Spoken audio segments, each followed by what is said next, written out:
YouTube, Facebook, family, what's going on? Welcome to Mose Knows. I'm your host, Mose. We got our co-host here, Joe Knows too. Joe, what's up with it, baby? What's up, man? How y'all feeling out there? Listen, tonight is the night. We finally made it.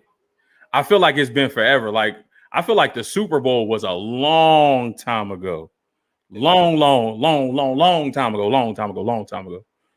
It's been for us because we made that trade so early into the off season. So it's been nothing but speculation day after day, week after week, month after month for our 49ers. That's why it feels so damn long. Yeah, man, for sure. But we here. We made it tonight. First round of the 2021 NFL draft. It's a lot of speculation going around, a lot of stories, a lot of articles, players being traded, picks being traded, players, falling down the draft board, some rising, people moving up the draft board. It's a lot going on. All the speculation, all the guessing, all the worrying, all the anxiety. It ends tonight. Man, I'm excited. I'm excited. Joe, let me know, man. What you looking for? What are you most excited for tonight, other than the Niners? Give me something different. He's something different. All right. Well, Aaron Rodgers got everything buzzing today. I'm curious to see if Aaron Rodgers is really going to get traded. And even if he doesn't get traded to the 49ers, I'm curious to see if he's going to get traded anywhere out of the 32 teams in the NFL. Denver wants a quarterback. Carolina wants a quarterback. You can't count the Raiders. They always want to do something crazy wild because it's the Raiders and it's Gruden and it's Vegas. So that's a good storyline going into the draft tonight. Every year, somebody drops and somebody jumps up into the top 10 that wasn't supposed to go top 10. So it's curious to see who jumps up and who drops. Yeah, man. The biggest name that I'm hearing right now, somebody dropped up Farley. Before hearing that he had the back injury that required surgery during the draft process, he was looked at as probably the number one, number two cornerback in this class, looking to go somewhere in that top 10. You can look at teams like Atlanta, who needs a corner, Denver needs a corner, Dallas needs a corner. He was looking to go in the top 10, and now there are reports that he could fall out of the first round because of that back injury. We know football is a violent game, and the type of cornerback that he is, not only is he great in coverage, but he's great around the line of scrimmage. He's great at defeating blocks, and he's a solid tackler. When you tackle, like that at the cornerback position, that can put a lot of strain on your back. And a lot of teams are leery about, wasting a first round pick on somebody who's had multiple back injuries. So it sucks for the kid. Hopefully another team, hopefully there is a team in that late first round, that will take a chance on his potential and his ability. Maybe there's a team that's in the early second round that still sees him there and maybe wants to trade into that back end of the first round just to ensure that they get him. But it sucks for him that he's fallen so far because of that back injury. It's understandable, but it's not good for the kid. Coming from somebody who's had two of those same surgeries that he had, it's not easy to come back from, but it's not detrimental to come back from. Plus, he's going to be a millionaire and have millionaire health coverage. So to the second round, he's going to be an absolute steal for whoever gets him in the second round. Absolutely. I still think he can go first round 20 between 25 and 32. A team who's only picking at that point for depth and not for actual need. Like the Buccaneers can take him at the end of the first round. They don't need DBs. They have their entire starting lineup coming back. To draft a kid like that, and he doesn't have to play a lot of snaps right away, that'd be a steal for them. Another team that I could see him going to in that late first round, I like him in Pittsburgh, man. Pittsburgh will be a great place for him as well. You stick him with somebody like Fitzpatrick, Minka. Oh man, him and Minka in the same secondary. That's gonna be crazy. That's gonna be crazy, man. Another name I'm curious to see is, even though the 49ers are supposed to take Mac Jones at 3, if the 49ers don't take Mac Jones, how far is he going to fall? That's a That's big, it. That's another good question. I mean, I could see some teams maybe trying to trade up for him. I don't know if I think I would think Denver would still be in the market for a quarterback. Yes, I understand they uh, acquired Teddy Bridgewater, but is Teddy your future? I don't know. Do you get Teddy, move on from Drew Lock, and then draft a rookie quarterback with Teddy as your bridge? Possibly. So I could see him maybe sliding to Denver. If he gets past Denver, obviously the Patriots at 15 are an option. You have Washington. I think they're at what? What pick is Washington? Let me pull my list back up real quick. Washington is 19, so he's an option there at 19. The Bears may want to jump Washington to ensure that they get him, because Matt Nagy need a quarterback. I don't know if you trust Andy Dalton to carry your team all the way through, so he could be a bridge for a rookie quarterback. Matt Nagy. The only thing that can save Matt Nagy's job is Jesus himself coming to quarterback for the Bears. Even if the Bears Aaron Rodgers tonight, after this season, Matt Nagy and Ryan Pace are still going to be unemployed Floyd.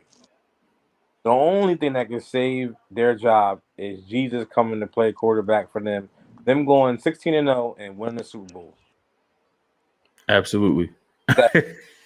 Chicago is with them too in charge. Fed up.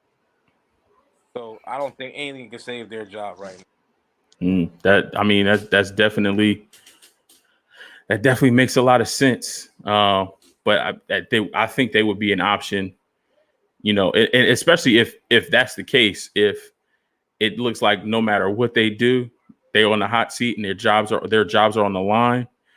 I can see them getting desperate and saying, look, he's available. We need a quarterback. If we get a young guy, maybe he buys us some more time.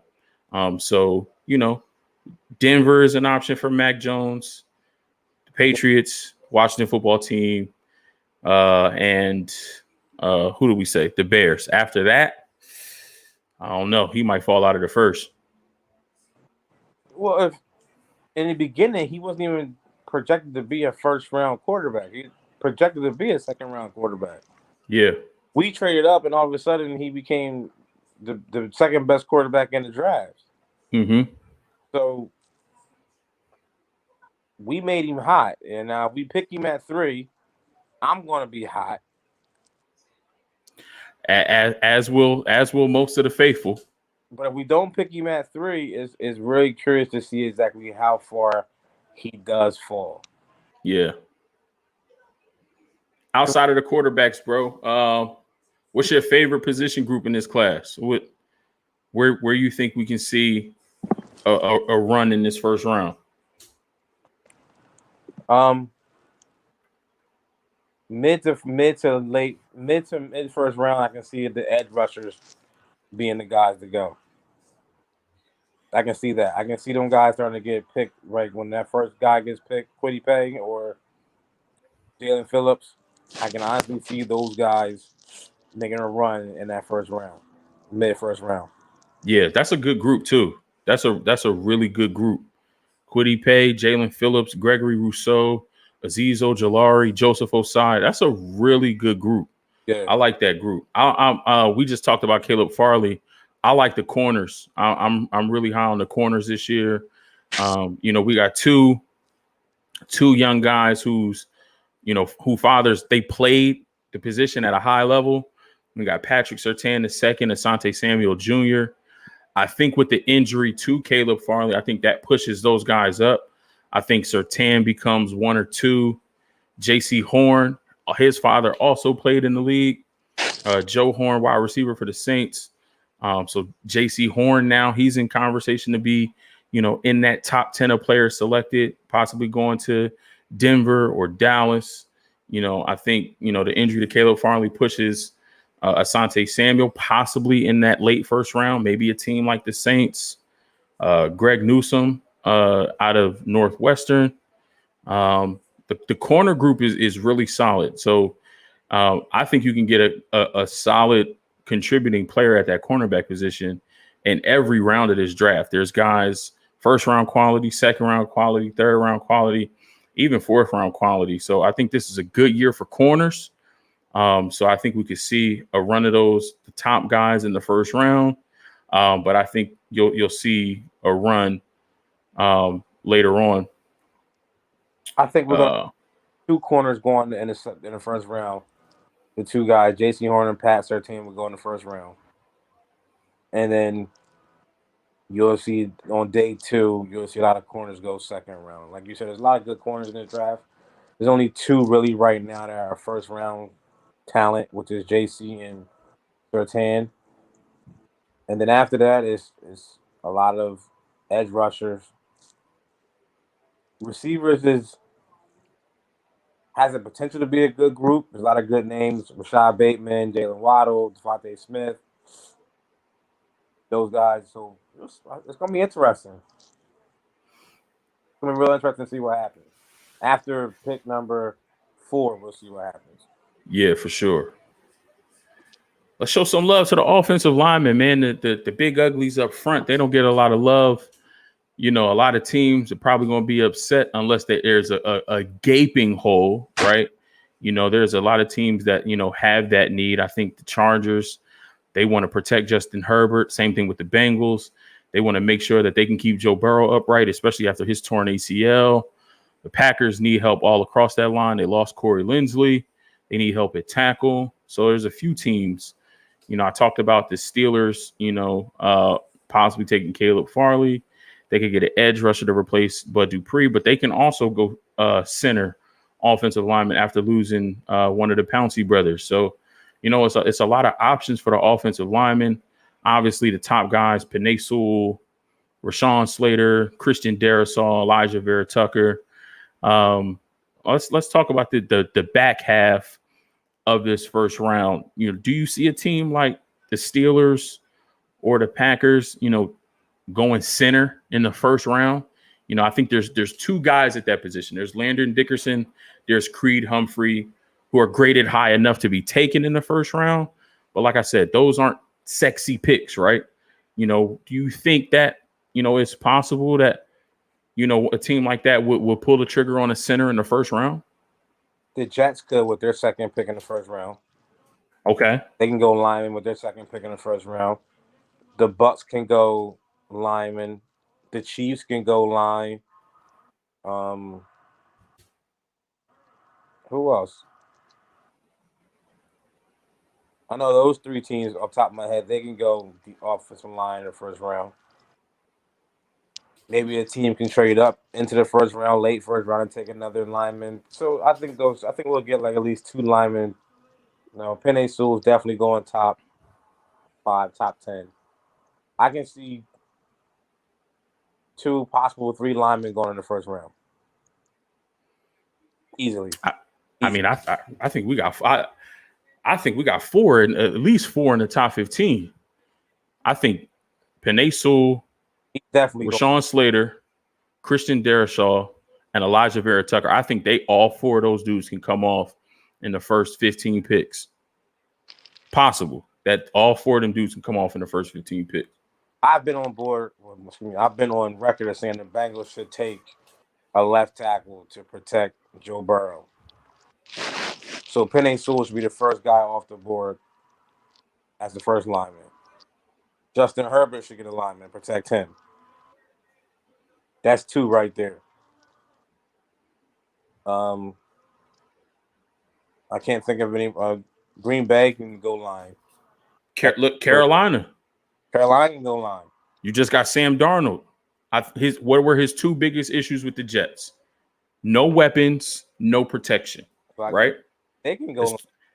He already got the weapons. DJ Moore, Robbie Anderson, Christian McCaffrey. He's already got the weapons.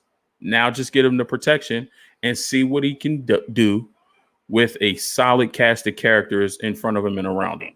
Carolina is definitely an option for a lineman in the first round. Also, now you just talked about the Bengals. Let's bring this up. I understand you want to protect Joe Burrow. I think the offensive line class is a little bit deeper than what people are giving them credit. And you selecting in the top 5 of every round. You got pick 5. What if Kyle Pitts falls to you at 5 and you can add someone as dynamic as him into your offense? Then you take him. Then you take him, and then you go offensive lineman with, your top 5 pick in the second round, correct? Yes. Okay, I thought I was alone in that thought process. Oh.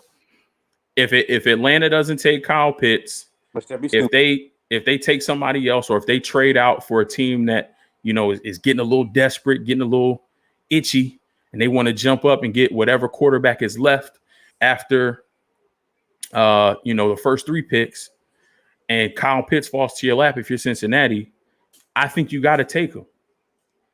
I think you have to. The Falcons should either take Kyle Pitts at 4 or trade out and get a boatload of picks to help build a team. Because from what they were saying is Matt Ryan's cap hit for this year and next year are virtually untradeable, and you're not going to be able to do anything with them because nobody's going to want those cap hits and that price tag for an old quarterback. You're already out there dangling Julio out there, so I think the Falcons should trade back and get a boatload of picks. But we'll see what happens at 4. Yeah, we'll see. Right now, the Jacksonville Jaguars are on the clock. Obviously, everything is pointing to Trevor Lawrence. They got the camera on the young man now. I still hope he has his wife sitting next to him. Just got married. Congratulations, I still Trevor Lawrence. Still holding out hope from the football guys. You still holding out hope? Still holding out hope to the pick is there. How crazy would it be?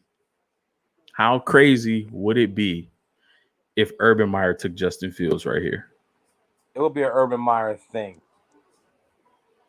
Like, it would be like I would be shocked that he didn't take Sunshine, but it would be an Urban Meyer thing. Like, yeah, he took his quarterback, he took his guy.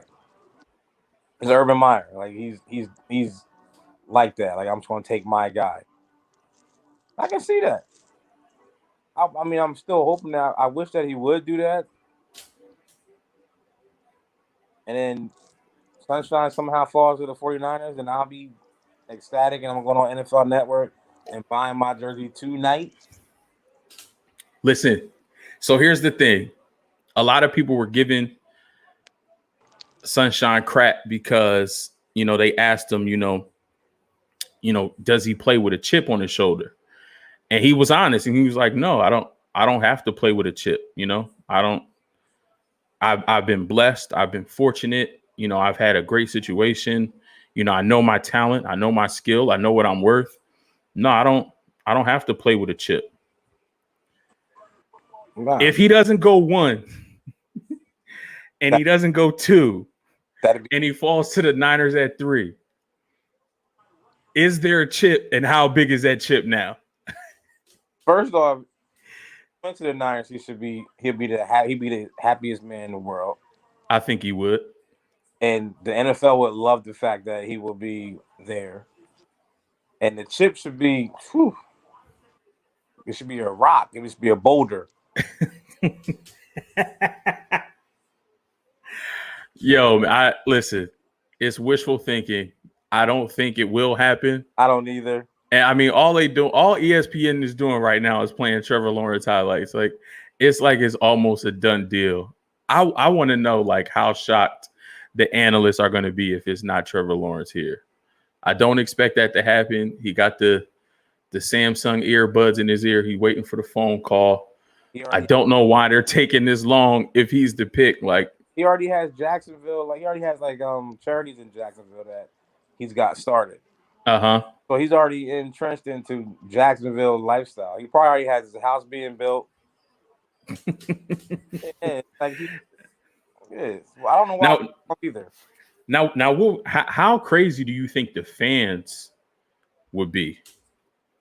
How mad at the start of your coaching tenure you think you would make these fans if you don't take Trevor Lawrence right here? Do you think the Jags fan base believes in Urban Meyer enough for him to take, his Ohio State connection in Justin Fields? No, they were running him out of Jacksonville before the got started. No, there's no way on God's beautiful earth he would last in Jacksonville past 2 years if he doesn't take Trevor Lawrence. Yeah. Like, you lost all these games for him. Right. Like they shut down decent play. Well, they ain't have really that many good players, but they shut down decent players towards the last portion of the season last year just to be able to draft him. Like, and the Jets like gifted this to y'all. Because you remember that Raiders game where they just was decided like, yeah, we're not going to cover Henry Ruggs. We know he runs 4-2. We're just going to let him run a go route and get behind our whole defense. We're not going to cover him. And then we're going to just come out one Sunday and play like we're a playoff team and go ahead and beat up on the Rams. Yeah. For their first win. Like, nah, we don't want to lose 16 games. We want to win a game. Like, for what? For who? For what? You do know what's at stake, right? Right. Like this, Trevor Lawrence is the quarterback prospect of, I don't know, who's been a bigger quarterback prospect than Trevor Lawrence. I think the only name that they're mentioning close to him or like who he's close to is Andrew Luck. Andrew Luck wasn't a huge quarterback prospect. He was. They saying that Trevor Lawrence is the best thing since Andrew Luck. And I can see that. Andrew Luck was a huge quarterback prospect. Huge. But I don't know why it's taking this long. Yo, it used to be 15 minutes for the first round pick because they, separated it. It's only 10 minutes. It's 3 minutes and 15 seconds left on the clock. Why your pick not in? Exactly. This should be easy. Like, what is the suspense for? I think honestly, there's no truth to it. There's no real truth to it. But the rumor is that the NFL is rigged. Now, how much truth to that is there? I don't know. But as far as production value, I'm pretty sure the NFL was like, look, don't put this pick in. Let's let it marinate for a little bit. Let's let the fans get a little antsy. We already know it's going to be Trevor Lawrence, but let's add some suspense. Like, let's make this, give it some entertainment value. Roger came on and been like, said his little pleasantries to the Cleveland crowd, got them all hyped up and said that with the first pick in the NFL draft, the Jaguars select Trevor Lawrence. Like, there's no reason to go through anything else. Why are we got to listen to Adam Schefter over and see breakdown? There's no reason for it. There's absolutely no reason for it, OG. Like, we know he's going number one. So soon as they finished their little introduction, I saw they had Juice Landry up there and they had Joe Thomas. As soon as they finished that, the Jacksonville Jaguars select. We on to the like this should okay. It looks like the pick is in now. Finally in. Okay, good. Okay, let me. Been 1-15 since November, and they just now figured out who they want to take number one. Lewis said, "Here go Terrence. What up, Terrence? Terrence was supposed to be on the show tonight. I don't think you was going to make it to Terrence pick since you got a curfew and a bedtime and all. Yeah. But Terrence was supposed to be on the show tonight, but his Kansas City Chiefs traded their first round pick to the Baltimore Ravens in exchange for tackle Orlando Brown Jr. Chiefs get the left tackle they were looking for. Sorry, y'all couldn't have Trent Williams, but that's a solid backup plan, I guess. Bills of drama. NFL is about viewership. Absolutely, that's all they care about is getting these numbers up. Absolutely right. But we all, as NFL fans, knew who Jacksonville was taking when Trevor Lawrence came out and said, "I'm foregoing my senior year." And I'm entering NFL draft. We knew, okay, that's the number one pick. and really the draft starts after him. There is no drama because we haven't heard anything up till now that he wasn't going number one. Bro, during the pro day, why was Urban Meyer like he was like 2 feet away from Trevor Lawrence while he was taking snaps? Like him and Dabo Swinney were like right where the line of scrimmage was. Like it's his, like it was already his quarterback. Like He was like he knew. Everybody else is like 15 yards away. Urban is like right next to Dabo Swinney as Trevor's taking snaps. But it looks like we're about to have the pick announced. Roger Goodell's walking to the podium now. A lot of people in that house. Yeah, it's a lot of people in there. They don't care about COVID no more. Anybody got no mask on or nothing? No mask or nothing. I respect Trevor Lawrence's dad, though. He in there with the shorts and the polo on. He look more comfortable than me right now on my couch. And the pick is being announced, and Trevor Lawrence family is going to erupt in 3, 2. Oh, that eruption wasn't big enough. But, I mean, he knew it was happening. I mean, the boy clean, though. He clean. I like that green suit. He clean. The young man is clean. He can't cut his hair. Sunshine got to keep his hair. He's got to keep it. He's got to keep the hair. Got to keep his hair. That's his hair is more. That's the money. That's the money maker. Yeah, that's the money maker. I guarantee in a year or two, I think it's going to be Troy Polamalu, it's going to be Patrick Mahomes, and it's going to be Trevor Lawrence in them Head and Shoulder commercials. I guarantee it. Yeah. And you know who cut his hair and he don't look right now? Who? Justin Herbert. Justin don't look right. Yeah, he don't look right. He cut his hair and he looked like an 11-year-old. Max looks older than him. All right, the pick is in. Trevor Lawrence is going to the Jacksonville Jaguars. Now, the New York Jets are on the clock. And let's bring in our fan from the New York Jets, the great white buffalo, Kizzo himself. Steve, what's good, baby? Can you hear me? I think you muted, bro. Are you muted? I am muted. I'm good now. How you doing? Good, man. What's going on with you? How you been? Just chilling. I got my boy Mason right here. What's up, Mason? How are you, man? That Odell Giants shirt. I don't know what's going on with him, but we're hey, my son is a Cowboys fan, so I feel as a father too. Aspect. Yeah. Yep. I'm really hoping for a miracle here. I want Justin Fields. Okay. I don't understand the Zach Wilson hype. It seems to me like he's Sam Darnold 2.0, and I was never a fan of Sammy. Happy he's gone, but I need something. I think New York needs something to get excited about right now. We're like the little brother to the Giants. Of course, Giants jersey right here. We're the little brother, so having somebody who we can get excited about is everything. And Zach Wilson from BYU just really doesn't do it for me. I will get behind him, unlike my relationship with Sam Darnold, but really hoping for a miracle here. Absolutely.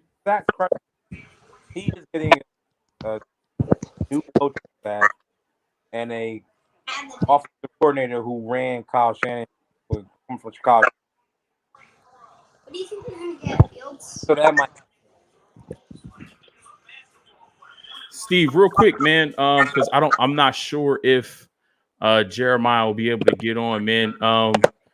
For the folks that are watching, for everybody who will tune in later, kind of give us an update of what you got going on with Fantasy Holics. What's going on over there? You brought me into that. I appreciate you. I think that's a great platform. A lot of folks who will be tuning into this and football fans over the world, they love to get involved, with the sport of football in another way, which is fantasy. So kind of give us a quick rundown of Fantasy Holics and what we got going over there. Yeah, so Fantasy Holics is just a group of guys who love fantasy. I mean, it's pretty self-explanatory, but we give breaking news, fantasy advice, weekly stardom, sit-em, any kind of format, dynasty, guillotine, your regular redraft leagues. We're giving all kinds of advice. We've got some experts, real smart dudes, guys who live and breathe football. And I'm happy to be a part of that team. I'm happy that you're now a part of that team, Marcus. Hoping that you take off with these podcasts. We have a network of 34,000 plus followers, and they're tuning in right now. We have a bunch of people on there. We have this posted to our platform right now. But really just an interactive, everybody needs a release these days. So it's really nice during the pandemic to be able to talk fantasy football. We're happy we got a season in last year. We're ready for this draft, ready for, the off season to start and have these training camps and start learning about these players and who's going to be hot. Fantasyholics is your spot to go for all these rookies. If you need anything to know, we got guys who live and breathe college football. They know everything about it. It's just a really good team. So participate. Fantasyholics, give it a like, go follow. We got all your information you need. That's what's up, man. So they showing pictures of my man Zach Wilson. I know you said you didn't like him, but other than the negatives, other than him being maybe a Sam Darnold 2.0, what do you see anything that you like from Zach Wilson that could be a positive for your Jets team? He's talented, no doubt about it. But just I need something to get excited about. We've had these USC quarterbacks, these pocket passers. It seems like Zach Wilson's that same kind of guy. I want someone who can get outside the pocket, somebody who can run. Fields has a cannon. I just need to get excited. We got young receivers. We got Mims. Corey Davis has potential. Jameson Crowder is awesome. He'll be great with any quarterback. It's about as easy as anything. I could probably throw to him, 4 feet away from me, and he'll take it down the field. But just having a guy who's exciting every single down, could run, could pass. Dual threat quarterbacks are what I want, and Wilson doesn't really seem to be that kind of guy for me. I think Fields would be awesome. I would love to see him in a Jets uniform. Now, what percentage do you think that this pick is not a quarterback? So it's not Fields? Zero. It's zero? You don't trade quarterbacks on your roster to not pick a quarterback there. It's literally zero. That's kind of to do, though. But if there's ever a team that's going to mess that up, it's the Jets. So, maybe 1% then, just because it's the Jets. And you do have another first round pick 23. Yeah. So maybe if a Mac Jones falls, he ain't maybe. But we talked about a potential of trading up. So what if you draft a guy like Penei Sewell here, right? And then you take 23 and package some other picks and maybe move back up to where the Patriots are at 15 to then get a guy like Mac Jones. Yeah. I know you wouldn't like that either because Mac Jones isn't that, quarterback who can escape the pocket, but Zach Wilson. Jets, we got him. All right, I'm behind him. Let's go. You're behind. I know it's not what you wanted, but what am I supposed to do? I gotta get excited for the guy. Listen, you got, like I said earlier, you got the coach and Robert and his offensive coordinator from our 49ers. They're going to protect him. Yep. They're going to run the ball. They're going to play action. They're going to protect him. I think he's going to be fine. Yeah, if he's anything like the other baby face drafted last year, I'll be very happy. If he's okay. I don't like his walk though. His walk tight. All right, I'll get behind him. Cool. So we'll see you back here at pick 23. See you at 23. All right, man. Thanks for coming on, man. Appreciate it. Peace, man. Zach Wilson is the pick. He's hyped. He's high-fiving all the Jets fans as he's walking up. Big hug to Roger Goodell. He's hyped. How do you think he transforms this offense in New York? Like I said, we know what the offense is going to be running from being 49er fans. So we know what offense he's going to be running. I think he'll be fine in the offense. If Jimmy can go to the Super Bowl in that same damn offense, Zach is a step below him because he's a rookie, obviously. He'll be fine in the offense. I think he'll be fine. The Jets fans are hating by week 6, but he'll be fine. Now the draft begins. You see it now. Terrence said it. Now the draft begins. It's us, man. We on the clock. What we doing? I don't know if you heard or not, but I heard the NFL. Well, I don't know if it's true, but the NFL, they were saying that the NFL had told the 49ers to keep their pick a secret until the very last minute. Oh, you told them that? No. That's what the NFL was telling the 49ers. Oh, really? I read that on Twitter. That I don't know how true it is, but they were telling the 49ers to keep their pick a secret. Yeah. I guess to add more, excitement. Yeah. And it looked like everybody it's moving now. We know who 1 and 2 were going though. I don't understand. Yeah, why we knew that. We knew that. There we go. Here we go, cuz. What's going on, Sid? Hey, what's going on, Mark? Glad to have you on the show, man. It's so good to have you. I know you're tuning in. The last time where we had the misses on the show, that was a great show, by the way. A lot of funny moments. She might make another appearance tonight. She might have to draft another gatekeeper for somebody. She is fired. But let's talk, cuz you a 49ers fan. I was excited when I learned that one of my big cousins was a 49ers fan. I thought I was alone in the family, but you told me your story and how you became a Niners fan, and that's when I learned that I think you were born in California, right? Yep. Born in over there, and so what's your feeling? We kind of talked pre-show, and there's a lot of rumors swirling around. There was an Aaron Rodgers rumor at one point, so. Yeah. What's your feeling? Trevor Lawrence, Zach Wilson, they all gone. It's Mac Jones, Trey Lance, and Justin Fields. And this is what we thought was going to happen. This is what we dreaded happening. And now we're at that moment where we don't know what the pick is. Either we're going to be ecstatic or we're going to be mad. So what's your feelings on it, family? Let's talk. So I guess I just cannot see Adam Peters, right? VP of Personnel, who's supposed to be John Elway's right-hand man, super talented, evaluator of talent, blah, blah, blah. And John Lynch, Super Bowl champion, Pro Bowls, Hall of Fame. And Kyle Shanahan trading all that capital to just get a player who is potentially slightly better than Jimmy G. That's just how I feel. He's not better than Jimmy G. They're the same damn person. It's like I just can't see them making that type of personnel evaluation. It's hard for me to take. The only difference between Jimmy and Mac Jones is Mac is cheaper and younger. That's right. They're the same. We already have Mac Jones in the building. His name is Jimmy Garoppolo. Yes, I agree with that. There's no reason to trade all that draft capital for the same damn person. I agree. And you lose, and it's a 5-year contract, but it's going to take him 2 seasons to pick up that offense. That's how I see it. So now you really only get 3 years. Mm-hmm. I don't know. I just can't see it. I think it has to be Fields or Lance. It has to be.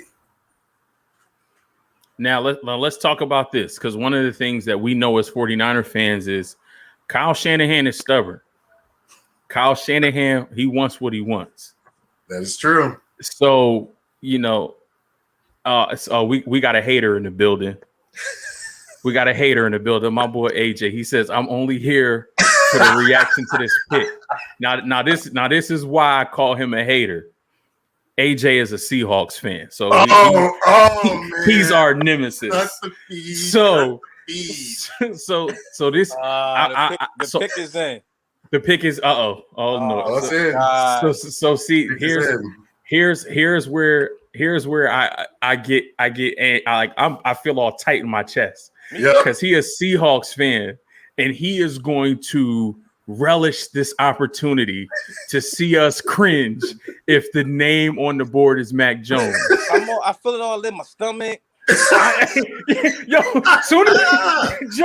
soon as you said the pick is in, my whole body just changed. I feel it all in my stomach. My stomach hurts. Blood pressure pills. My chest is tight. My I can't turn my neck farther than this right here. I feel like it's my wedding day again. I'm all nervous. I'm gonna mess They're up. picking up the phone. Lord have mercy. Please don't show me somebody on the phone that I don't want. Let's go. Come on. I hope. Please tell me I got the Kyle. Look, if y'all get the pick, I think y'all might have it a little bit earlier than I do. Just don't tell me. Okay. I want to see it on the TV. Please, somebody had tell me they got the Kyle. Somebody lead us in a word of prayer, please. Please, somebody lead us in a word of prayer. Adam Peters, the scouting department, tell me y'all got to Kyle. Dear Heavenly Father, most gracious God, we come to you as humbly as we know how. We asking for favor. We asking for provision. We asking for wisdom, knowledge, and understanding. All right, here we go. Here come Roger Goodell. He walking to the stage. And you know what? They even freeze this pick online, so it's not even coming up on the live feed. This is fixed. This thing. I know who it is.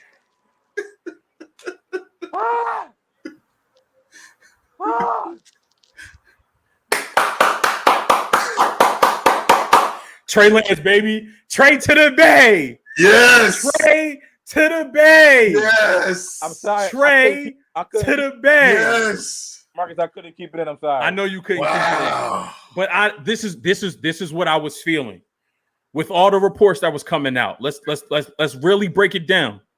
Trey Lance's first pro day, who was there? Mike Shanahan was at Trey Lance's first pro day. Yeah. And for those that are not 49ers fans, Mike Shanahan has no official title in the organization. Right. But as a two-time Super Bowl winning head coach and the father of Kyle Shanahan, he is heavily involved in everything that we do. And from a front office perspective, from a scouting perspective, from an offensive game planning perspective, Mike Shanahan should be on payroll, but he's not. And don't forget, Marcus, that Adam Peters, the number one scout who found George Kittle in the 5th round. Yeah. Trey Lance's pro day. Yes, he did. Yep. And then we set up a second pro day.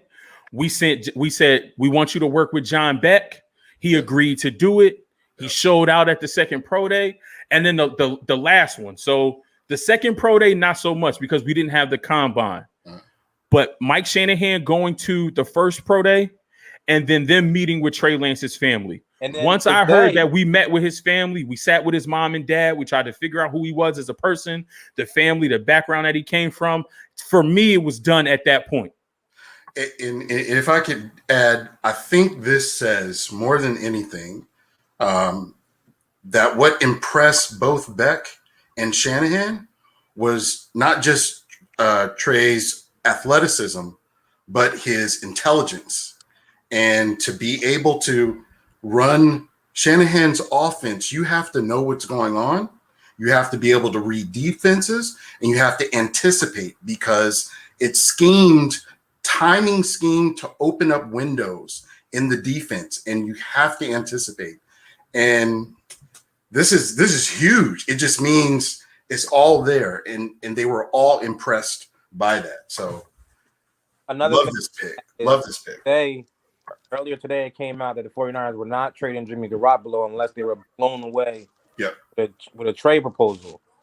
Also set the table that they want him to be there to start so Trey can get a red shirt season. Oh, yeah. Like the Chiefs did with Patrick Mahomes and Alex Smith. Yeah. So that also is something has to be said about that. Plus, Kyle said it after the Buffalo Bills game last year when he saw Josh Allen up close. Yep. That was, And once the scouting department were like, listen, we want Trey Lance. I know you, Kyle, you like your Matt Ryans and your Kirk Cousins, but it's time for you to move off of that. Yep. Go somewhere go the way the NFL is going. And Anyone who doubts what Kyle can do with a player like this, I challenge you to watch Washington football team's games when RG3 played. When he got offensive player, I believe wasn't it rookie? Was it either rookie of the year? It must have been rookie of the year. Offensive rookie of the year. Offensive rookie of the year. Check out that game and scheme. You're going to see that in a couple of seasons exactly. This is amazing for us. I mean, yeah, you can say we missed on Patrick Mahomes. Yeah, you can say we missed on Deshaun Watson. Obviously, hindsight is 2020. Yep. But this kid is only 20 years old. 20 years old. It's and what you talked about is exactly right. His intelligence. He called his own protections at North Dakota State. Yep. He made his own checks at the line Yep. at North Dakota State. Yep. One of his biggest traits is the play action. And Yep. we know Kyle loves the use of play action. That's the whole offense. That's the whole offense. Roll So out. now if your running game can get going, Pull out to hold the backside. So absolutely. Yep. Now you have an athletic quarterback Yeah. who, when he does roll out, you know it's not just a rollout as a designer to play. Right. He can roll out and take off. That may be the design.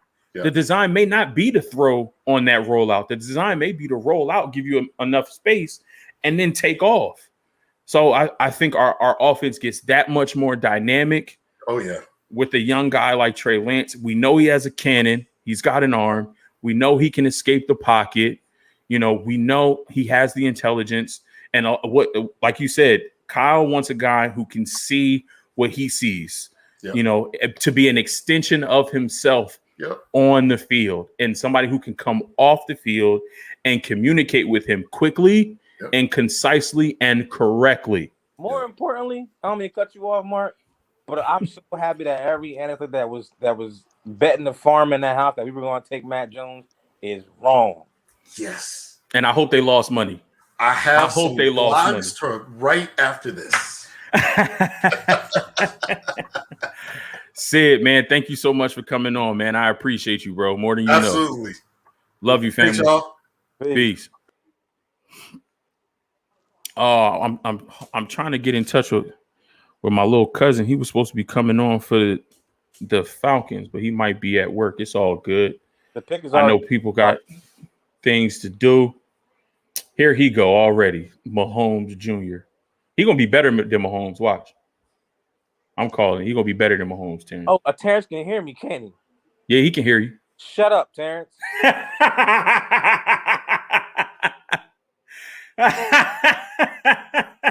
all I got. That's all I got. Oh man, that's funny. Oh man, I'm so glad Mac Jones was not the pick. Cammy just hit me up. He was like, Trey Lance at 3. I'm like, yes, sir. Oh man, listen. That's what we wanted.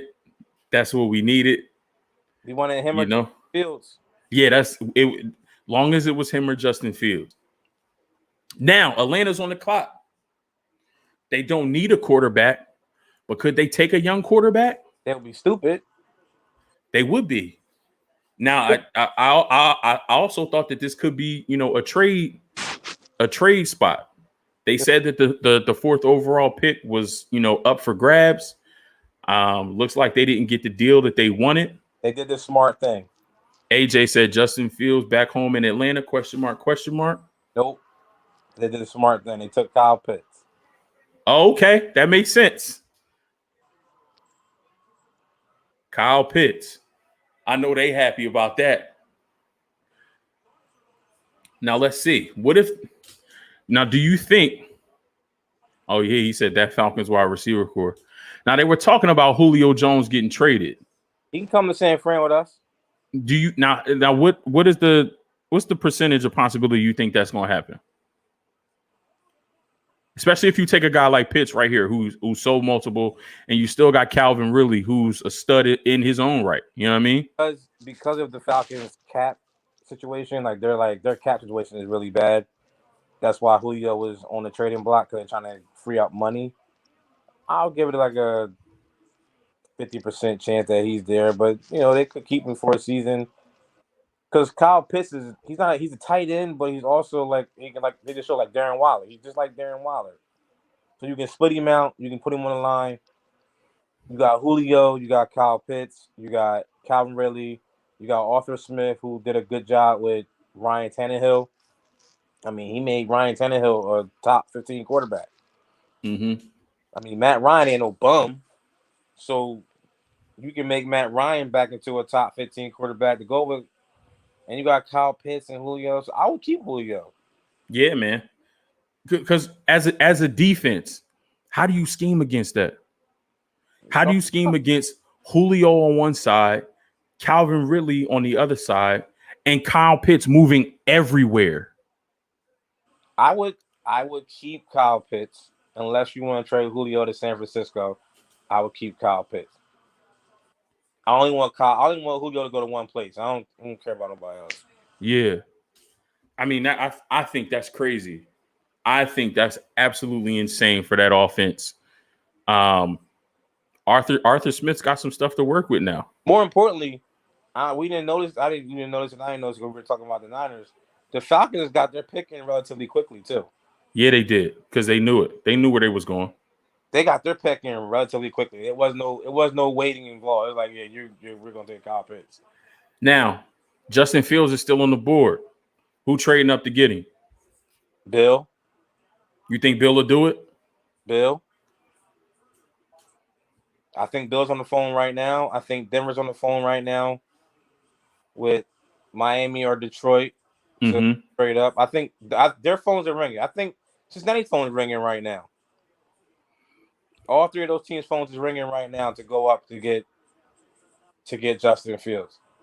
I personally feel like Mac Jones is going to fall if the Patriots don't trade up to get Justin Fields. I think the Patriots may stay put and take Mac Jones at what they pick 15, right? 15, yeah. I think Mac might be there about 15. I can't see anybody from now until 15 taking a quarterback. I can't. I agree with you wholeheartedly. The Panthers are the Denver. But if Justin Fields on the board, I think Denver takes Justin Fields. Yeah. Carolina may take a quarterback too, but why would you take a quarterback if you got Sam Darnold? That doesn't make sense. Let's see what Sam can do. Yeah, for sure. You have to at least.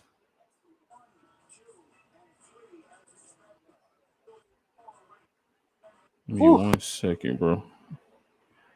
Man, we needed that.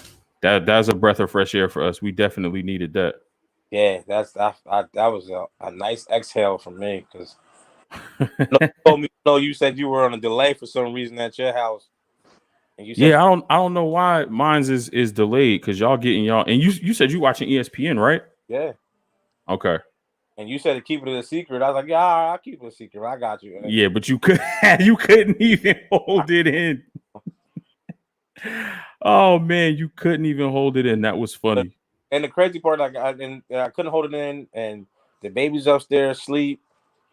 I'm surprised I didn't get yelled at for screaming, but I couldn't hold it in, man. I stopped talking when Roger came in and was reading off the spiel for the third pick, man. I'm like, all right, what's he gonna say? And when he finally, it didn't start with McCarkle. I was good, man. Now let's redshirt the kid for a season. I don't care how you look in preseason. I don't care how you look in camp. I don't care. I don't care if Jimmy leg fall off. Redshirt the kid for a year, man.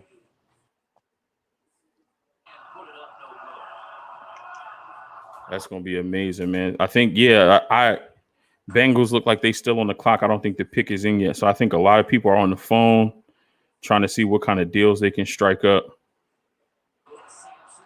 Because like you said earlier, the draft is full of offensive linemen. Right. So if they're going to go linemen, they still can get a top 5 lineman late in the first round. Or I don't think Detroit may take Jamar Chase, but you still can get Jalen Waddle or Devontae Smith late in the first round. Or you can get Rashad Bateman. Yeah. As a receiver, you only want to go receiver. So the Bengals are in a great spot right now too. So is Miami.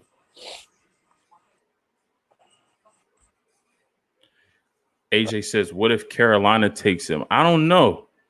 I don't know why you would trade for Sam Darnold only then to draft Justin Fields. I think if you were going to draft Justin Fields, I would say keep your assets, keep Teddy Bridgewater as a bridge, no pun intended, and then you draft, Justin, see what happens, see how the board falls. And if Justin Fields, falls past the 49ers at 3, then, you either try to move up or see if he falls to you at 8. But Denver picks at 8, right? No, Denver's 9. Carolina's ahead of them. Right now, I think Denver's on the phone with 5, 6, and 7 trying to move up. Okay, I agree with that. Really wants a quarterback. They don't. They're okay with Drew Lock, but they don't love him. Yeah. So I think they're on the phone right now trying to move up in front of Carolina. Carolina is like the wild joker in the bunch. Definitely. You know what they're gonna do. Yeah. My cousin Devin says Vikings sure ain't taking Mac Jones. I don't know. Devin, for what? You have him in the building already. You have him already. You have him already. You got him. Mac is no different than Kirk, Matt Ryan. Like he's Matt Ryan. All right, so the pick is in for the Bengals. AJ says, "Oh, this is why he says, why not take Fields?" He says, "Sam Darnold is Beethoven's dog water. I'm taking Fields if I'm Carolina." I can see Carolina taking a quarterback, but I also heard Carolina likes Mac Jones a lot too. Oh, so do you bring in Mac Jones if Sam Darnold doesn't work out? Is he just a quick experiment to see if you can get something out of him? And if he don't work out, then you go to the rook? If Justin Fields on the board, I'm taking Justin Fields before I take Mac Jones. I seen what Mac Jones is in the NFL.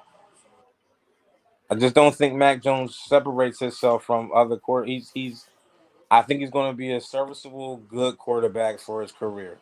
He's not going to wow you with nothing. He's not going to be spectacular. Completely agree. I completely agree. So this got to be Penei Sewell, right? And if not Penei Sewell, Rashawn Slater, but it has to be an offensive lineman, right? Because Pitts is off the board. We said if Pitts is there, you take Pitts. If Pitts is gone now. They took Jamar Chase. Oh, they gave Joe Burrow his teammate? That boy clean, though. Ain't he? You got to be clean to wear a white suit. You got to be clean to wear all white. Wearing cream on white. I like. You feel me? You see it? That boy clean though. He got the shades on too. Look at him. Clean. Wow. But see, this is the same thing that I was talking about when it comes to drafting Kyle Pitts. Do you get your quarterback more weapons or an offensive lineman? I think if you're drafting top 5 every round, I think you can go with a dynamic playmaker like Jamar Chase at 5 and then get, still one of the top 5, 6, 7 tackles in this draft in the early second round. I personally felt like the Bengals should have took a lineman. You just seen your quarterback get his knee scrambled. Yeah.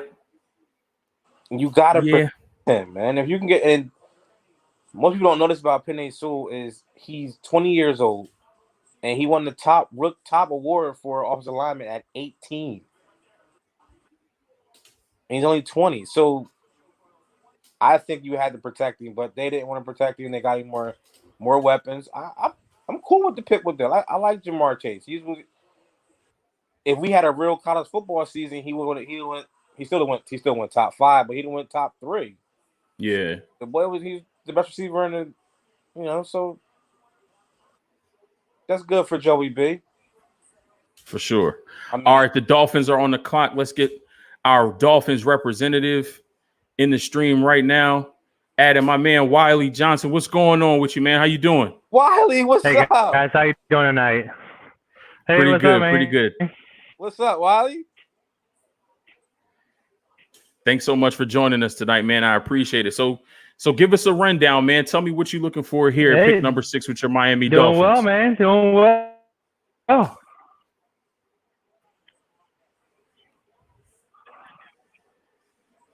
I think he has a delay, or he's frozen. I tell you what, this is one of the most exciting and confusing years at the same time.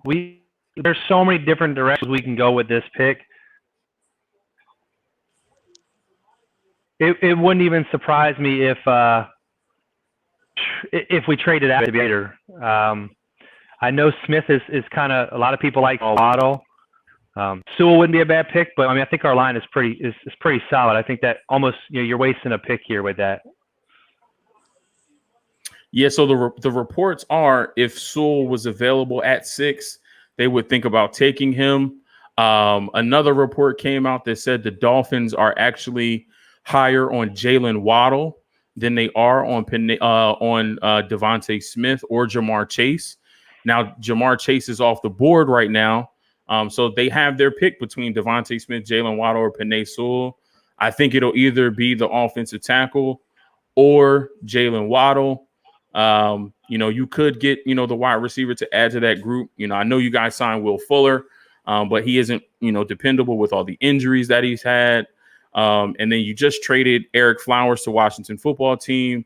The Isaiah Wilson experiment didn't pan out. You got him and he was in the building for like 2 or 3 days and was still, acting crazy like he was with Tennessee. So you had to cut ties with him. Into the building. His rap career might be just as long. Yeah, I don't think he'll have much success there either. So, I'm looking to see, what they'll do here. I think you can't go wrong with Sewell. You can't go wrong with Waddle. Where do you not want them to go? Is there a name that, you would shake your head at here? I'm going to say Slater. There's been some rumor that a lot of people like Slater better than Sewell. So I'm going to go Slater.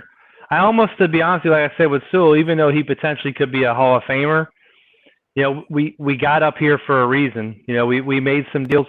We could have stayed at 3 and had hits. I think that gamble may not have paid off.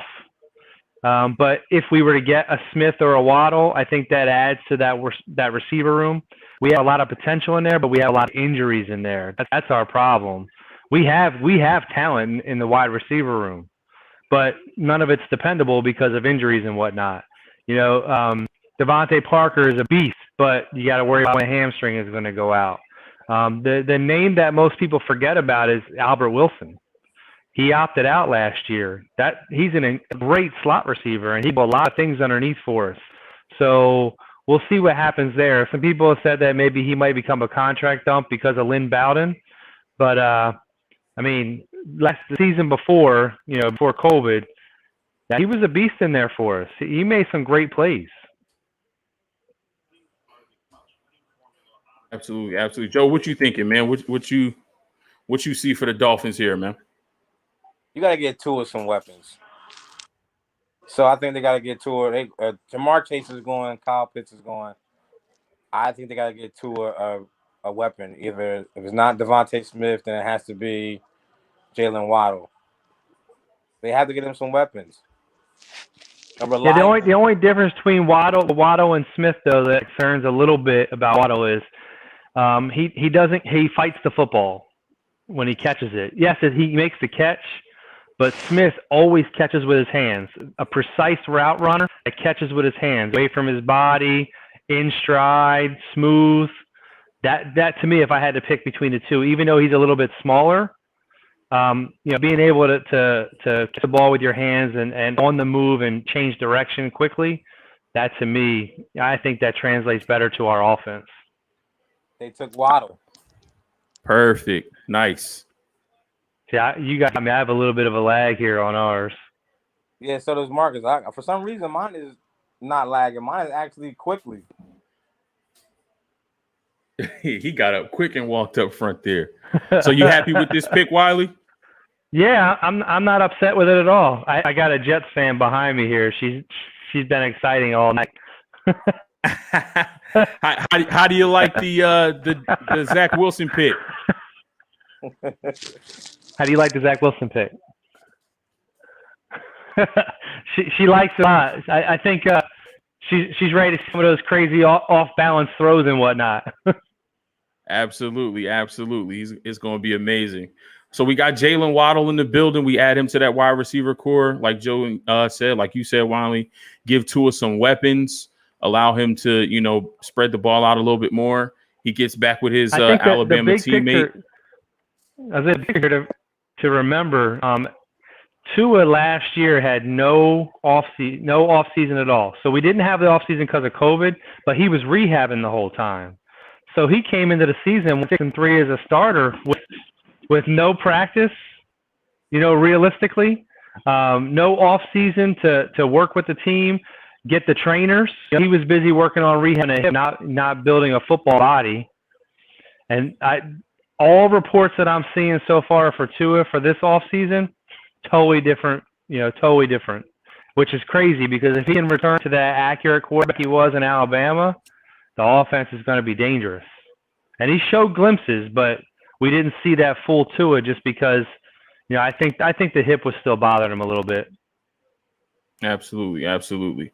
Wiley, man, thank you so much for jumping on. If you're still up and you're still entrenched in the draft and you can join us at pick 18, hop right back on, man. Or if you want to stay on, I can leave you backstage, and if you're still around for 18, we'll pop you back in when the Dolphins are back on the clock. I'll pop back on the pick before. Perfect. Thank you so much, man. Yep. All right, Wally. You don't think you're gonna make it? See, that's why Joe said you fired. See, Mrs. Mo's nose is right here. Y'all can't see her; she off screen. But the Raiders don't pick till pick 17, and right now we only on 7, and she talking about she not gonna make it. So, Feel like she got somewhere to go. Yeah, Joe said it's like you act like you got somewhere to go. You off tomorrow? You don't work. You can sleep in. It's Friday. You ain't got no job. You ain't got nothing to do. Mrs. Mo's nose said, "Did nobody ask you, Joe?" I know. That's why I said it anyway. He said he know. That's why he said it anyway. All right, the Lions pick is in. My uncle was supposed to come on, man. He was supposed to be on for the Lions pick, but he was out golfing. He was supposed to be on to help me with the Lions pick. See where he at. See if he can jump on. But I mean, the pick is in. By the time he lost, yeah, the pick is in. By the time he jump on, they're gonna be done announced it. So this is gonna be pick too. See what Detroit takes. Yeah, I had them taking Jamar Chase if he fell to them. Oh, here go Terrence. Here go Terrence. Raiders fans always leaving early.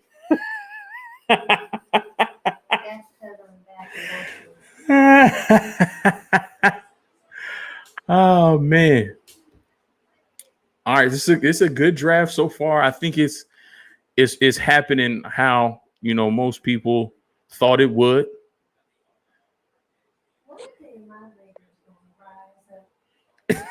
Michael Parsons. I think that would be a good pick for the Lions here. I think you would want to get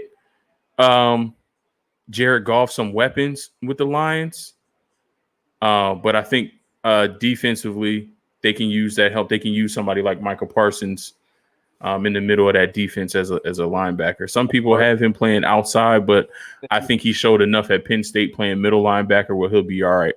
Since you have Jared Goff for the next 2 seasons, I can see them going Penei Sewell to protect him as well. That could be an option. I think you go Penei Sewell and either slide him in at right tackle, or you can move Taylor Decker over to right tackle and slide Penei Sewell on the left. So that could be an option also. When I put my a couple weeks ago, I put my mock draft out for the Detroit Lions. A lot of Lions fans were telling me, listen, don't sleep on Dan Campbell. His introductory press conference was a little wild. You know, he was talking about getting knocked down and biting people's ankles and knees on the way up. So it was a little animated, little out there. Wild, but it was better than the Eagles coach press conference. Oh, Nick Sirianni's press conference was terrible. He was absolutely terrible. In your notes or your speech stuttering. You wrote it.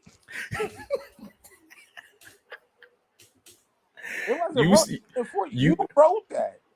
You sat up the night before and put those words on that piece of paper. I can understand nerves. Your first head coaching job. You're in front of all the Philadelphia media. Everybody knows Philadelphia media is one of the toughest media markets in all of sports. Right. Because one day they love you, next day they hate you. But like this year introductory press conference, you got to come with a little more swagger, a little more confidence than what you did. They took the line. That's a good pick for them. They took Sewell? They took Sewell. Okay, that's a solid pick. Oh, he's Samoan? Yeah. Oh, hell. I want him in San Francisco. I didn't know he was Samoan. Samoans built differently. They are. Samoans are built different. Them dudes are strong as an ox for no. Mm-hmm. And that is his strength. That is one of the things that they talk about. He's a mauler, but he's athletic. He's a physical mauler. Like he's not just one of them big dudes that is strong but can't move. He can move too. And I mean, I think it would just be cool to have him on the team so he could teach us how to do a haka before a match. You know what I'm saying? They be going hard when they do that. Yeah. I like this pick for Detroit. Now here go Carolina's now on the board. Does Carolina go Justin Fields?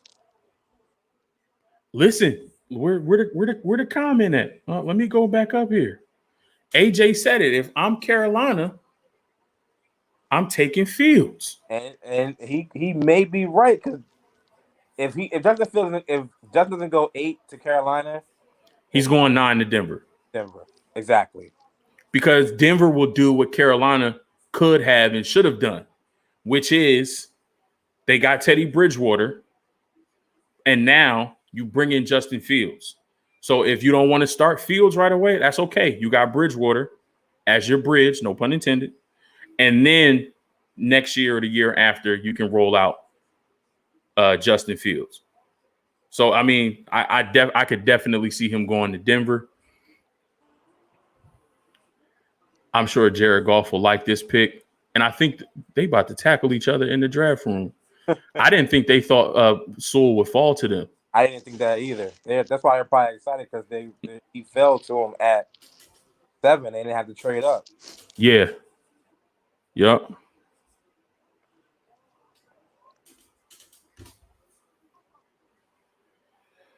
Carolina, I'm saying it now. Carolina's going Justin Fields. You calling it? I'm calling. Final answer. That's my final answer. I think Carolina Justin Fields. Okay. Here's what I'm thinking. I think I mocked this to them. I think in my first mock draft, not at 1.0, not 2.0. I think it's possible that they try to beef up that defense. They could go Rashawn Slater. Obviously, I talked about protecting Sam Darnold. But Micah Parsons is on the board. And is he a replacement for Luke Kuechly? Absolutely not. I got to replace. I know Micah Parsons is going. Where do you think he's going? He's going 10 to Dallas. You think? Sean Lee just retired. So you put Micah Parsons next to Jalen Smith? Sean Lee just retired. But they need a corner, though. I think they need corner more than they need linebacker. Because they can have Micah Parsons and Jalen Smith, but if they ain't got no corners, they're gonna get ate alive. But can you pass up on Micah Parsons? No, you cannot. No, you cannot. In a deep, like as you just said, in a deep draft of DBs, you can get in the second round. I think you can get an Eric Stokes. Kelvin Joseph, Tyson Campbell. Oh, it's a lot. It's a lot of names in this corner class. It's a lot of names. A lot. Okay. I think So Micah Parsons, $10. I think Michael Parsons is going to the down. I think they're going to if he doesn't go to Carolina or Denver, which I don't think he will. I think he can go to 10 to Dallas, and they're going to replace it. They're going to replace Sean Lee with Michael Parsons. Okay. Which I mean, and you can't go wrong with that. No. You can't. I think this is a really good draft class. I don't know what the potential is. You know, I don't want to say that this could be like what draft class was that 2007? Adrian Peterson, Calvin Johnson, Joe Thomas, Patrick Willis, Patrick Peterson. Was that 07? I think there was 07. That was the 07 class, right? Yeah. That had, you know, all of them. I mean, every single one of them should be first ballot Hall of Famers. You talk about AP, Calvin Johnson, Joe Thomas, Patrick Peterson, Patrick Willis. There's a couple other names in that draft too. You know, I don't want to put that much pressure on this class, but I think just from my research and what I've done and seeing these players and names and now looking at where they're going, this class has the potential to be a really, really, really good class. What makes this draft exciting so far at 8 picks in is nobody knew where anybody was going except for the first 2 picks. The first 2 picks were locked in stone. But if you listen to Mel Kiper and all the other guys, they had Mac Jones going 3. Obviously, that was San Fran, again, has never leaked anything to the media. We don't let things get out. So nobody knew what was going to happen after 3. So after 3, when Trey Lance went, okay, what's the Falcons going to do? They're going to trade out, take Kyle Pitts, take a quarterback. You don't know what these teams are going to do. Detroit could have took a quarterback. Yeah, you have Jared Goff, but they could have took a quarterback and said, all right, Jared Goff ain't the answer for us after the season, and go to rookie. Like this draft just didn't have. Nobody was set in stone. Yeah, for sure. Let's see what Carolina's going to do. You got Goodell walking to the podium already? Wow. Yeah, I see it. Don't tell me. I want to see it. Don't tell me. I heard the wow. Just don't tell me though.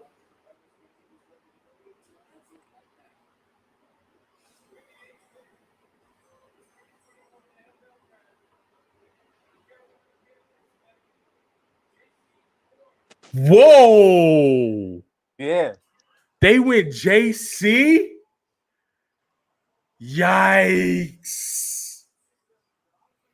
Yeah. Yikes. They went JC at number 8. Yo, what's crazy is it looks like they knew because I think, do they all got Panther shirts on? Is it like the color of the Panthers, or is it just JC Horn shirt? It looked like it's the color too. I think, huh?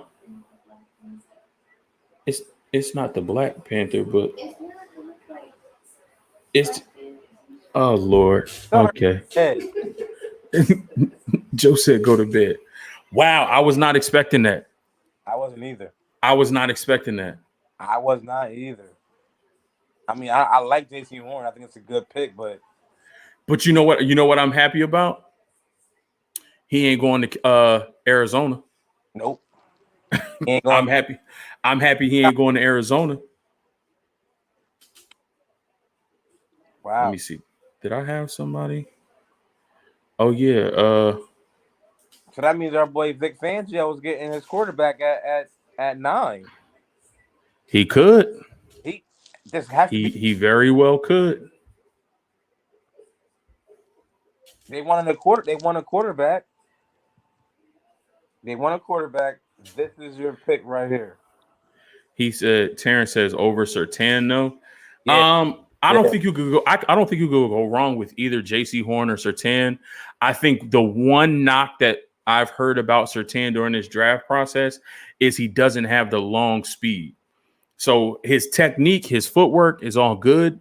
But I think a lot of teams were worried about his long speed. Whereas J.C. Horn, he answered those questions by running a 4.3 or a low 4.4 at his pro day. He has the same good technique, same footwork. I mean, if you saw the highlights that they just ran, he's a great tackler. He knows how to do the peanut punch. So, his objective is, one, to make sure you don't catch the ball. But if you do catch it, I'm trying to get it out, whether I punch it, whether I rip it. He's aggressive. He has that same demeanor his dad played with. Everybody knows when Joe Horn played, he was a dog. He was in your face. He was talking to you. He was aggressive. He had no friends on the field. JC plays the same way. So, if you look at, Surtain the second, he's kind of quiet. He's mild mannered. He don't really talk. He's not really boisterous. He just does his job and does it well. And that's no knock on that. But I think, with all the intangibles that JC Horn has, I think that's why he was taken ahead of Surtain. And then you got to look at scheme fit. If Carolina thinks that, JC is a better scheme fit than Surtain, then, it makes sense why they went that way. I like it. No, I like it too. I was shocked he went that high, but yeah. I like the pick for Carolina. I know my Carolina peeps and my aren't gonna like the pick. Some of them might like it, some not. They might. I think most of them wanted Justin Fields, but here Denver has to go Justin Fields here. I would think so. And I would think so. And I think it really looks like Mac Jones is going to fall right into Bill Belichick's lap at 15. That's crazy. That's crazy. Unless Denver takes him here, but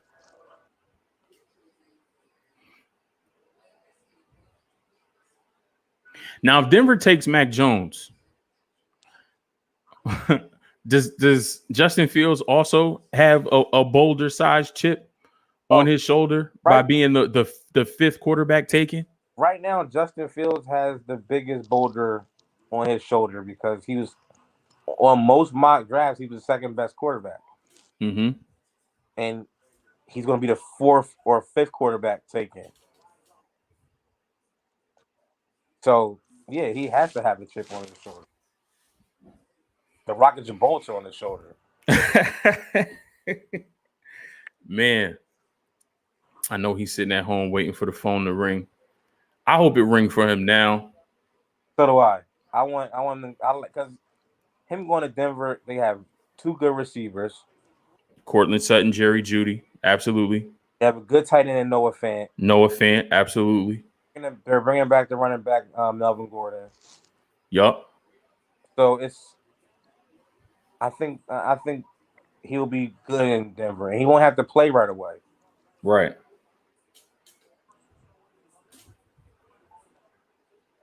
And I think the Giants may take Devontae Smith if he's there at 11. Go with Daniel Jones. They got enough receivers, don't they? They just signed Kenny. The Giants. They just signed Kenny Galladay. Oh yeah. They got John Ross from the Bengals. They still got Sterling Shepard.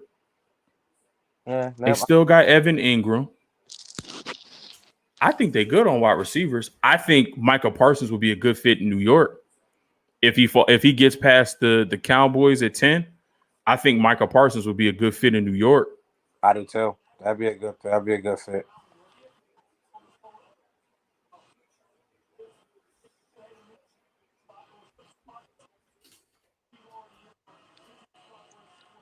I think Justin has to be the guy to go here.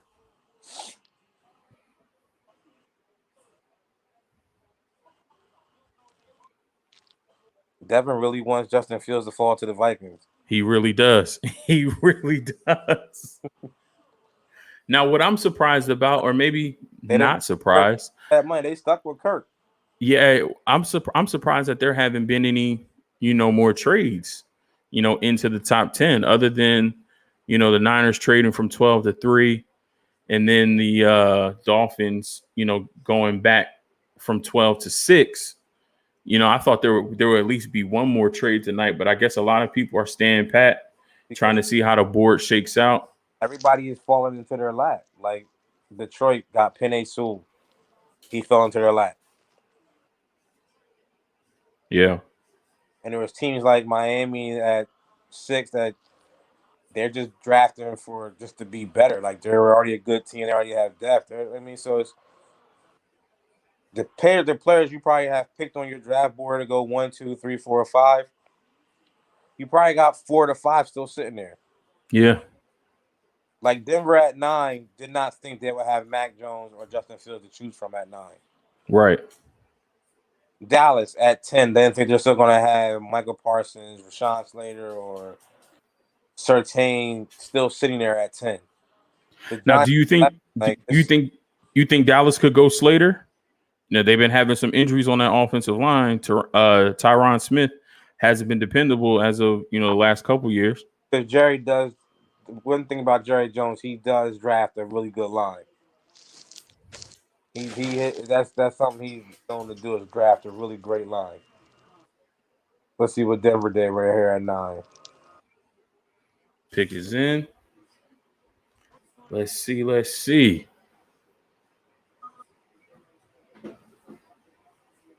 Wow. Uh-oh, you got a lot of wows tonight. Okay. Oh, you tapping out. All right. Okay, that makes sense. That was one of their biggest needs going into the offseason. They needed defense. They especially needed to focus on that secondary. You got to look at the division that they're in. They're in the AFC West. They got to deal with Justin Herbert and Mike Williams. And you see the championship ring on his finger? Oh yeah, that thing clean. That's an Alabama championship ring. I know that it is, but damn. These dudes college kids. Hey man, Alabama could probably play with some of these boys in the NFL for real. Man. I think that's a good pick. I think that they needed to go there. So now that the 2 top corners are off the board, I don't think Dallas can go corner here. I'm gonna bring my bro on.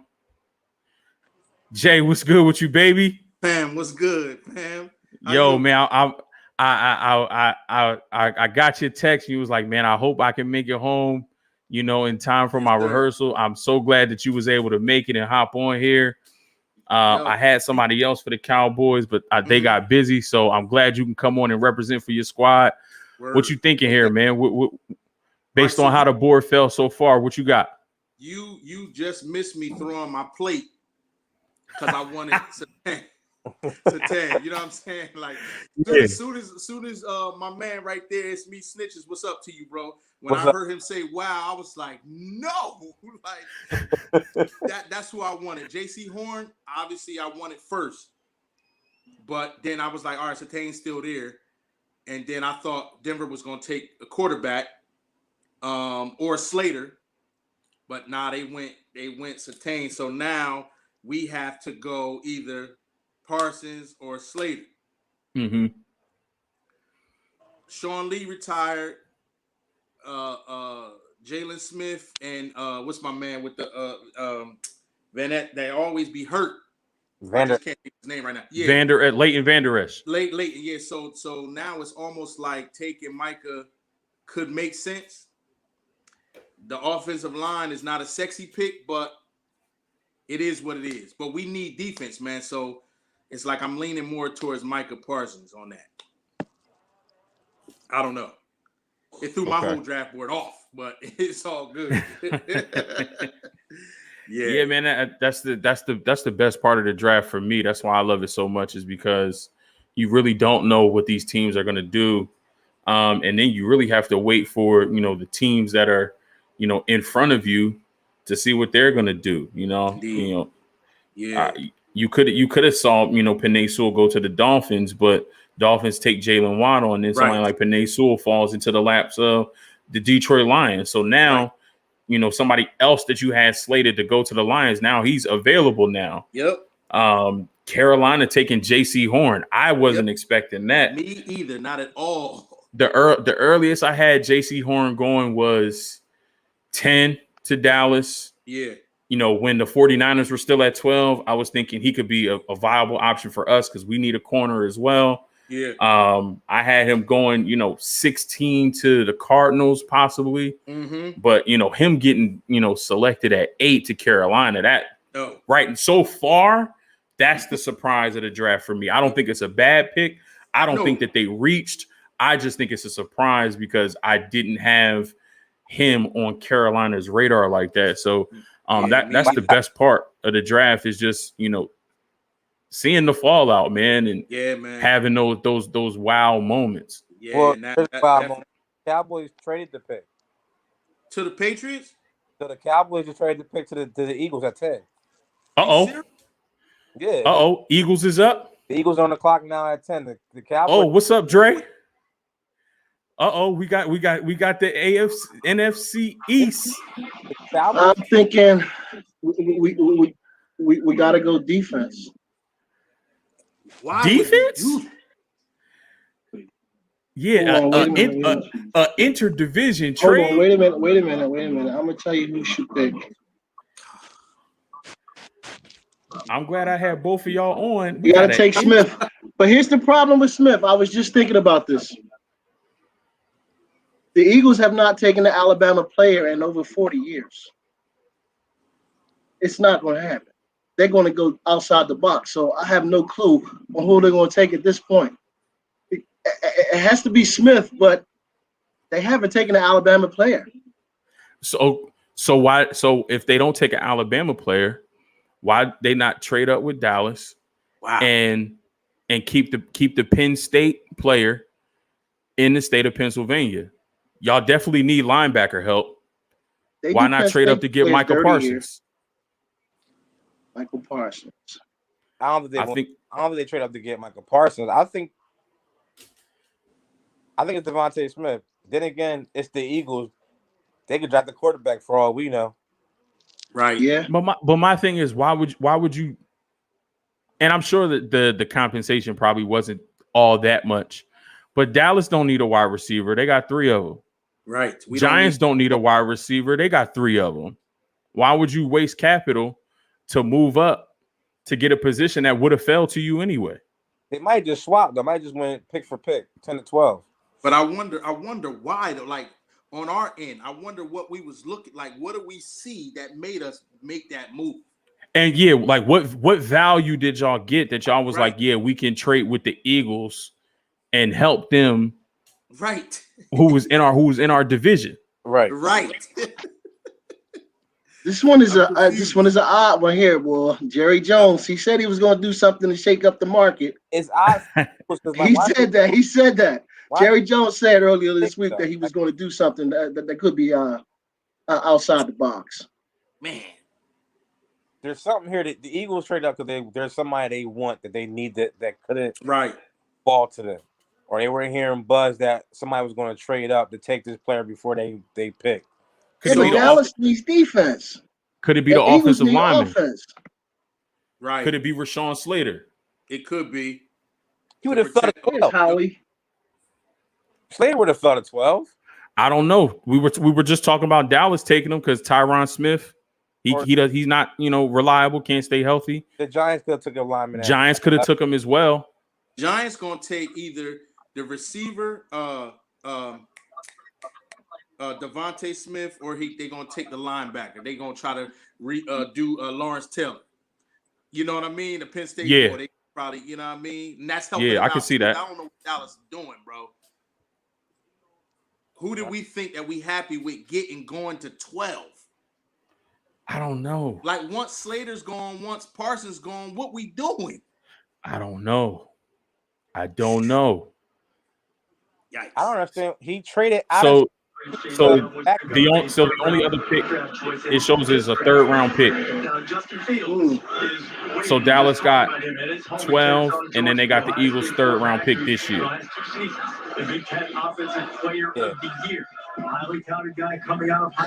If they brought Justin Fields in here, boy, oh boy. I'll open the door up so y'all can hear the gunshots. Oh. a Justin Fields versus Jalen Hurts QB competition? That's Ooh, crazy. boy, oh boy, that would be ill. 2 years in a row to take a quarterback and to have so much cap deficit, but Howie has done a good job in the offseason with flipping the numbers, so we're looking pretty good. I was thinking a wide receiver would put us right where we need to be at, but let's see what we're going to do here. Wow. If they traded out of 6 to 12 to back to 10, right, Justin Fields, you could have just stayed at 6. Right. Really. But I mean, I guess they pick up the draft capital because you get that's an what extra Howie first does. rounder. You get an extra first rounder next year. And whatever additional picks came in that Dolphins trade, and then you only giving up a third rounder this year. So here go Goodell walking to the podium now. Boy, Justin Fields would be an upgrade, but I do believe he's a better passer, much better all-around passer. When you're looking at dual threat quarterbacks, they're in that same mode. So, and I thought after they got rid of Carson Wentz, that they were all in on Jalen Hurts. The other thing is, you're still talking about an elite playmaker on the edge. I mean, it's not like Devontae Smith. Devontae Smith. Oh, wow. So they did all that to get a wide receiver who was going to be there? And the first time they picked the Alabama player, he actually did what he was with the best player on the board. They probably thought that the Giants was going to take him, so they jumped ahead because they knew we didn't need a receiver. That is true. The Giants, like I said, the Giants, they just signed Kenny Golladay. They got John Ross from the Bengals. They still got Sterling Shepard. They still got Evan Ingram. To me, the Giants would be stupid to draft a receiver. Name any of those guys that's less than 25 years old. And John Ross can't stay healthy. Yeah. I think they need some fresh legs. Kenny Golladay is what, 27? Ever since they let the bull walk, they've been kind of hurting on wide receiver. Daniel Jones have been able to get them out of trouble. Yeah, and they haven't really had a threat. Daniel Jones running for his life, so they might take Slater. I think so. I think they go offensive lineman. Yeah, they have to. So I guess Parsons has to fall to. Parsons is still going to fall to 12. Right. He's still 12. Yeah. So we either gonna get Parsons or Slater. They like it. What we're looking at. What you think? What you think about it? Me? I think it's going to work out pretty good. Depending on this offense is going to run to see how well Jalen Hurts get acclimated with his tight end. Everybody knows that first year quarterback, the best pal is a tight end. So if they can keep Zach Ertz around for another year, I think we can do something now. See what we do. We still need a cornerback, but I think it's still going to be somewhere around in the third round or the second round. Now that they gave up the first round pick and the third round pick, excuse me. You think the Giants going to surprise us and do Fields, yo, and get and put Daniel down? I don't know. It might be. Hold on. Give me 1 second. Let me add our Giants experts to the stream. We got the whole NFC East. We got the East in the house. What's up? Listen. When the East is in the house. Let's go. They just traded the pick. The Giants. They just traded it to the Bears. Oh no. So the Bears is getting Justin Fields. The Bears is going quarterback. I thought we were about to get Slater. I was pretty excited, man. Wow.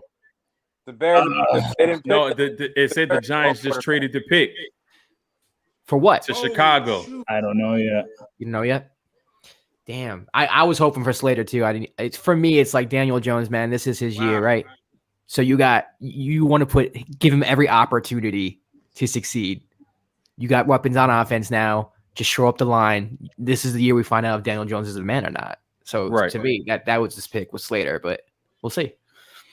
Yeah, I thought we were gonna go either receiver, O-line, corner, or edge. I felt like any one of those was a big hole. I was hoping they'd either go DB or O line, but then once Horn and Sertan went off, I was just watching to see if Slater would fall to us because there's good film of him against Chase Young. I thought he would have been a great fit, but we got to see what they got here.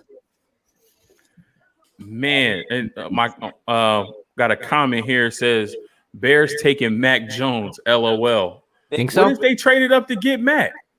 I don't know why you would trade from what 20 to 10 to get Mac Jones when Justin Fields is still on the board. But I mean, it is possible. Right. So the Bears trade up to get Mitchell Trubisky 2.0. Listen, Man. listen. Ryan Pace did it once. I wouldn't see why he wouldn't do it again. I hope he wouldn't, repeat the same mistake. But fired before the season starts. It's possible, bro. It really is possible. All right, well, Josh and Charlie, if y'all can hang out until pick 20, I'll bring y'all back up. No doubt, man. All right, man. See you later. All right, see y'all in a bit. No doubt. Thanks for having me, Marcus. I'll stick around. Yes, sir. Appreciate you for coming on, Dre. All right, Jay, we'll keep you up here because Dallas is Dallas is almost back on the clock, so I ain't gonna drop you down and just to bring you back up. I said it earlier. Mac Jones is gonna fall into Bill's lap at 15. That's crazy. If that happens. Wow. What a trade. So let me come down here because I had them scheduled for 20, but you right. Looks like the Bears. He's gonna fall to them, man. He's gonna fall. He's gonna fall. Yo, Bill Belichick seems to get everything that he wants. Like, yes, he does. To make one move. Listen, he either got a really strong prayer life or he made a deal with the devil. It's one or the other. It's one or the other. Either his prayer life is ridiculous. Yeah, I think he might have made that other deal, bro. Or I think he might have made that. Yeah. So he sold that. Oh man. Oh man. He's crazy. Definitely about to fall in his lap. For real. But yeah, they was talking about him trading with us so that they could get Matt. But it didn't have to happen that way, I guess. The Bears are coming up to get Justin Fields. But G, didn't I tell you that? I told you. I said the Bears is one of the teams that's looking to move up, and I told you they was going to get a little antsy. The Mitchell Trubisky experiment failed, so they feeling the pressure. They got to get the quarterback position right. They gave up a lot to get up. They gave up a lot to get up to 11. Like Adam Shepard just read off what they gave up to get to 11. But I think once they seen the draft board fall where it fell, they're like, all right, Justin Fields sitting here at 11. We got to go get him. Yeah. What was the compensation? It was year's first. I think next year another first, a fourth, and a fifth. I can't remember. It was a lot. Wow. Dang. It was a lot. So when the Eagles and the Cowboys swapped, did they just swap or did they get a pick too? So the Cowboys got it was the swap, and the Cowboys got a third round pick this year. Oh, okay. So y'all got an extra third. Okay, got you. But I think the Bears gave up 4 picks to get up to a number 11. Jeez. So yeah, they wanted him bad then. Well, once he fell past Carolina and Denver at 8 and 9. Right. They should have been on the phone anyway. Right. Yeah. Like, you should have been like, all right, well, he's not going to 8 and 9. Here, what can we do? I want him. Like, and somewhere Bill's sitting back with a glass of wine. Like, at number 15, I'll take Mac Jones. Can you imagine though? Can you imagine Bears going Slater and then Fields dropping the Belichick? Oh gosh. No, I can't imagine that. And I think I think for Justin Fields, that would be the best possible scenario. Yep. Because him and Cam Newton are like this. They close. So that'd be a big brother, little brother situation. Go ahead, Joe. It was a beautiful city. I don't want to see it burn down. If they do that, right? Yeah. You're right. They took Justin Fields. Okay. They did, okay. Okay. So they did the smart thing. The smart thing. So are we gonna stay still? I don't know if like, because we can address the offensive line later. We need defense now. So it's like I don't want Slater for that reason. Like, we got a little time with that. I take Michael Parsons if I'm Jerry Jones. Indeed. Absolutely. Without question. Indeed. That's an easy selection to make. Yes, sir. Chicago did a smart thing in the draft. Ryan Pace just saved himself for the season. Yes, he did. Yes, he did. Yes, he did. The fan base is hype.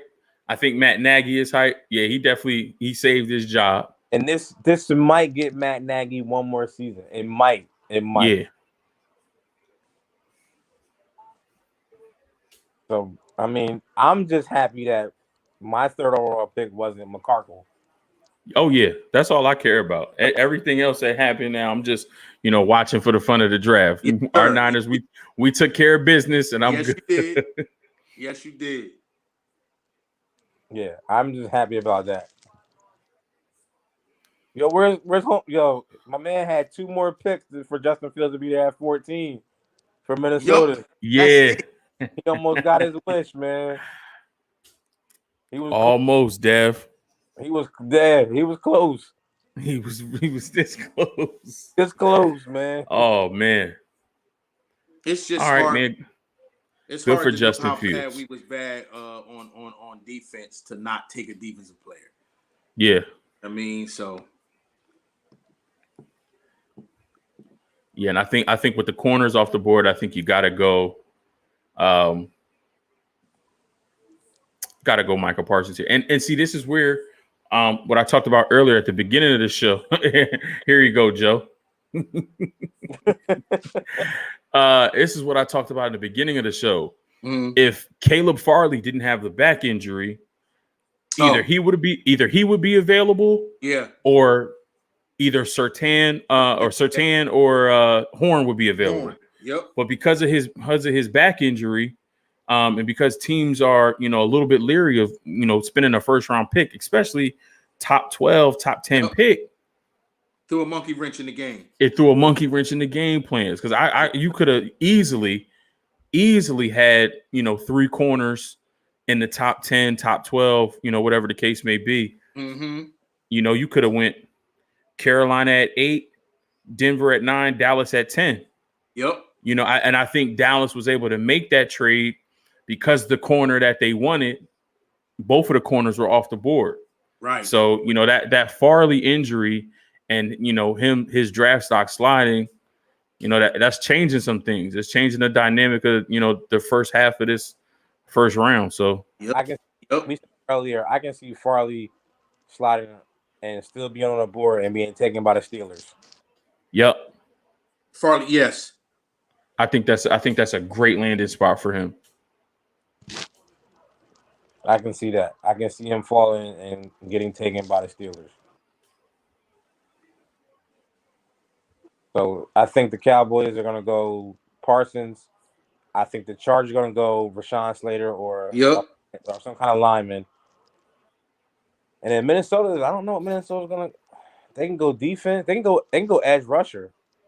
They could. They could go Kwity Paye, Greg Rousseau, Jalen Phillips. Probably Rousseau. I could see that. Yeah, I think he fits their scheme a little bit better, and I think he would be awesome opposite Daniil Hunter. Yes, sir. Quick question: Is my Rodgers leaving? He's telling people that he doesn't want to go back. That he doesn't want to be back in Green Bay. Will something happen this weekend? I don't know. Gotcha. It was reported that the Niners made an offer, but then it was debunked that there wasn't an official offer. Gotcha. There have been reports that teams have been on the phone with Green Bay to see if they can get something done. So, okay. We don't know right now. Got you. Yeah, I feel like Marcus. I don't know. Yeah. I'm sitting here trying to figure out where would he go? What team is going to trade for him? Like, what team will give up their future for him? Right. They won't be saying, "Friend, we offered," and they were like, "Nah, we chilling. We good." Yeah, I can see Vegas giving up 7-8 picks for him because it's Vegas, and you getting for 3 seasons in Vegas. Come on, man. That speaks attention. Yeah. So we'll see. I won't be mine if he goes to the AFC. I think the NFC a whole lot easier. Get him out of there. Yeah. Get him way out of there. Man, we must be on the phone with somebody or something. No, the pick is in. Goodell is at the podium. Oh, word? Don't spoil it. Don't spoil it, Joe. Oh, man. You all ahead of everybody. What you got, Verizon Files? Yeah. I knew it. Comcast tripping. Yo, which is weird because for some reason, like when we watch movies, it'd be a lag in our movies sometimes. Or like it'd be off a little bit. But now for some reason, I'm almost like 10 and 15 seconds ahead of you for the draft picks, Marcus. Yeah, you a good bit ahead. I don't think I couldn't hold it in for the Niners pick. I apologize. No, that one was understandable. I couldn't, man. I needed to get that off my chest. We was talking about how tight our chest was. We needed that sigh of relief. Man, I felt it in my stomach and everything, man. I hear you. Butt cheeks was all clenched together, all tight, man. I got one fist clenched right now.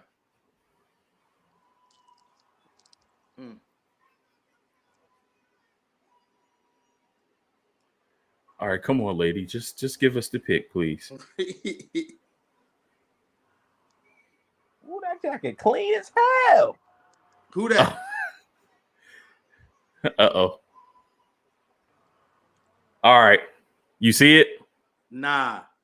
Okay, they got Michael Parsons out of Penn State. I'll take it. They got the linebacker. I'll take it. Somebody in his camp had a gold, like, glittery jacket. I see it. Yeah, that joint is clean with the matching bow tie. Yeah. Yeah, that is clean. Clean. I want that. I don't know where I'm going to wear it. I just want the jacket. That's clean. Wow. Woo. Well, that's a good pick. Yes, sir. That's a good pick. That's not Van Der Esch, Jalen Smith, and him. That's not bad, bro. No, that's not. That's not. If they get coached right, that's not bad at all. And I mean, I think they have. I mean, we saw Jalen Smith. You know, he had the gruesome injury in college. Yes. Cowboys took a chance on him in the second round, and we saw him grow and develop. Leighton Van Der Esch came out of nowhere. He had a decent career at Boise State, but once he got to the league, he elevated. Sean Lee was, a solid player for a long time. Absolutely. Yeah, so yeah, I think Parsons would be really good in this scheme. No doubt. He has the versatility. He can play inside and he can play outside. Outside, right. Well, yeah, man. I'll be good with them. Him and Jalen Smith on the sideline. That's two of the fastest linebackers. Yes, sir.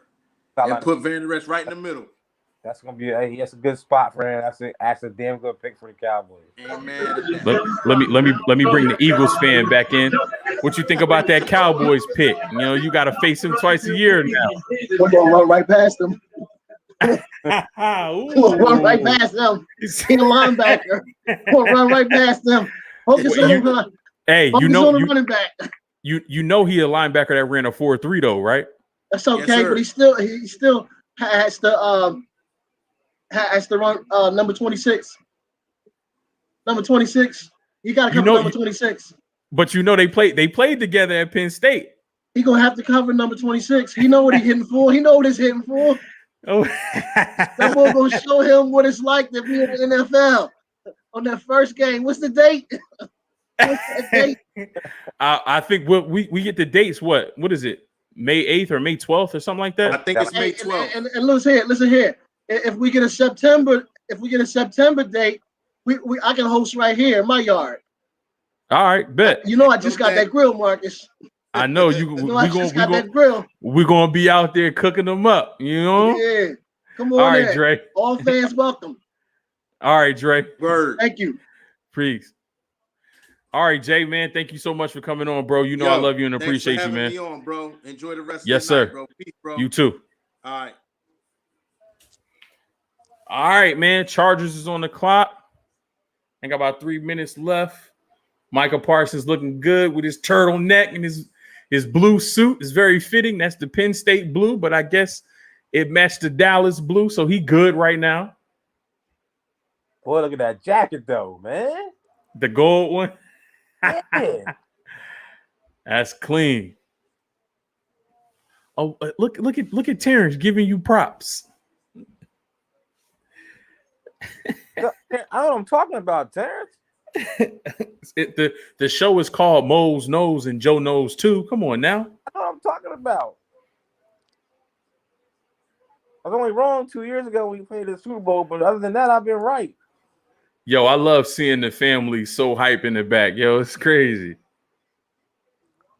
Yo, I can't believe Mac Jones is going to fall into Bill Belichick's lap. That's crazy, right?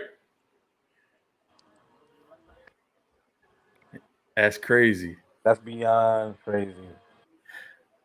Mac Jones still sitting back there. I said, what did I say? What did I say at the beginning? If we Now don't listen. at 3, how far is he going to fall? Yup. Now talking about Mac Jones, I don't know if it was him in the video. Okay. You know, it's all speculation at this point. I'm not trying to put nothing on the young kid, but they had a video of him. It looked like he was in a club, shirtless, and it looked like he was pretty turned. You know what I'm saying? It looked like he had a little bit too much to sip on. Not to mention, you know, you include the 2 DUIs, you know, that was on his record, and that video surfaced. Does that have anything to do with his slide? Who knows? It could be. No, listen. In the beginning of the draft speculation, the only team that he was tied to was the 49ers. He was never supposed to be a first round pick. He was slated to be a second round pick. The Niners showed up, and all of a sudden he was supposed to be their guy, like he was Kyle's guy. There's no other team tied to him except for Bill for the Patriots. But there's nobody else tied to him. This is where he's actually getting picked where he's supposed to get picked. He wasn't better than Sunshine, wasn't better than Zach, wasn't better than Trey. His ceiling is what he was in college. So he's where he's supposed to get picked. He's going to get picked around, I think he's going 15 to the Patriots. That's where he's supposed to go. 15 to the Patriots. Absolutely, absolutely. Now, if you don't go 15 to the Patriots, I don't know. I'll find out in the morning. You got me until the Patriots pick, Marcus. All right, that's what's up. Because I'm curious to see if he's going to fall there. I'm already an hour past my bedtime. So that 3:45 come knocking real quick. It do. It really do. It come quick. That 3:45 come real quick. And listen, you know what come quick too? Don't wake up at 3:45, 4 o'clock, but you got to be up at 7 and you can't go back to sleep. Yeah. But you just laying in the bed on your phone or like finding something, you know, boring on TV to watch. And then because when you get to 7, you like, all right, I'm finally going to go to sleep. Then you look at your phone and realize that it's 7 and you got to be up in 30 minutes. That's the one that I don't like. When I wake up in the middle of the night and I can't get back to sleep. So it's like 4 o'clock. Yeah. And then I'm sitting there till 6:37 and I got to be up in a half hour anyway. I don't like those. The good thing for me is I'm busy all day, so I won't have a time to sit still to where I can fall asleep. Right.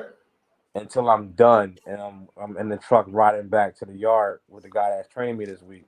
That's the only time I got to be awake. Before that, I'll be busy so much, so I'll be okay. Terrence said, I don't know how Bill does it. Listen, I said it was only one or two ways. Either his prayer life is immaculate, or he made a deal with the devil. It's one or two things. He made that deal with the devil. Bill made the same deal with the devil the Eagles did for a championship. Oh.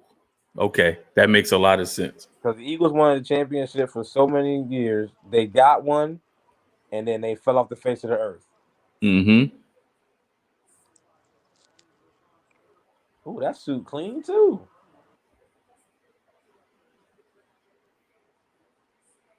Comcast is really doing me greasy right now, not being on time. Oh, you talking about Slater's suit? Yeah. Yeah, the blue with the pinstripes. Yeah, that thing was clean. I don't know where Elijah Vera Tucker at. It's dark in his house. He ain't pay the light bill. Oh yeah, they got no lights on.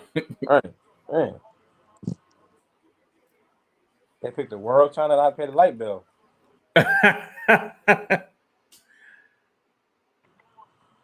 Shut up, Booger. Get to the pick. I can't. I mean, I'm not gonna say that because I might have to work with him in the future. We're gonna claim that. But Booger McFarland sometimes just Booger don't bother me. I'll stop. The only person that bothers me on TV is Marcellus Wiley. That's the only dude that bothers me. You really don't like Marcellus? Don't mess with Marcellus. I don't mess with him. I don't at all.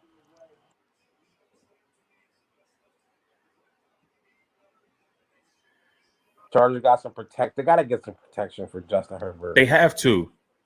And I mean, I had them going Christian Darrisaw, but Rashawn Slater is still on the board. You got to take him. You got to take him and protect Herbert.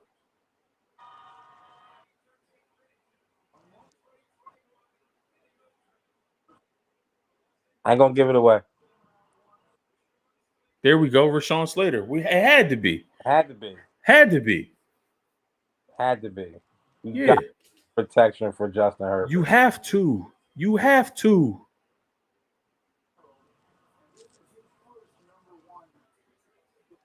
That's a big boy, though. Oh, yeah. And he can move, too. That suit clean, though. That suit clean. I like the brown shoes with it. I probably wear some white. I went crazy with some white or some blue Gators. But that's clean, though. The boy clean. I ain't gonna lie. Look at Terrence. He's like, yo, who is his tailor? Yeah, that boy. Yeah, that boy did a good job. He clean. Yeah, that boy clean.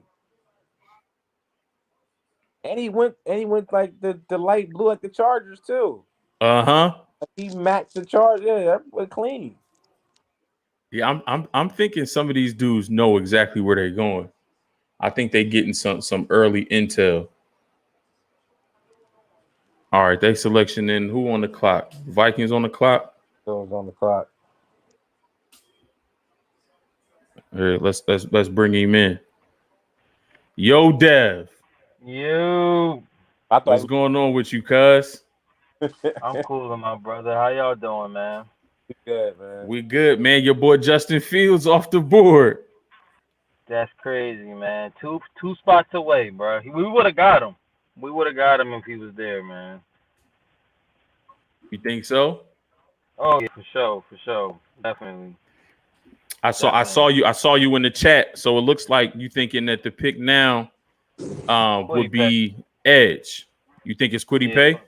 Yeah, we're gonna get Kwity Paye, man.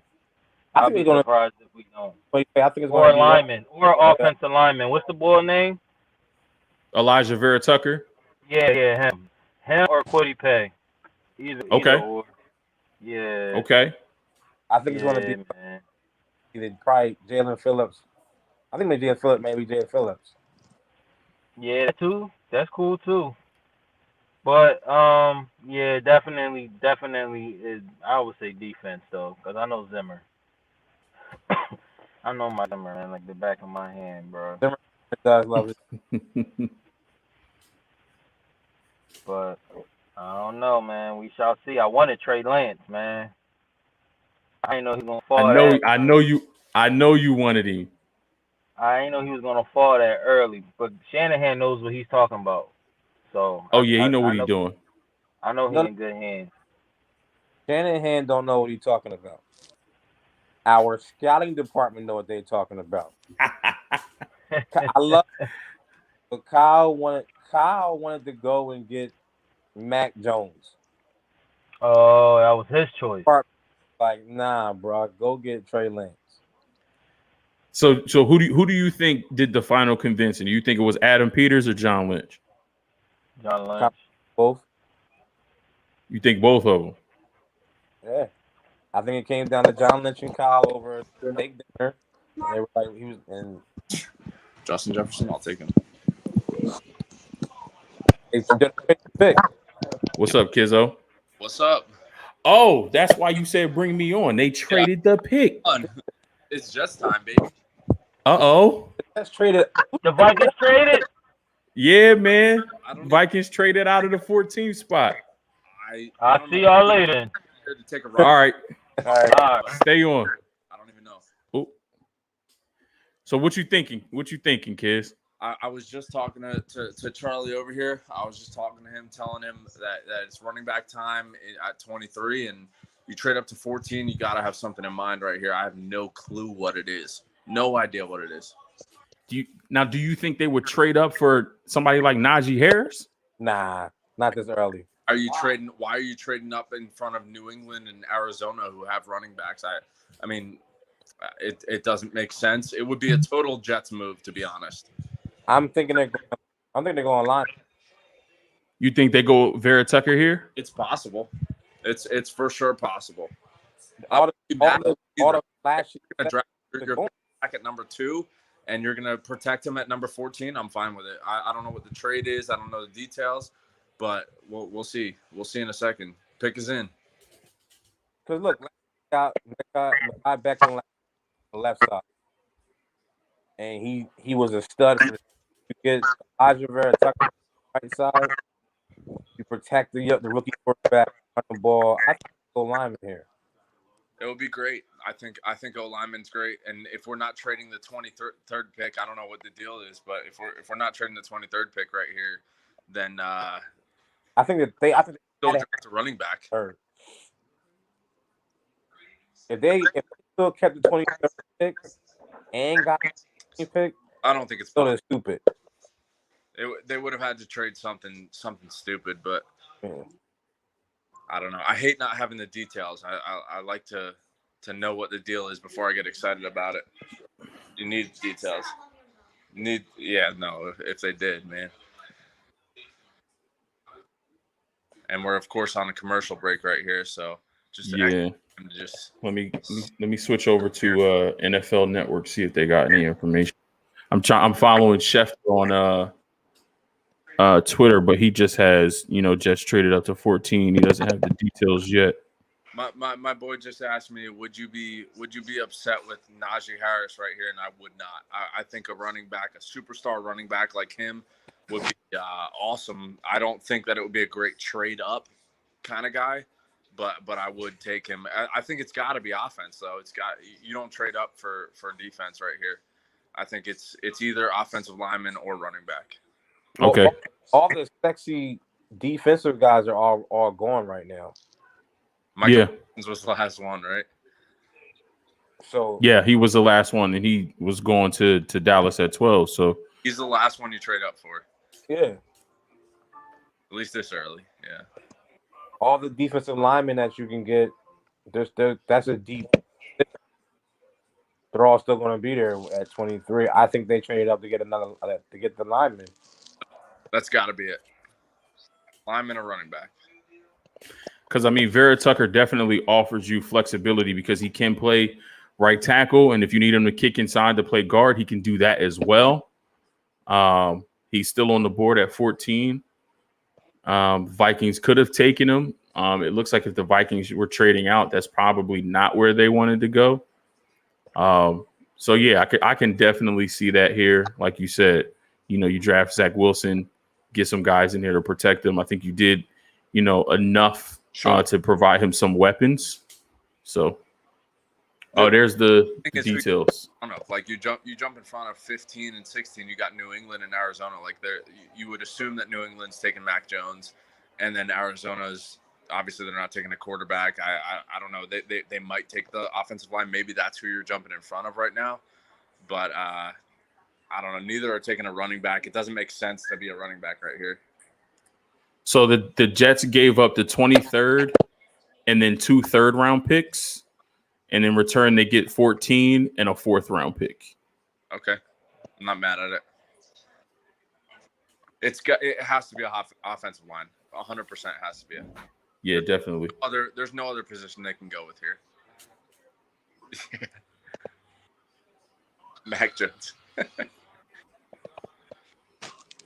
Or they're trading for Rodgers. We'll take that. We'll take Favre and Rodgers from Green Bay. From Green Bay, Yep. That would be crazy. Yeah. So if this is the offensive lineman here, word is in, it's Tucker. Okay, so it's a good. What's your outlook on the team now with adding a Vera Tucker and Zach Wilson? We're invested in the offense. We got a defensive coach. I'm happy with it. Cool. I think that this is how you build a balanced football team. Absolutely. Pick is official. Vera Tucker. Done. Nice. I'm happy with it. I respect it. I hope we get a running back in this draft at some point. I hope it's somebody who can come in and be a starter day one. But we're going to protect the quarterback right now. That's what we needed to do. We need to have, need to be able to get these receivers the ball. I'm happy with it. Cool. Yeah, I think. What's the Jets pick in the second round? I think it's early. Are they picking 2 after the Jags again? The Jets pick in the second round. What's the Jets pick in the second round? I'm asking my expert over here. We'll find out. But I think we have an opportunity and enough picks to be able to trade up for a running back too. I think they're going to be there. They're talking about Harris going to the Steelers. They're talking about ATN going to the Bills. If that happens, that'll be tragic. But there's a shot here. I think we have a shot at a running back too.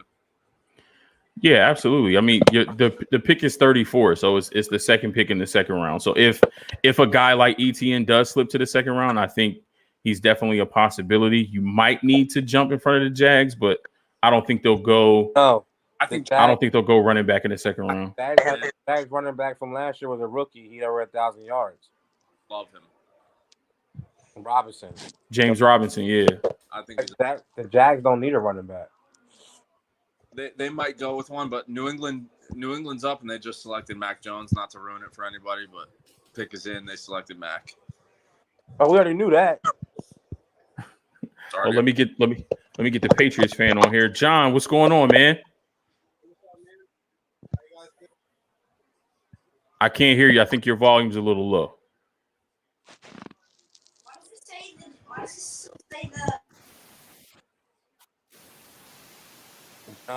the Johnny, look at my boy. Say something again, John. Yeah, I can't hear. Can you hear him, Joe? No, I can't hear him. I can see him. I just can't hear him. Yeah. They got Mac though. I'll be the Jets fan in division, hating Mac Jones for the rest of my life.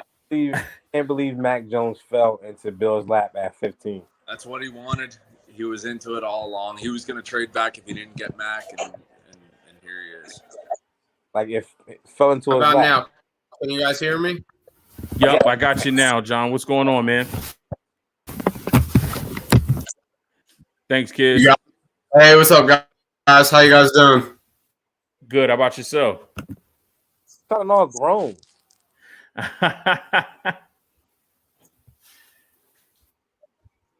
doing all right. Glad we got Mac Jones. Took a little bit. Yeah, man. Thanks for rocking out with us. I saw you backstage waiting for a little bit. So, Mac Jones is the pick here. He's coming in. He's probably going to be behind Cam Newton at least for a year. Give us your outlook on the pick and, the Patriots making this selection of a quarterback. Obviously need a quarterback. Cam Newton was lagging behind last year, especially after he had COVID. I like Mac Jones sitting behind Cam Newton for a year. I'm good with rocking with Cam Newton. He's got a good work ethic. He's a good vet for Mac Jones to sit behind and learn behind. And like Cam was saying last year, that's a hard offense to learn. So just give him a year to watch a vet operate an NFL offense and how to carry a franchise. Now, do you think Mac Jones fits what Josh McDaniels wants to do on offense with the Patriots? Man, it's hard to say. I mean, I think he's built like Cam Newton, but I mean, we'll have to see what happens. I mean, I think I think he'll be able to fit into our scheme. Mickey D's always will make something work. He's like a politician. Yo, he definitely is. He definitely is walking like a governor or a senator or something. Politician. Oh man. Yo, Joe, you know what he looks like? What? You seen what's the movie with Chris Rock where he was running for president and the guy he was going against? He looked like he's the type of God bless America and no place else. He looks like that guy when he's talking. Like he says stuff like G Willikers and God. Oh man. First he says freaking, like, you freaking kidding me, man? You're like a politician. Hey, I'm just glad we got a quarterback without mortgaging our future. We mortgaged ours, but I got the quarterback I wanted. Yeah, I mean, I wanted Trey Lance more than anybody, but I knew he wasn't falling that far. This is a good pick for the Patriots. I mean, he's going. It's the Patriots. Bill and Josh gonna make him look like a stud. Yeah, especially with all the guys we added in free agency this year, he should be able to fit into this offense. I think he'll be starting by like week 7 or 8. Man, honestly, so do I, but I really hope Cam can just ride it out for the full season. I really like Cam Newton, man. I hope he can get his career back on track. I agree the same thing when it comes to Jimmy Garoppolo and San Fran. I don't want Trey Lance in the field for a whole year. Yeah. I mean, that's another good guy for Trey to sit behind, Jimmy G. I mean, he's a good vet. He's been in the league long enough, and he sat behind some good vets. He sat behind Brady for a few years. So, I mean, he'll be able to teach that kid a lot. Yeah. But what Mac Jones has right now, he has 2 solid types, a good offensive coach, and the best coach. Yeah, absolutely. Damn, who those girls though? What up, Nick? What's going on with you, baby? Glad you could pop in for a second. Yo, you know I had to pop in here when my son was live with y'all, so you know, gotta say what's up to him, and I'm glad y'all took Mac Jones and not us 49ers fans. Absolutely. You know, I'm happy with that Trey Lance pick. You know, I heard you just say, you know, I would have hoped for Trey Lance, but obviously, you know, we didn't think he was going to fall that far. But, dude, I'm super excited, man. 1A, 1B for me was Fields and Lance, so I'm happy that we did not choose Mac Jones because I want to see Kyle Shanahan's offense evolve. But I do think Mac Jones is a good fit for the Patriots. I do think that he is a good fit there. So it'll be cool to see what happens over there. And, you know, this is the first time Bill Belichick has ever selected a quarterback in the first round. So kind of says much to what the need was there.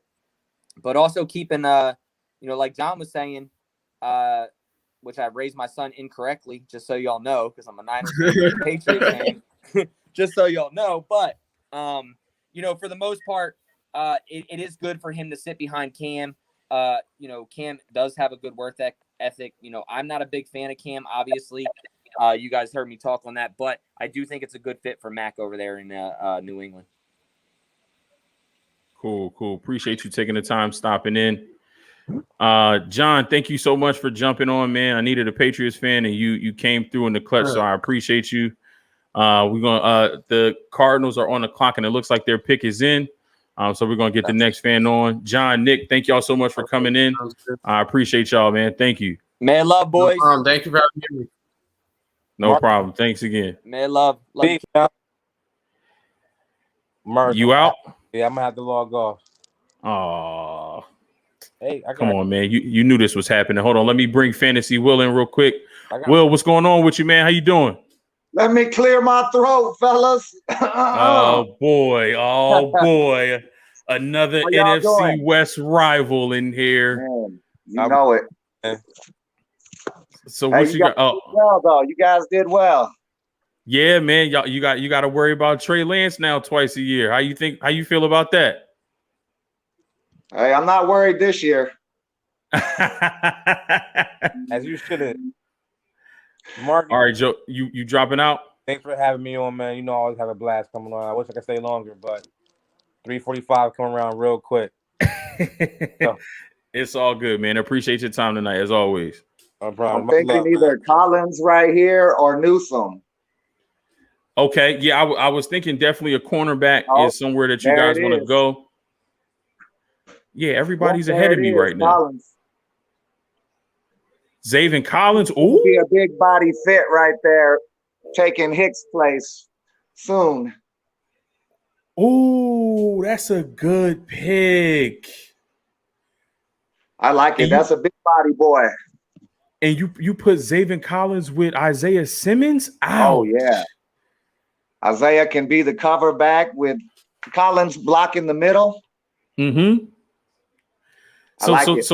So yeah, I let me know what the outlook of this defense now. You know, you got some young guys that you're grooming. You get Chandler Jones back. Hopefully he's healthy. You bring in J.J. Watt into the fold, and now you draft the college defensive player of the year in Zaven Collins. Like, I'm not going to say I'm worried as a 49ers fan, but the defense is looking real good over there in Arizona. Hey, I don't know, but with those three up front, we're looking pretty nice. People are going to have to get rid of the ball quick. Absolutely. Absolutely. You know, we're good in the middle now, too, I think. With Simmons there, picking up Collins, we still have Hicks. You know, cornerback is definitely an issue for us. It has been even when Peterson was there last year. So, you know, we're still going to be dealing with that. Hopefully we can pick somebody up here again. Yeah, I think like we was talking about earlier, I think corner is one of the deeper position groups in this class. So I feel like you guys will be able to address that position in the second round if there isn't another position that you want to address. But definitely when you think about how multiple this defense can be now, you know, I think all three linebackers, if you look at Hicks, Simmons, and Collins, they can all play the run well, and they can all drop into coverage. You know, they're not just, you know, run stoppers. They have, you know, good ability to drop into coverage, particularly Simmons and Zaven Collins. You know, they have a lot of athleticism. Simmons has a lot of speed, and they're good blitzers as well. So you definitely have to worry about Chandler Jones and J.J. Watt. You can't double team either one of them because, you know, if you double team one, right, and now you have him coming off the edge. So, you know, I was saying I wasn't worried, but that was just the fan in me. But, you know, it definitely gonna have to, you know, keep an eye out for that defense, especially with how multiple that they can be now with Zaven Collins. I think that it's a great pickup for the Cardinals, man. Great pickup. Most definitely. I'm pretty happy with that. You know, didn't get to talk to you earlier, but I was hoping the Cardinals would trade up and get a Smith or a Waddle to add. You know, we're getting old in the wideout section fast. We need a burner. Kirk and Isabella haven't done much yet. So so you're not confident with Kirk and Andy Isabella with the speed that those two have.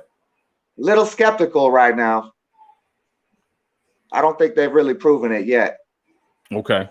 I think a Waddle or a Smith would have been a game changer. Okay.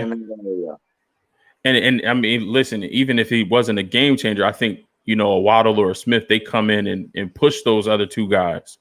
Exactly. You know, so, you know, it competition, you know, I think brings out the best in people. So if you can bring one of them young guys in who said, look, I know we got AJ Green and I know we got Hopkins on the outsides, but I'm coming to take this slot job. I don't care how long you two been in the league. I'm coming for this job. That could have bred some competition. And then look, you know, giving Kyler another weapon. I think I'm kind of glad it's defense because we have an offensive minded head coach in Kyle Shanahan. So I'm sure he'll be able to do a lot of things to scheme that up and try to get mismatches. You know, we saw that, you know, in the first game last year, you know, when he sent Raheem Mostert, you know, on that zig route and kind of, you know, twisted up Isaiah Simmons for that big play. You know, Kyle has some schemes and some things that he can do, you know, but giving Kyler another weapon, you know, I'm kind of glad y'all didn't trade up. Right.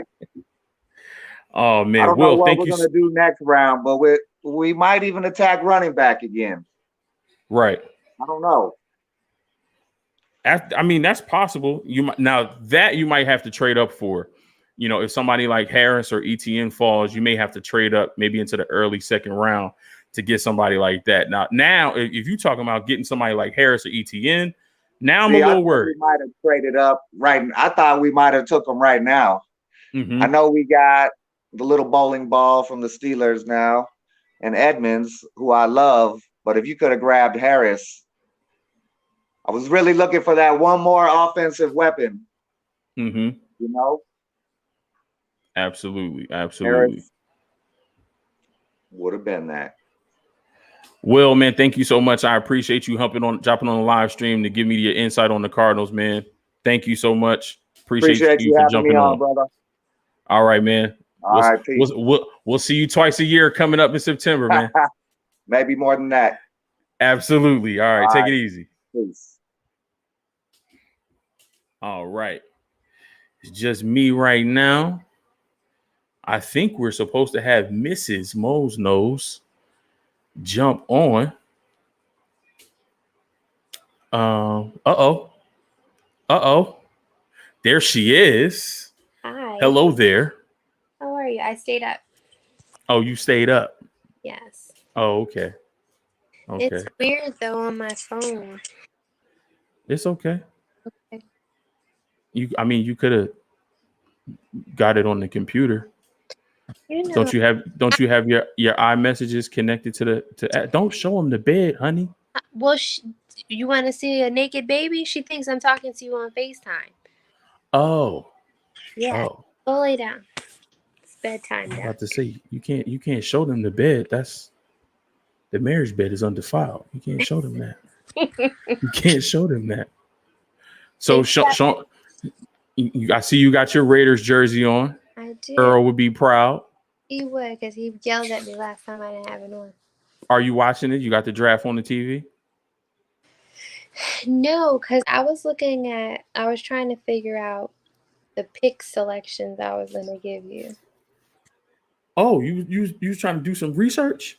Yeah. Oh, that's okay. Okay, that's different. I was not expecting him to go this high. Which one did they pick? They took Alex Leatherwood. Oh, he wasn't on their little thing. But you know what? What? That's why they call you Mrs. Mose Nose. If I'm correct, I think you selected Alex Leatherwood to the Raiders when we did our mock draft, when you was on with Nick. I think I did. I know I picked him. Was it for the Raiders? Let me see. Was it for the Raiders or was it for somebody else? I know I picked his name, but I don't remember who it was for. Let me see, because that would be weird, wouldn't it? If you did that and they took him, hold on, let me see. Let me go to the Raiders pick. You almost selected a gatekeeper. You almost selected a gatekeeper. That's crazy. Stop. Hold on, let me see. Did I really pick him? I'm trying to get to it. You know, when you're trying to do something, now my phone want to act like it don't want to work. Oh, you can see. Okay, no. Who did I pick? I think for the Raiders, you took Tevin Jenkins. Is he still on the board? Tevin Jenkins is still on the board. Now, I would have thought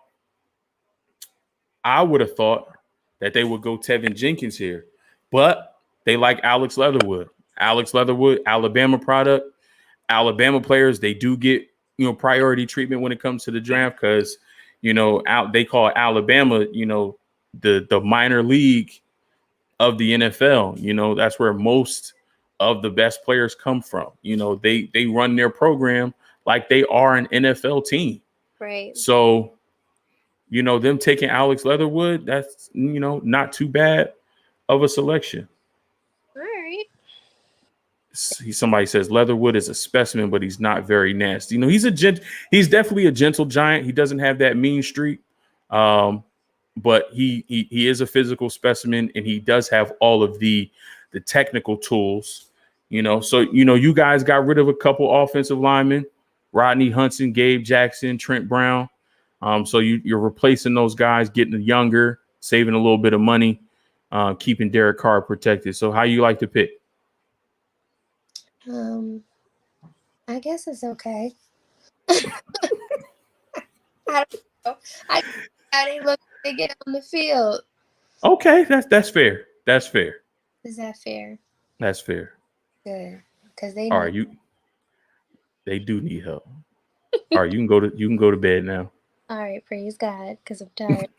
Thank you for staying up, though. You're welcome. I love you. I love you too. All right, bye. Wiley, thanks for hanging out, man. Not a problem, man. Not a problem.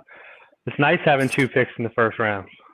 I love it. I've been doing on my channel. I've been doing mock drafts for all 32 teams. So doing full 7-round mock drafts for all the teams. And one of the things that I love, going through the mock drafts is having multiple picks in any round, because it allows you the flexibility to, maybe get a guy that you wouldn't normally take if you only had 1 pick. So right. I like having multiple picks. And we got it for multiple years, so I'm good with that. Absolutely. Hey, this one here, I don't waiting to see what this is going to be. Oh, I'm a little bit lag, yeah. I was going to say it was going to either be Phillips or Kwity Paye, or a lot of people wanted Najee, and I think they're gambling. I think they're hoping that Najee's still there come 36 when they get back early in the second. There was some rumors that you might even see him try to trade up into the late first again. So we'll see how that pans out back there. But yeah, we needed defensive end help, and he can play. He can play as that straight edge rusher, or you can stand him up. So this is not a bad pick at all. Being in the backyard, I know they did a lot of research on him. Absolutely, and as a Dolphins fan, you can let me know if I'm on point with this or if I'm off base. Now, I'm not saying that he will turn out to be this guy, right? I'm not saying that he has the potential or the projection to be this person. But if I'm just looking at him from a physical standpoint, from a stature standpoint and his physical traits and abilities, Jalen Phillips kind of reminds me of a Jason Taylor. Yeah, definitely. His size and build and the speed off the edge like that. Like I said, the nice thing is he can put a hand in the dirt or stand up. So that gives you, some ability to move him around a little bit. He may not be on the end of the line. You might see him squeezing up into a gap somewhere. We made some moves, last offseason, bringing in some free agents.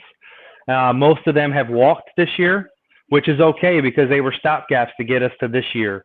We had some players that needed a little bit of work, the Van Ginkles. We had Seiler in there and on the line there. We had the other dude that we drafted last year playing at our nose tackle, Davis. Turned out to be a beast. So that allowed us some flexibility. Now we bring in another young guy who gives us that same opportunity. So yeah, we might have lost Van Noy, but we're getting players that can kind of be jokers, and that's kind of Flores is kind of that's his blueprint. He wants a line that can move all over the place. You don't know where they're coming from. How many times did you see them in the amoeba last year? Right. That was one of the things when I put my mock draft out. One of the Dolphins fans said that they're really not a base 3-4. They're more of a hybrid front, a hybrid defense, because they are so multiple and they do so many different things. So I think adding a guy like Jason Phillips only, enhances that ability to be multiple. So give me your final thoughts. Give me your outlook. You get Jalen Waddle at 6. You get Jalen. You get both the Jalens. You get Jalen Waddle at 6. You get Jalen Phillips at 18. What is your outlook at the end of this first round for your Miami Dolphins, man? How are you feeling? Hey, I'm good with it. Like I said, having those multiple picks, and you brought up a great point. It allows you flexibility. Would Phillips have been the pick if 18 was our only pick?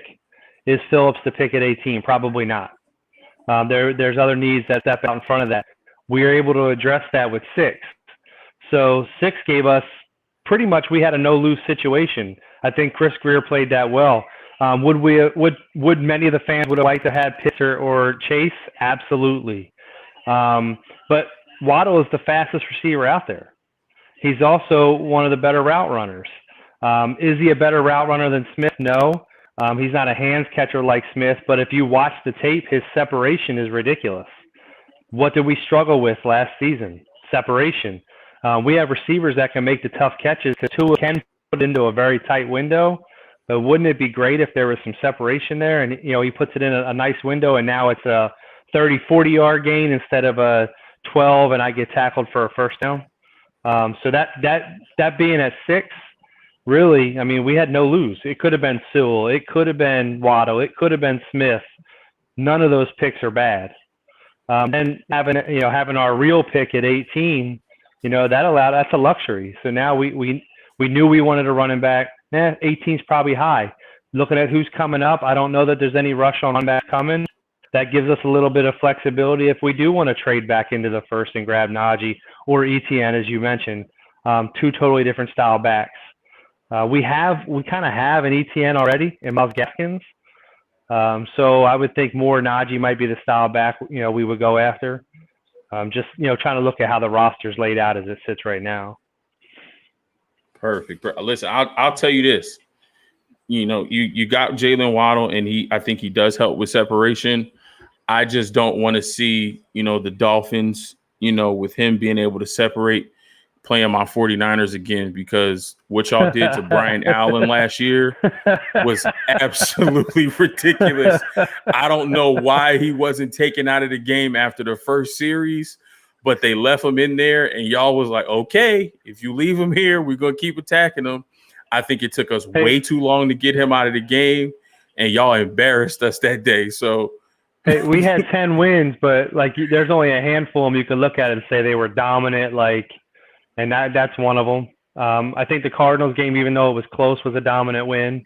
But I'm hoping for bigger things this year. But that was bitter, man. 10 wins and you don't make the playoffs. That hurt. Yeah.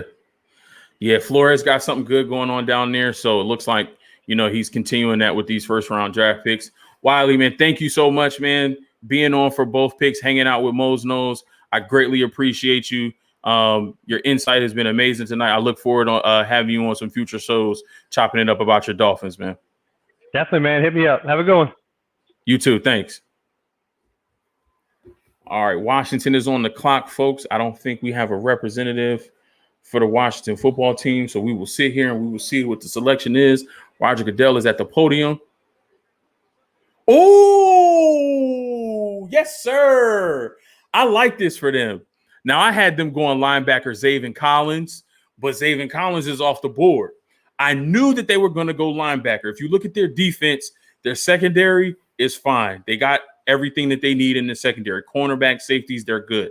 That front 4, Chase Young, Montez Sweat, listen, that defensive front is nasty. They're good. I think their one weakness was the linebacking core. Get somebody like Jamin Davis, 6'4", 230, ran a 4.4. He can cover. He can tackle. He's sideline to sideline. The dude is a missile. He's not going to have to do much because his defensive front in front of him, they got that on lock. That allows him to roam freely, play sideline to sideline. He can cover tight ends. He can cover running backs out the backfield. I think he offers you versatility as a blitzer as well. He's great in cut. Listen, I think this is an awesome pick for Washington. Their strength is their defense. The defense just got better. Is one of my favorite players in the draft. I like Jamin Davis. Glad to see him go in the first round. This is dope. And since we didn't have a Washington representative, the Giants will be on the clock soon, so we'll bring our Giant contingent back, and we'll make this a Ryder affair. We'll make this a Ryder affair. You know what I'm saying? We will make this a Ryder reunion. I don't think Kizzo knows he's in right now. I don't think he knows he's in, but somebody text him. I'll text Kizzo. Some text him to get back on here. What's going on, man? All right, so are the Giants going to leave y'all hanging again? Are we going to trade out again or what?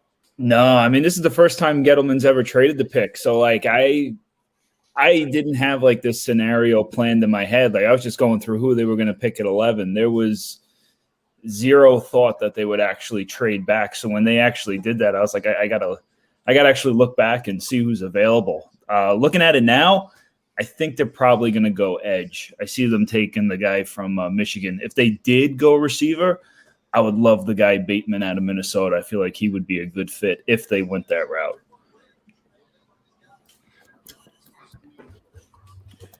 What you got, Josh? What's your insight? What do you think of Owusu Koromora, Charlie? I need to know. Who's that? Why not Owusu Koromora? Don't really know that much about him. I've just heard good things about Pay. If they went with him, I wouldn't mind it. Yeah, I right now, I to be honest with you, at this point, it doesn't really matter to me. I would like to see him, beef up the edge. Have an edge rusher there. So I agree with you there, Chuck. But right now, there's really no one on the board who jumps out at me, if I'm being completely honest.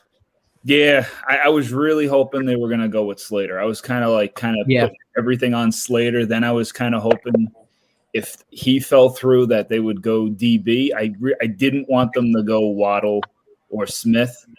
I didn't think that would fit what they wanted to do. I was really banking on Slater. I didn't want Parsons with Slater on the board, but now looking at what's available, now I think you have to go edge. They have to get somebody to rush the passer because they did get Adoree Jackson, so they finally have, if he could stay healthy, they'll finally have that second corner. Hopefully Graham could do more things with the deep. He was like handcuffed late. They had to play zone most of the time just because they had no corners outside of Bradbury. Hey, Charlie, would you take Stephon Marbury? We're trying to win a championship, yeah, but I mean, I didn't know we were talking about like the greatest. Like they always say, is it Jordan or LeBron? I'm like, well, is anybody going to mention Marbury, or do I just want to bring that up?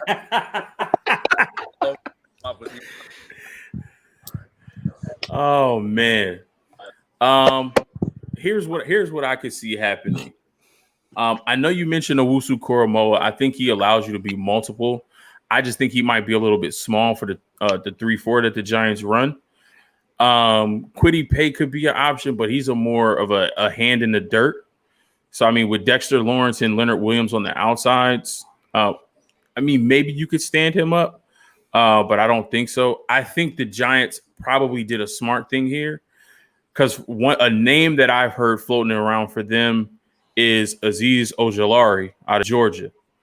Now, I think as far as edge, him standing up from, that 3-4 outside linebacker position, rushing the passer, I think that would be a great fit here. They were looking at possibly taking him at 11, but they were able to trade back from 11 to 20, and now he's still on the board. So you get that pass rush that you need. He fits your scheme, and you pick up some assets. So if you're still looking at offensive line, Christian Darrisaw is still available from Virginia Tech. I had him going as high as 13 to the Chargers to protect Justin Herbert. I think they would have went there if Rashawn Slater was off the board. He wasn't, so I think they went with Slater because he's a better prospect, maybe a little bit higher ceiling. So those are a couple of names. I think it could be Darrisaw, Azeez Ojulari. I wouldn't be mad if it was Kwity Paye. I just don't, unless you're going to kick Dexter Lawrence inside, and then you have Lawrence at the nose, and then Leonard Williams and Paye on the edges. So that's also a possibility too. But the pick is in because they did lose Tomlinson. I'm going with Kwity. Yes. Kwity Paye, final answer. That's what I'm going with. Final Thanks, answer. Yeah, Josh. Paye. Paye, final answer. Wouldn't be shocked. Paye. The receiver popped up. I think they can address the O-line in the second round. Come on, let's see it. Yes, second round, there's guys like, depending on who else goes in the first round, but there's guys like Tevin Jenkins, Jalen Mayfield, Liam Eichenberg.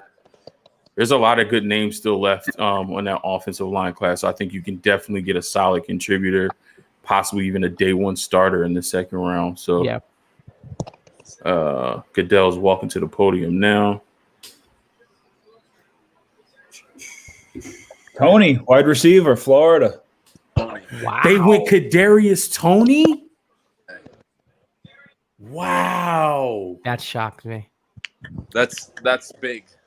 Why though? Why would we go receiver? That makes no sense. Well, they too, which they what you call it? I mean, they didn't get if you look back at their games, there's not like a single time you could look back and say a receiver bailed out Jones on anything. Slayton took a step back, started dropping a lot of passes last year. Ingram's dropped a lot of passes last year. Yeah. Shepard is good when he's available, but he's had a lot of concussions. I mean, another concussion, his career might be over. So I'm not completely shocked that they went receiver. I didn't think they were going to go Tony. Just watching the highlights of him now.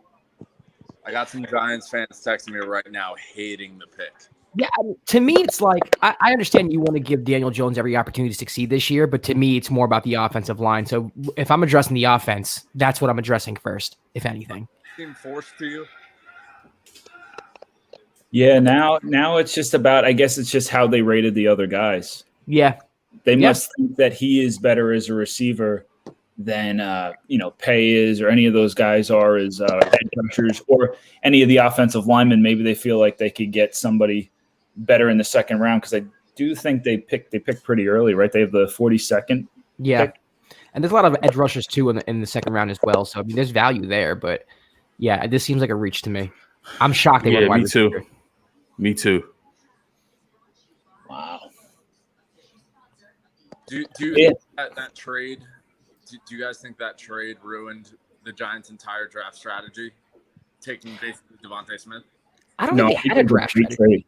If that's the thing. I like the trade. I think you get a lot of assets back. I like the trade in general, but like the Giants this year, to me, like they were in a spot where like they don't have like a like glaring need, but there's things they can kind of tune up a little bit. And I mean, the Eagles-Cowboys trade. Oh, that? I don't care. I don't think care. that one ruined their draft strategy? No, I don't think so. I don't think so. Because when you're looking at receiver, if you're looking at receiver back then, like they were at the time before Waddle went like 6, the thought was either Waddle or Devonta Smith. I mean, I wouldn't want a guy that's 170 pounds. If you really look through guys that have had a similar build outside of Deshaun Jackson, it's not really a promising list. Right. Waddle, I mean, he could be outstanding. They're Alabama receivers. If you look through Alabama's, history of receivers, they're studs. They usually work out.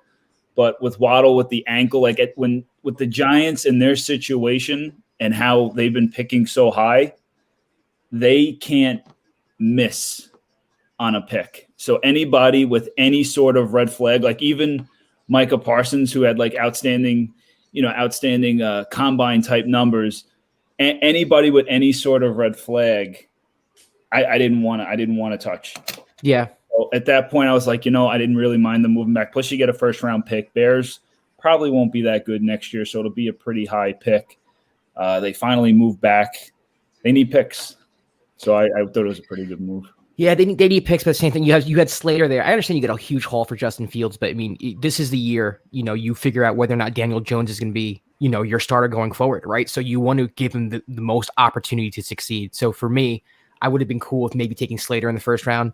I know they get a massive overhaul, but that's just kind of like betting against yourself. That's like basically saying, okay, well, we're going to need these picks in the future. I understand it. I'm not mad at the trade, but I feel like they're not really giving Danny, I guess, the tools he needs to succeed. I mean, I know they just drafted a wide receiver. That sounds kind of productive, but to me, like without the line, what are you doing? Yeah, if he doesn't have the line to protect them, like how is he going to hit those guys? You know what I'm saying? Right. And as a Giants fan, I don't want to sit back and be like, well, he didn't have. I want to know, like, we had the line, he didn't perform. Let's move on. I don't want to question whether or not he would have performed with the line or not. It did get a little bit better towards. I think I'm just telling you what they think. I'm not saying this. Yeah. They did. I think they like the guy Pert at the other tackle spot. The line did get a little bit better. One of the other problems was when the line was getting better, nobody was open. I mean, they would show you the all 22, and there was nowhere to throw the ball. So I guess they're thinking maybe the line will get a little bit better. They have a good coaching staff in place now. If we can get him some guys where he doesn't have to sit back, because there was times you just see him in the pocket and you're like, throw the ball, and then you actually look at the replay. It's like, all right, there really was nowhere to throw it. So I could see maybe let's try to get him some guys now where now Slayton's your number 4 receiver. So it kind of changes the whole way you view those guys. Now Shepard's a 3, Slayton's a 4. Maybe now that'll kind of help things out because now he won't have to sit back there. There won't be as much on them as there was before. But like you, Josh, I would have went with Slater early. Yeah. I'm saying Great Buffalo are pissed at comments here. And I've gotten some text messages as I've been on here saying, with Giants fans that are furious with this pick right now. It's just funny, Giants fans are generally Knicks fans. They cursed off Porzingis pick, the Danny Jones pick, and now this one too. It's like just funny to watch. Kind of as a Jets fan, I'm a little like, obviously I have no leg to stand on, but it's just funny to watch the Giants struggle a little bit. I'm sorry, guys. I'm a little fine. Also, I like the direction the franchise is going. It's just whether or not Danny is the quarterback or not. At the end of the day, that's the main question. Find that out this year, and that's Yep. it. You're 100% right, Josh. Yep. They got to hit on 2 through 7. Everybody gets all excited about the first round pick, but it's what do you do for the rest of this draft? What guys do you find when you look at 07 and 011 and 2011, they hit throughout that whole draft. They could find some guys. That's really what it's gonna come down to. And Kizzle, like you were saying with Knicks fans, I mean, they never gave Marbury a chance. So forget about Porzingis. They had they had Coney Island's finest, and they never gave him. Oh man, right? So. I mean, obviously the draft isn't over. So like you said, Charlie, we definitely have to see what they do through rounds, 2 through 7. But realistically, with the way the division is looking now, how do you like your chances? Where do you see, your Giants stacking up in the NFC East? Pretty good, right? I mean, just because the division's not that great, not because they should have won the division last year. There was a lot of games they should have won that they didn't. You look at the Tampa Bay game with the play in the end zone against Philadelphia. Ingram drops the ball. They lose to the Rams by 8. They had the ball at the 10-yard line against the Bears. There's a lot of opportunities now. They have Golladay. I mean, they only have to go 9-7 to win the division. Do I think they will? I don't know. They'll probably go 8-8. But I think they're in the hunt this year. They have to. They have to be in the hunt. I think they're in the hunt too because the division's pretty bad. I do like Washington. I think Washington's a lot better than people think they are. Dallas is going to come back, and with Dak coming back, I think they're going to be average, maybe a little above average. But that's what the division is. If Danny does show improvement this year, and that defense plays as well as I think it can, I do think that they can be in the running for it. Like Chuck said, 9-7 wins you the division. I think they're perfectly capable of it. I just think a few other teams in the division are capable of it as well. Everyone except the Eagles, to be honest with you. Yeah, I would agree. I would say their floor is 3rd in the division, and their ceiling could be winning that division. It all depends on the schedule and how that shakes out. And then, if they're able to pull out those close games that they weren't able to pull out last year. We don't have a Colts representative, but the Colts pick is in. They take edge Kwity Paye out of Michigan. I think that's a really solid pick for them. Add him on the line next to DeForest Buckner and them boys. That defense continues to get strong. So I thought they probably would have went offensive line there since Anthony Costanzo retired, but they might try to address that with their 2nd round pick. But I think this is a good pick for them all in all. Giants could have had Kwity Paye, but they let him slip to the Colts. Yeah, I wonder what the thinking was. I want to know where they had Tony and where they had Paye on their draft board, because you look at these projections, you do your research, you think it's going to go one way, and then somebody that was supposed to be in the mid-20s all of a sudden goes number 8, and it just completely throws you off. I would love to know where they had how they viewed Tony compared to some of these linemen and edge guys in the first round. But like we were saying before, if you look back at their past drafts, the past couple of years, they've hit nothing in the later rounds. They haven't had a good solid draft probably since that Super Bowl year in 2011. If you look at those, I mean, they are brutal. So what they do in the first round, like it's who cares? If they gotta find these gems in the second round, third round, fourth round. They gotta find these guys to fill out the roster, else it's not really going to matter who they picked here. Yeah, it's also very telling. They definitely won't receiver if they kept that pick. Now looking back on it, they're telling us that receiver was a need for them, which I find interesting. You made some good points, Chuck. Dropping the football and Slayton and Shepard being hurt, and maybe the receiving core might be a little overrated in the sense that Evan Ingram's dropping passes, Shepard's not always on the field. You might need someone else. John Ross is there, but what has John Ross really done? So maybe receiver was a bigger need in the front office than us Giants fans thought it was.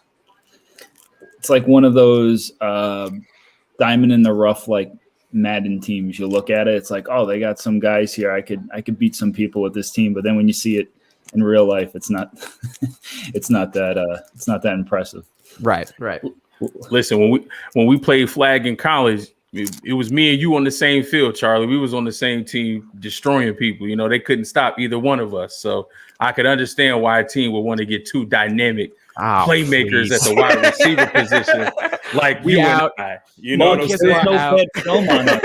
There was no bad film on us. No bad film whatsoever.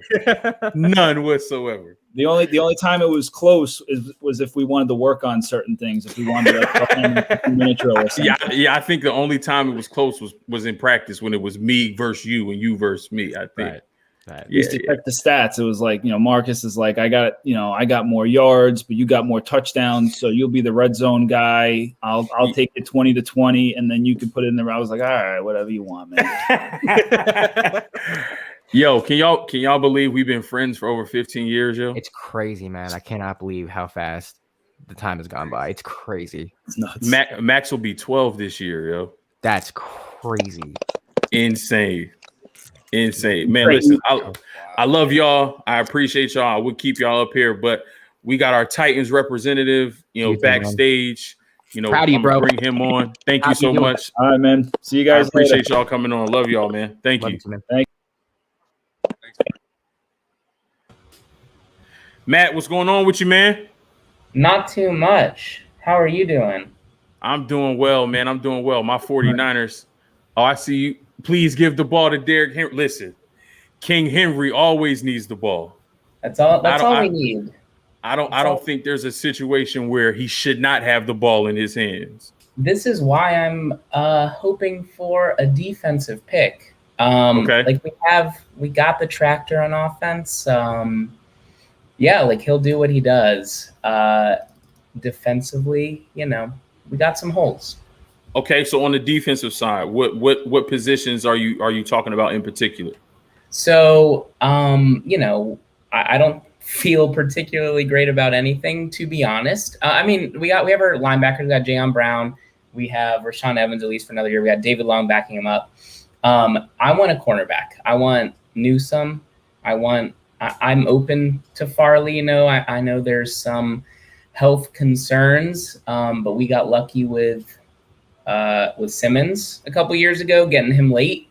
And he's been like a solid addition to our D line. So, just a corner. Like we lost Malcolm Butler, we lost Adoree Jackson, we lost Logan Ryan 2 years ago. Like we just need we need a starter there. Yeah, definitely. I think in my mock draft 2.0, I slated a corner to this team. I would not be mad at the Farley pick. And just as a human being, as somebody who, I don't know, but just seeing how much these guys put into their craft, how much has gone into them building their bodies and building their skill and getting better, for him, who at one point was on some people's draft boards, the top rated corner. Yep. And now people are talking about him falling out of the first round. I spoke about this earlier, having the back injury and having the back surgery. I can understand why teams, dropped him off of their draft board or moved him from a first round grade to a second round grade. And it's particularly the way he plays corner. You know, he's great in coverage. He has the speed. He has the length. He has great footwork and agility, but he also loves to tackle. He's not afraid to stick his nose in there. He's not afraid to shed blocks and to lay a solid hit. But in order to do that, I think your core and your back are two fundamental pieces for you to be able to do that at a high level for a long period of time. And when you think about his style of play and what he'll be asked to do, especially in an aggressive defense that Mike Vrabel likes to run, can you risk a first round pick on somebody who may not last, you know, his full rookie contract? So I will also just jump in and say, you guys kind of talked about it earlier with the Giants pick. Like our first round pick last year did not work. It was, I can't even think about it, honestly, because we drafted a right tackle who played, I think, 4 total special team snaps, one of them which he got knocked straight onto the ground. Then we traded him and got nothing for him because he didn't even show up for. Anyway, we don't need to spend more time on that. This is a new year. This is a new draft. But I just don't know if we can really afford to miss out on another first round pick. That is the only reason I feel like they might go with something safer, you know? Absolutely. Oh, well, there we go. Hold on. My Comcast been lagging all night. So, I mean, you got the pick. I got Goodell at the podium. I'll let you deal it. Give it a moment. Let me get a chance to get this. I gotta call Comcast. Oh, they did it. They did. Yes, they did it. Okay. I thought this could happen. I thought this would be a landing spot for him. I'm so happy for the person. I'm so happy for the player. I know his mind was going. And, you know, players can tell you all they want that it didn't affect them. But, you know, you see it. And every year a player is sitting and waiting for his name to be called. And, you know, a guy gets called in front of him and another guy and another guy and another guy. And they fall out of the first round. And, you know, it hurts because they put so much work and so much time in. So for the person, for sure, I'm excited. I hope he can stay healthy. I really do. So do I. I also, I'm a big fan of the players with a chip on their shoulder. You know, like those are the people I think, you know, Vrabel and John Robinson, our GM, like I think they go for those people. You know, we don't have like Malcolm Butler, I think was a great example of that. Like not highly drafted people, like people who fought for everything that they have in the league. And I don't doubt that, you know, he wants to prove the haters wrong more than anyone, you know? So I'm excited and I trust that they did the due diligence to make sure, you know, he'll be healthy. And yeah, I'm pumped. Yeah. I think this is a great pick. I think he went to a good system. I think he's going to learn a lot. I think Vrabel is going to get the most out of him. Yeah. I'm happy for the kid. I'm happy for Caleb Farley. I really am. That's awesome. Matt, man, thank you for your time tonight, man. I greatly appreciate you jumping on. More than likely, we do some more Titans content. I'll be reaching out to you to get some more of your insight about your team, man. Thanks so much for joining me tonight. I appreciate it. Have a good one, Mose. You too. Thanks, man. All right, man. Listen, I'm excited about the pick. I'm really excited about the pick. Yeah, it just came in. Okay. All right. I'm dumb excited about that pick. Where's my cousin at? Is he asleep? I know it's 11 o'clock. I know it's getting late. We only on pick 23. We still got about 9 more picks left. Let me see if I can get him back on.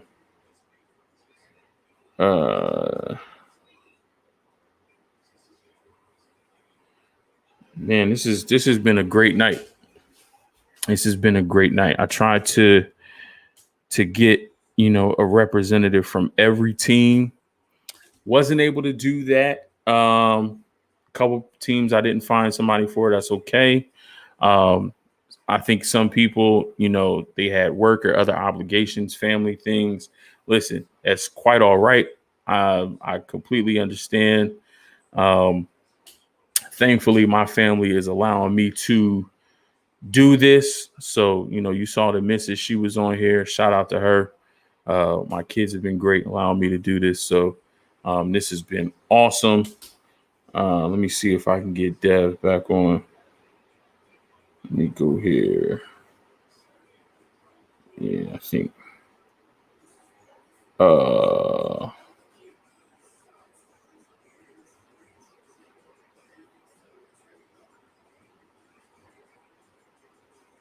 Try to see if I can get my cousin back in. Oh man, pick is in for the Vikings. I wonder where they're gonna go. I know I Dev mad. I know he must be feeling some type of way. He wanted his Vikings to get Justin Fields. That didn't happen. Once Fields was off the clock, he wanted them to get Kwity Paye. Vikings traded back too far. The Colts just took Kwity Paye. So the two players he wanted the most, both gone. So what do you do now?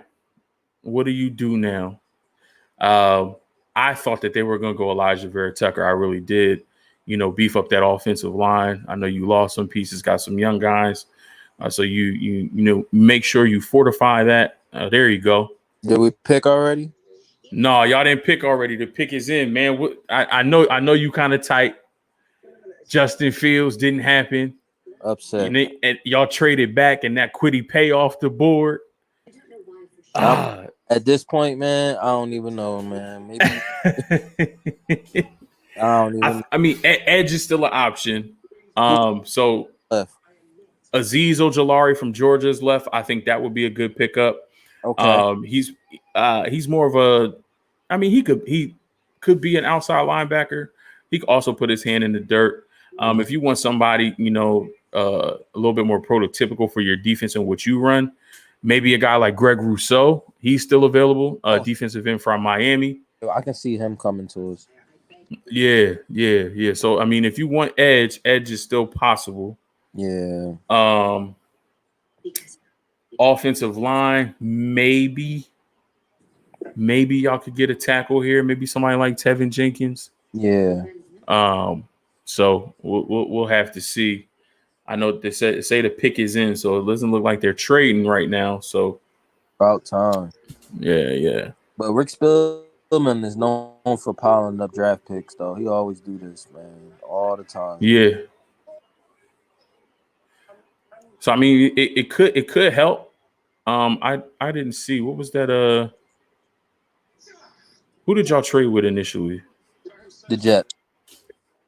Oh yeah, the Jets moved up to 14. Yeah, I think we took their third round and y'all got two third round picks. Yeah. And I think both of the third round picks are this year. Yep. That's what Rick Spielman likes. Slick Rick. Hold up, the pick is coming in. I'll tell you who it is. Okay, that's not bad. Not bad. Y'all went Christian Darrisaw, offensive tackle out of Virginia Tech. Okay. That makes sense. Keep Kirk Cousins protected. Yeah. Make sure that you can open up holes for Dalvin Cook. I'm not mad at that pick at all. I thought Christian Darrisaw would have been gone, one pick before you. I thought the Chargers would have took him. Yeah. But he was still on the board because Rashawn Slater was still on the board. So the Chargers take Slater. Y'all trade back and still get a guy like Darrisaw who, could have definitely went, top 15. But y'all get him at 23 and still get those additional picks.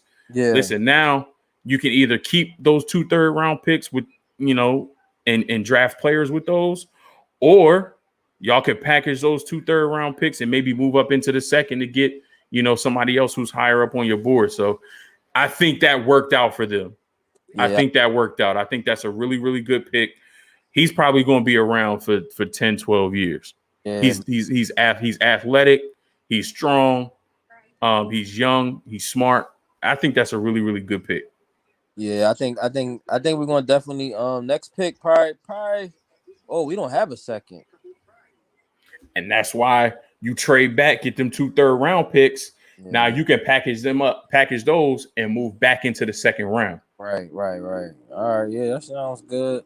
I'm looking at Ron. What's the boy name? Remember you said it's Rondell Moore? What's his name? Oh, that might be nice. We just need y'all that. Can get if y'all can trade back up into the second round and get somebody like Rondell Moore. Hell yeah. Whoa. I ain't him, man. I'm trying, you know what I mean? It's about that time.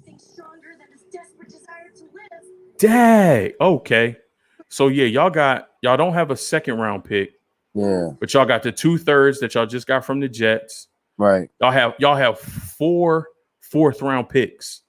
Jeez. 119, 125, 134, and 143. Y'all got 2 fifth round picks and 1 6th round pick. Okay. So I can y'all could if y'all don't want to trade both 3rd round picks, y'all can trade 1 3rd round pick and 2 4s and move back into the second round and still have 2 4th rounders and a 3rd rounder. So you get a 2nd round pick, 3rd round pick, 2 4s, 2 5s, and a 6. Right. Y'all got draft capital where y'all can make some moves now and really add pieces that y'all want and not just wait to see whoever falls in your lap. I think that was good. Right. Yeah. So far, this draft was really good, man. It's gonna be a good class. Yeah, I think I didn't want to put too much pressure on them, so I'm still not going to do it. But I think this class has the potential to be one of the great classes. Yeah. It's a lot of good players, especially in this first round. I think this class can stack up with them as long as they put the work in. As long as everybody can stay healthy, that would be good. Oh, what Terrence still on here? What he talking about? Could trade with the Chiefs for one of our 2nd round picks. That is very well possible. So it look like you need to get on the phone with Devin and y'all need to talk business. I mean, I ain't trying to have the last pick in the 2nd round because then they want. I think they second to last. Yeah. Oh yeah, the Bucks beat them. Yeah. Yeah, for sure. All right, Cuzzo. I know it's late, but man, I appreciate you jumping on with me, man. No problem, brother. Keep it up, man. I'm rooting for you, bro. Thank you. I appreciate it. Love you, man. Love you too, Cuzzo. Peace. And the Steelers do it. The Steelers at 24 select Najee Harris. I think he's a perfect fit in Pittsburgh.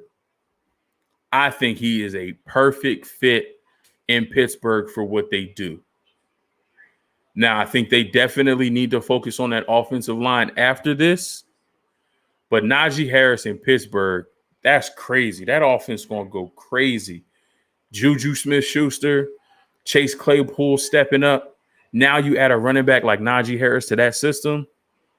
Landon Dickerson is still on the board. Creed Humphrey is still on the board. They may have to trade up a little bit in the 2nd round to snag one of those centers, but I think they could snag one of those centers.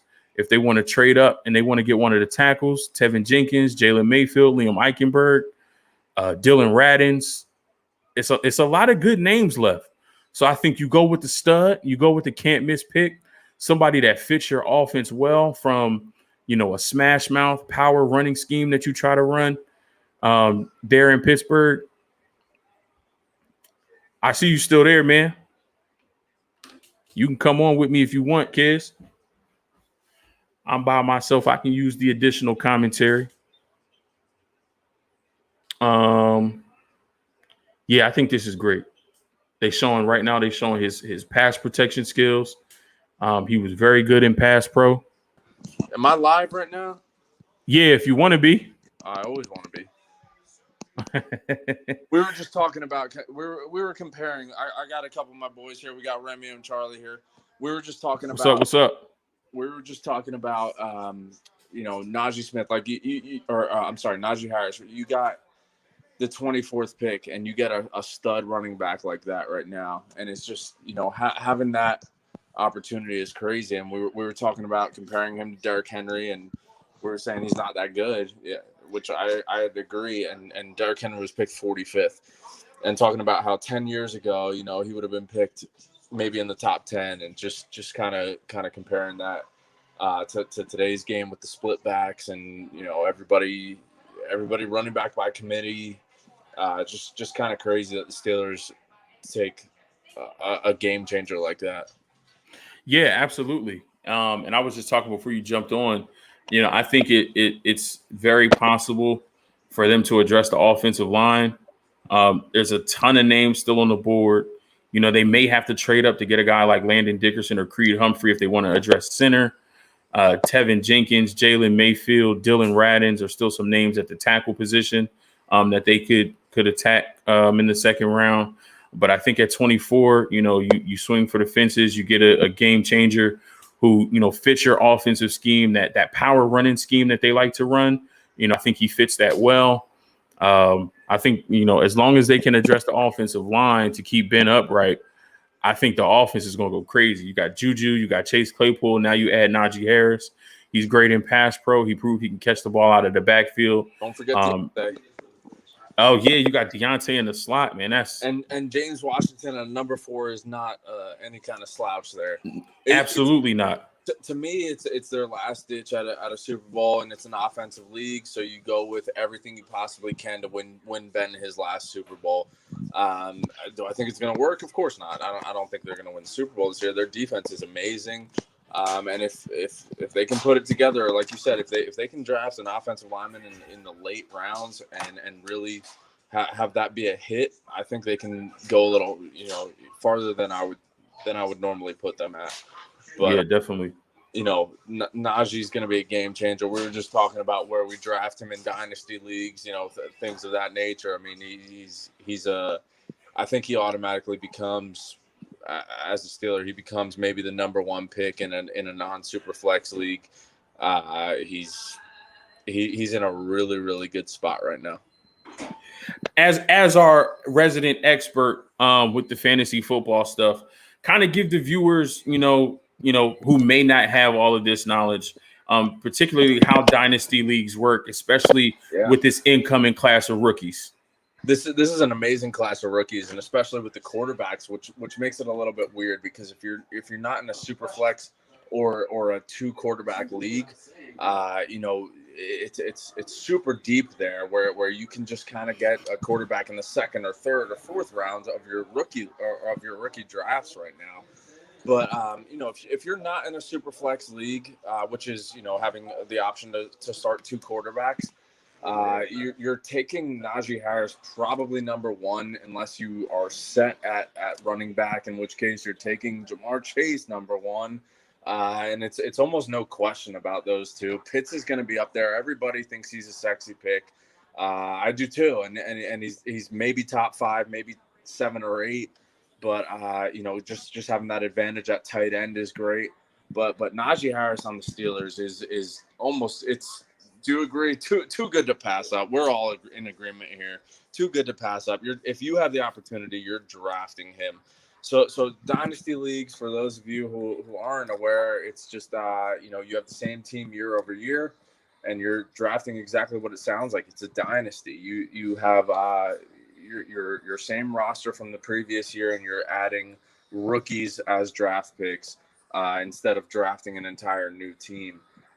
So again, drafting a guy like Najee Harris, who's going to be a stud for years on a team that's proven they can run the ball in the past. I really can see him being just a game changer, a championship winner. Like, if you have that first pick, you're taking him.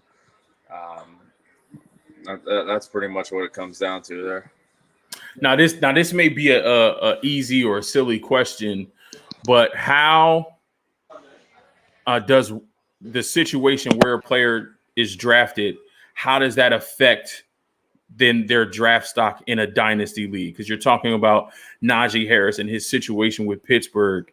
So you talk about Kyle Pitts getting drafted to Atlanta, where he has Julio Jones and Calvin Ridley. So, you know, the ball is going to be spread across a lot of players in that offense.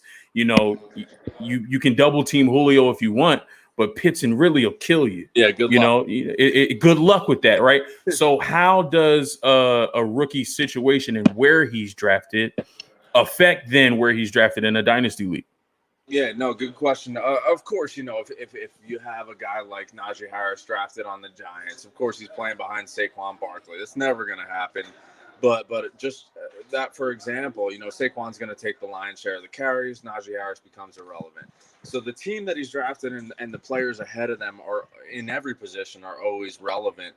But with this case, the Steelers have nobody. They've got Jalen Samuels and Benny Snell, our boy Charlie. But Benny Snell, he ruined a large sum of money for a few of us over here. But you know, they really don't have anything. So Najee's going to get a lot of touches, and that's really what it's about. It's how many touches are you going to get? And on an offense as fire as the Steelers are, you know, you're putting who did the Jags take? They took Travis Etienne, which kills James Robinson's stock. Absolutely ruins everything that I have in James Robinson. That blows my mind. And I thought we talked about this earlier. We're talking about it now, yeah. I mean, like he's James Robinson. We were like, oh, they're not going to take a running back.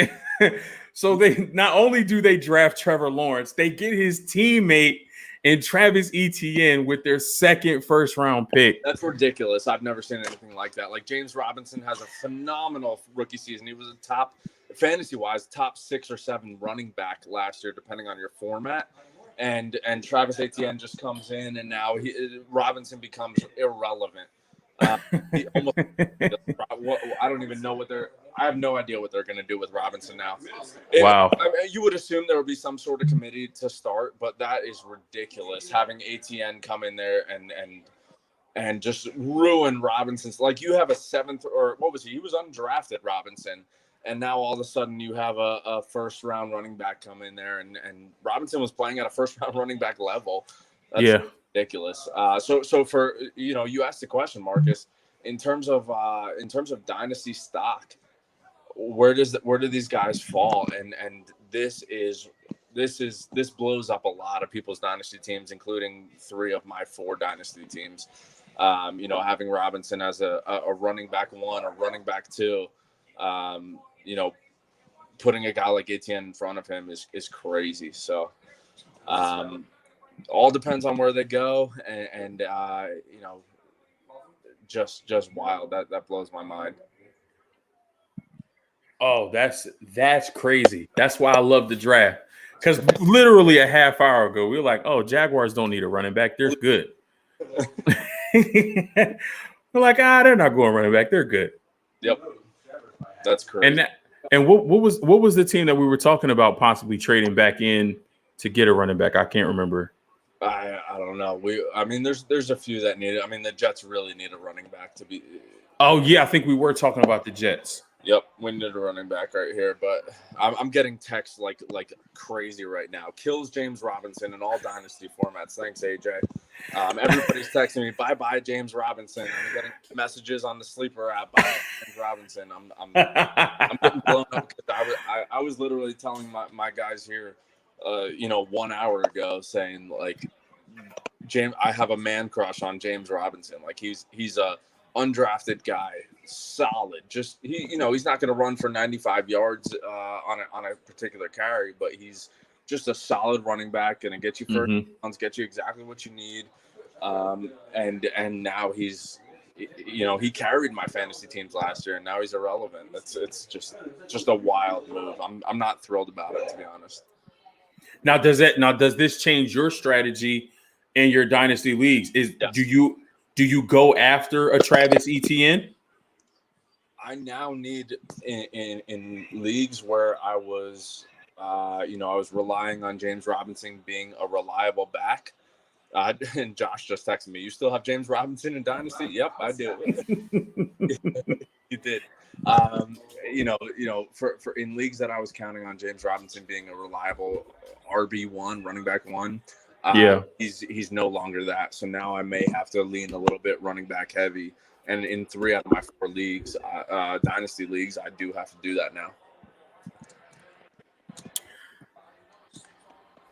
So I'll have to figure out who the running back to go after is. I got some early picks, I got some mid picks, I got some late picks. So Najee Harris will be on at least one of my teams. I don't know. I have to assess the ATN situation right now. I don't love it for either of them, ATN or Robinson. I think it's gonna have to be a split back kind of situation to start. Yeah. But I think that's amazing to get that that familiarity, I was always wondering if teams would do that, if they would draft, the quarterback and then either draft his running back or his receiver in the first or second round. Yep. I think this might have been the first time I've seen it personally. So I know Etienne is ecstatic, not only that he's a first round pick, but that also, he gets to continue to play with Trevor Lawrence. That's got to be amazing for the both of them. I know they're probably on the phone right now going crazy. You got Donnie in the waiting room here for the Browns? No, he didn't come on. All right. I'll be the Browns fan. Yeah, I got Goodell walking to the podium. We got a pick in here.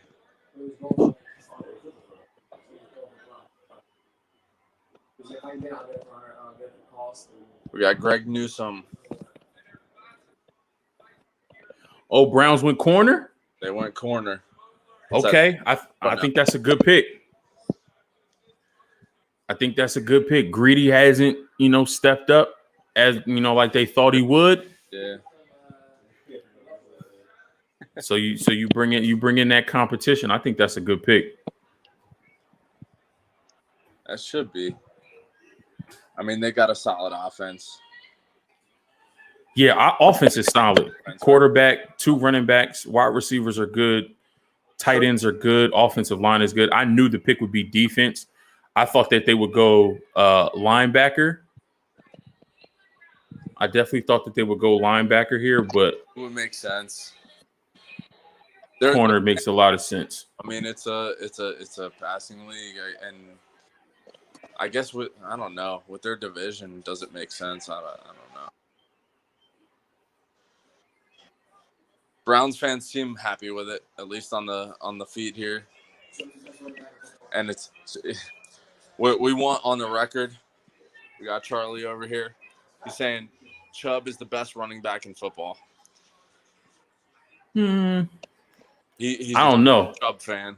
Has him in every fantasy format that we've ever played. Okay. Chubb is awesome, but I don't know if I could dethrone King Henry right now. I understand. A lot of it is though, on the fantasy aspect, having catches, pass catching, having that be in points, half a point or a point depending on the league you're playing in. If you're playing in those kinds of leagues, Henry's a little bit less relevant. Not less relevant because he's still a top 5 guy, but he doesn't catch many passes at all, and he might have caught 20-something passes last year. I don't have the exact stat, but a guy like Chubb or a guy like Kamara's catching 80 passes a season. It's a huge difference in terms of total points once you add it all up. Henry's getting the yards, but a guy like Chubb, if you just cut Hunt out of it, Chubb might be the best running back in the league. Definitely. Let me bring my man Miles on. Miles, what's good with you, bro? What's up? Baltimore Ravens on the clock, man. What you thinking? We got 2 picks now. I'm Moved not going. on. Yeah, two picks.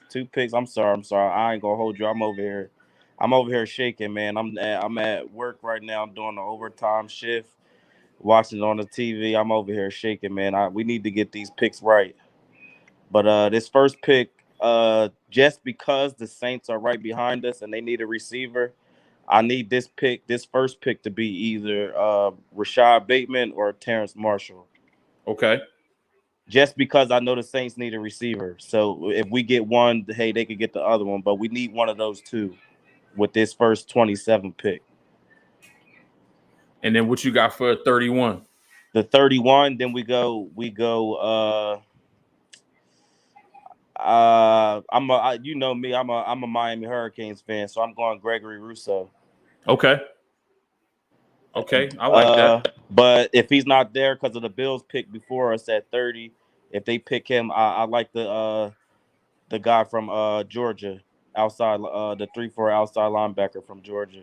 Yeah, that would be my pick. I think I probably would lean more towards what you're saying. Get the receiver here because that New Orleans is going to take one of them. Right. So at least you get your guy. Yes. Buffalo could take Azeez Ojulari. So I mean, either one. You got 27, you got 31. Either you miss out on the receiver you want and take whoever's left at 31, or you miss out on the edge rusher and you take whoever's left at 31. So I like Bateman and Ojulari. I think if you could find a way with these 2 picks to get Rashad Bateman and Azeez Ojulari, I would be super happy with that. That's a huge haul in the first round, right? Of this Some draft. package So like that, we have to. Those 2 have to be the home runs right now. Like, granted, you get your value picks later in the 3rd and everything like that, but this 27th has to be a receiver, in my opinion, and then you get the edge rusher at 31. That's just now with the trade of Orlando Brown Jr., if you don't go, offensive lineman with 27 and 31, how realistic do you think it is that they'll attack that right tackle position with maybe the 2nd or the 3rd round pick? Well, we traded our 2nd round pick to the Chiefs in that deal for Brown. Okay. But we got one of their 3rd round pick. Well, we got their 3rd round pick. So this draft, I mean, how the board is still looking, there's a lot of tackles still left. So maybe we package a 3rd and maybe a 5th, or maybe package a 3rd and maybe something for next year's draft just to move up to get one of the better tackles still on the board. But it's still good tackles right now on the board left. So I think we can kind of still go with the receiver and then the edge rusher first before the tackle. Cool. Yeah, man. I think Baltimore set themselves up in a good position. I said this in my mock draft 2.0. I can appreciate the organization like that. Orlando Brown Jr., he showed up, he was a professional, he did everything that he needed to do. He expressed an interest of wanting to play the premier position on the offensive line. He knew he wasn't going to be able to do that in Baltimore because of Ronnie Stanley, so he requested a trade to go somewhere to play left tackle. The Ravens didn't have to, do that. They didn't have to, we definitely did oblige that request, but that speaks highly of the organization, for them to, grant that request to him. And then we traded him to the Chiefs at that. That's crazy. Granted, he asked to be out, but why out of all the AFC teams you send him to the Chiefs? Because you're going to see them in come playoff time. Yeah, like that. Oh man. That was the only thing that like I was definitely scratching my head at with the trade. But other than that, I mean, like you said, our organization, the players do right by us, we do right by them. I mean, his dad is definitely a big part of the organization too. So I mean, why not? Hey, like he said, we was never gonna pay him left tackle money playing right tackle because of Stanley. So it is what it is. I mean, this pick is. Oh man, I'm shaking right now. Listen, you sound like me. My chest was so tight when the 49ers was on the clock. Elijah Moore right now is the number 1 rated receiver right now on the board. But we have so many small receivers right now on our team that we don't even use correctly. So I don't want us to draft another small receiver. Yep, I agree. I agree totally. You got to find a way to utilize Marquise Brown the right way. Yeah, the correct way. Exactly. Before you bring in a guy like Moore. Right. Either one, Elijah or Rondell. And then also we got Devin Duvernay from Texas last year too in the draft. Oh man, please. You know what you're talking about. You know what you're talking about, bro. It was Bateman. Yes, sir. Let's go. Yes, sir. Let's go. Yes, sir. They go Rashad Bateman. Woo, at 27. Go. Oh man, yes, let's go. And See, I I'm not gonna lie, I love the pick, and I think we really didn't pick Marshall because he started to fall off our board because of the injury bug that just came out on him. Like it just happened like Tuesday. He got a late medical report about him. But hey, I'm happy with this one. We got a big body receiver that we need, and then plus Sammy Watkins. I mean, we all know he don't play full seasons, and he also might be a rental anyway. Yeah, I think he's a 1-year rental, And yeah, he might play a max of 8 games. Yeah, exactly. So hopefully, if that is true, get your injury bug out the way early, and then play the later games in the year that really matter. Right. Give us some versatility, but I like that. Ooh, They showing the offense. Lamar Jackson, J.K. Dobbins, Marquise Brown, Rashad Bateman, Mark Andrews. Yeah, that's a nice 5. Yes. That's And a real our nice offensive 5. line is still in, and we just our free agent signed with Kevin Zeitler. I mean, he big. He already know the AFC North style of football, so we good there. Like I said, I mean, we definitely going to draft a tackle in this draft. So regardless, if we are to pick up one in free agency, I mean, just so we can have one younger, and then maybe he might be insurance if Stanley was to get hurt again. So, definitely. but I hope this 31st pick is a outside linebacker, just because they got the bigger names right now and they still on the board. Hey, and my bad, I definitely forgot about the surprise guy too. The outside line, a defensive end from Penn State. Jason Owe? Yeah, the athlete that ran that 4.3. Yes, that could. Yeah, he's still on the board too. He is. See, look how fast the Saints pick is in already. Saints probably picking more. If it's it's either Elijah Moore or one of the Moores, either Elijah or Rondell. Yeah, their pick is in already. So that's how we see exactly. I'm so happy we picked Bateman first. Oh my goodness. Because if we would have picked the edge rusher first, Bateman was going to the Saints. For sure. No question.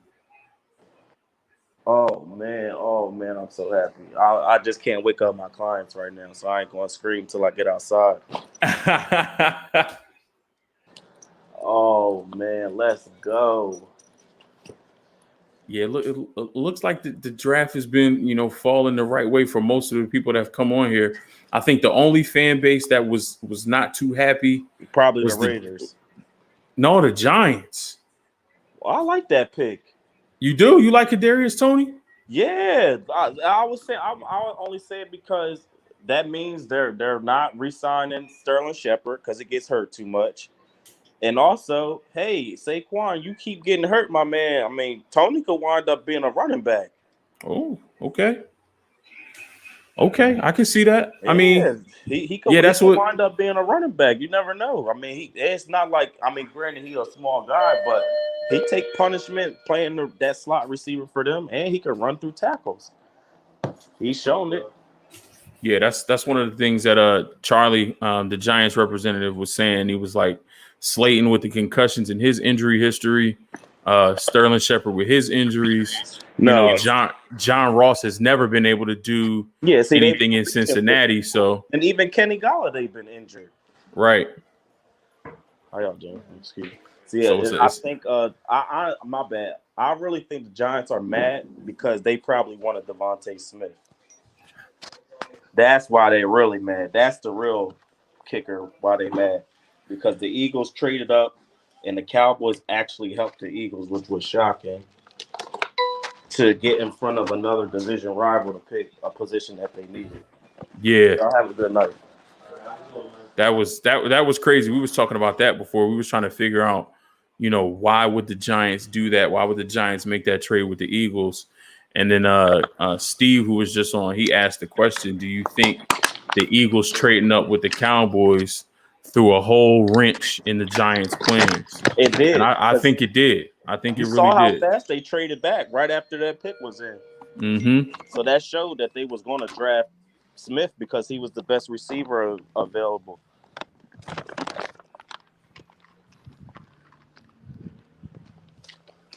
Pick is in. We just waiting for Goodell to announce it. Oh man, I'm sorry, Saints fans, for still being on here right now. We supposed to have a Saints representative, but I think my father-in-law, I think he took it down. He probably in the bed, knocked out. Hey, he'll be happy in the morning because this, like you said, it's probably a receiver. We're just waiting on the name. If it's not a receiver, I'm wondering who could it be, but I don't. It maybe they possibly reach for Asante Samuel Jr. They do need a corner. That was the only other name that I was thinking of. Or because they didn't actually resign, they didn't give his deal out yet to the safety, Marcus Williams. They could go, I don't know how to pronounce his name, but the safety from TCU. Trayvon Merrick, yeah. Wait, I thought did they just franchise tag Williams, or did they give him a new contract? Oh, matter of fact, they picked up his option early. He was one of the first guys that got his 5th year option picked up. Okay. Now that you say that, I remember that now. But I mean, I still think they could draft Trayvon Merrick because Malcolm Jenkins is getting up there in age. Right. But I think once they let Jenkins go, they put Gardner Johnson back at safety, his real position. Whoa. I was not expecting that at all. That is not a name that I had in the first round. Who they pick? They picked Peyton Turner, defensive end out of Houston. Out of Houston. Yeah, he was not a first round guy. Wow, that's the Saints always picking the wrong defensive ends, just like they picked Davenport. Marcus He wasn't Davenport. the right defense. Yeah, he was not the right defensive end to pick. And they just picked up his option, which made no sense. So with Gregory Rousseau and Azeez Ojulari on the board, they went Peyton Turner? And the boy from Penn State still on the board. Jason Oweh still on the board too. Yep. And the guy from Texas is still on the board. Joseph Osai. Yeah, he's still on the board too. It's a lot of and Christian Barmore is still on the board. Yes, he is. And yeah, they just let go of 2 of their defensive tackles this offseason. Yeah, I don't understand Saints that just one. messed up. You see, this is why I need my father-in-law in here, because I know he'd be going crazy right now.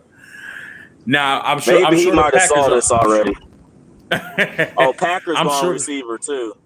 Yeah, I'm sure they upset because I know they wanted Bateman. Last year they wanted Brandon Ayuk. Yeah, he already a cold weather guy. And then this year they wanted Bateman, and y'all took him. So I could see this being Marshall. I could see it being either one of the Moores. Maybe they go offensive line. I don't know. Yeah, that is true too, because they lost a lot of linemen in the offseason. They lost Lindsey, the center. They lost Rick Wagner, the right tackle. And I believe they lost their guard. I want to say his name was Taylor, I believe. But they lost 2 important pieces on that line. But I think they have to go receiver just because Aaron Rodgers. It's been talked that Aaron said he doesn't want to go back to Green Bay. I don't know if there's anything that they can do here that would make him want to stay. I mean, they got to do something. Make him stay. What's that? Trade Jordan Love. Now, apparently, something leaked a while ago where it was like a piece of paper. I don't know. It could have been Photoshop. But apparently there was a trade where the Packers would send Jordan Love 29 and a 4th round pick to New England for pick 15. I seen that. That is not make believe. I seen that same exact trade. It was to the Patriots because they was thinking that they was going to possibly miss out on their quarterback. I seen that same exact trade. So I mean, I don't know what happened, why it didn't go through. Where talks fell apart on that, but now hearing that Aaron doesn't want to come back. Yeah, they got their guy now, and so they didn't have to trade. It's definitely too late. How do you feel right now with your quarterback pick?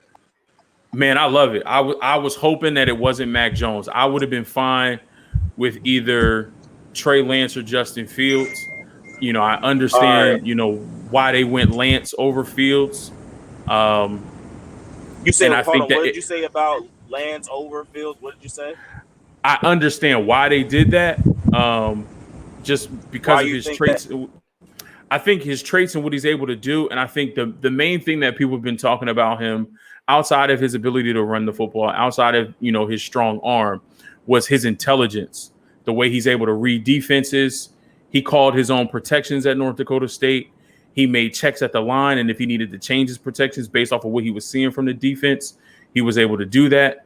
So I think that is huge for Kyle Shanahan to be able to have an extension of himself on the field, so that he can have somebody who's, Right. I agree with seeing that. it, can relay the information, and then that helps Kyle just be a more effective play caller.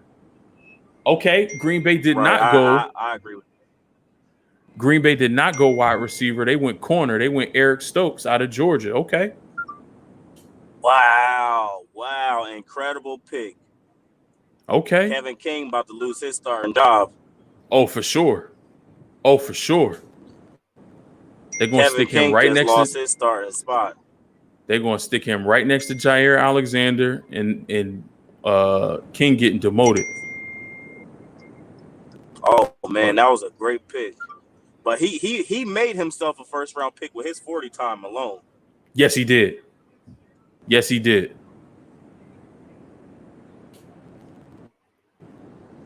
That's a good pick for them. Wow, that was a great pick. But see now this whole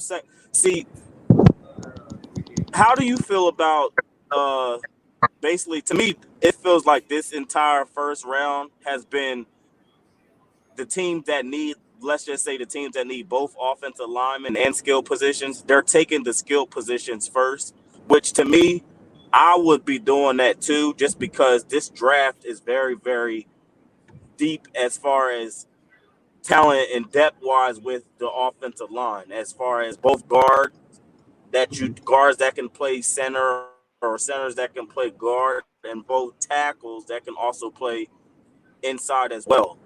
Because a lot of my friends that I'm in a group chat with have been saying that the Bengals should take Penei Sewell, which, don't get me wrong, would be smart. But I was literally telling them that the Bengals this entire offseason have already picked up offensive linemen.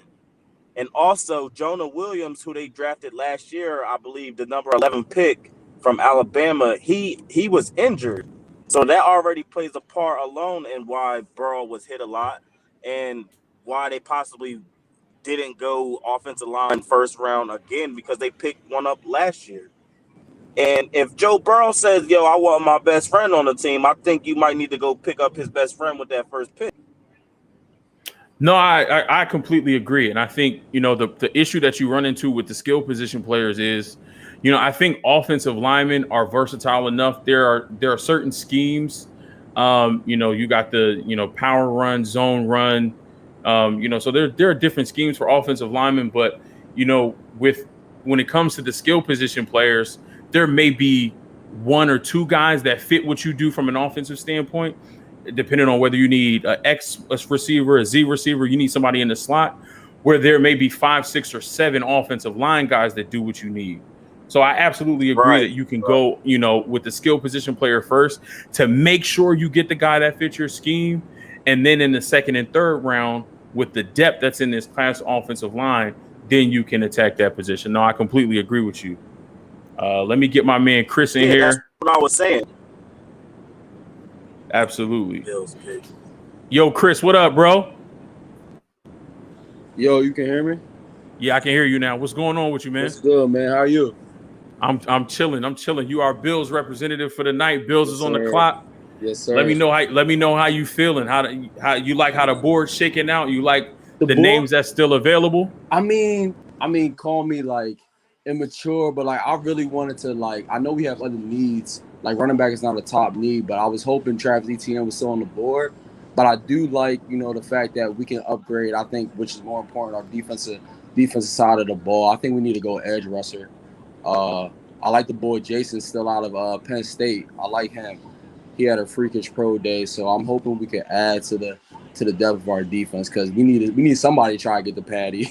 We need somebody to try to get the patty. You know what I'm saying? For sure. He's He what 6'5", 260, ran a 4.36. Yeah, he's a freak. He's a freak. So His 40 was faster than Michael Parsons. So that's what I'm saying. That's definitely an option. That's definitely an option. Azeez Ojulari from Georgia, he's still here. That's an option. He's still there too. He's still there too. So I wouldn't be mad at either or, honestly. I hope we take the best available on the board right now for a higher need. If we do that, I can't really be mad at it. I still think I think honestly, with being in division in the AFC East, I think the Patriots, I don't know about Mac Jones, man, for them. I think that might get Cam a fire under himself, but I think they might have missed out on talent that they could have utilized. I don't know if Mac Jones is going to be their answer. So, looking at the rest of the division, the Dolphins really had. I like what the Dolphins are doing. So we definitely got to come with it. This pick. They're looking at Jason right now. So I hope he's our pick, man. Honestly. Yeah, that would be a tremendous upgrade for that defense. I mean, you got studs at every level. You got studs at linebacker. The secondary is one of the best in the league, definitely top 5. So I think, with all of that, if you can add a young pass rusher that can give you speed off the edge, provide some mismatches up front, I think that would be good. Right. I think y'all can get a running back in the second or third round. There's still a couple names. I think so too. I was gonna go that route too. I like both the running backs out of North Carolina, honestly. Yeah, both of those guys are still available. I like both of them. So I'm with you on that. My favorite running back in the draft is Chuba Hubbard out of Oklahoma State. Ooh, yeah, he's definitely an option. He's very underrated. He's underrated. Let's see who we get. Let's see. Okay. That's what I'm saying. It didn't come across my screen yet, but I heard the name. You heard it. I heard the name. I'm not mad at that. I'm not mad at that either. I'm not mad at that either because they did address. Who was it? Gregory Rousseau out of Miami. No. I still think Jason is the better player on the board in my opinion. But I don't think Jason had any sacks last year. Who would you have went with? Miles, I think. Oh my God. Miles, he said, who would you have went with? I'm a Miami homer. Yeah. Y'all got the better player. You think so? Russo is better. Okay. Just remember, he was second to only Chase Young in sacks the year that he played. He was a true freshman when he got those stats. Yeah.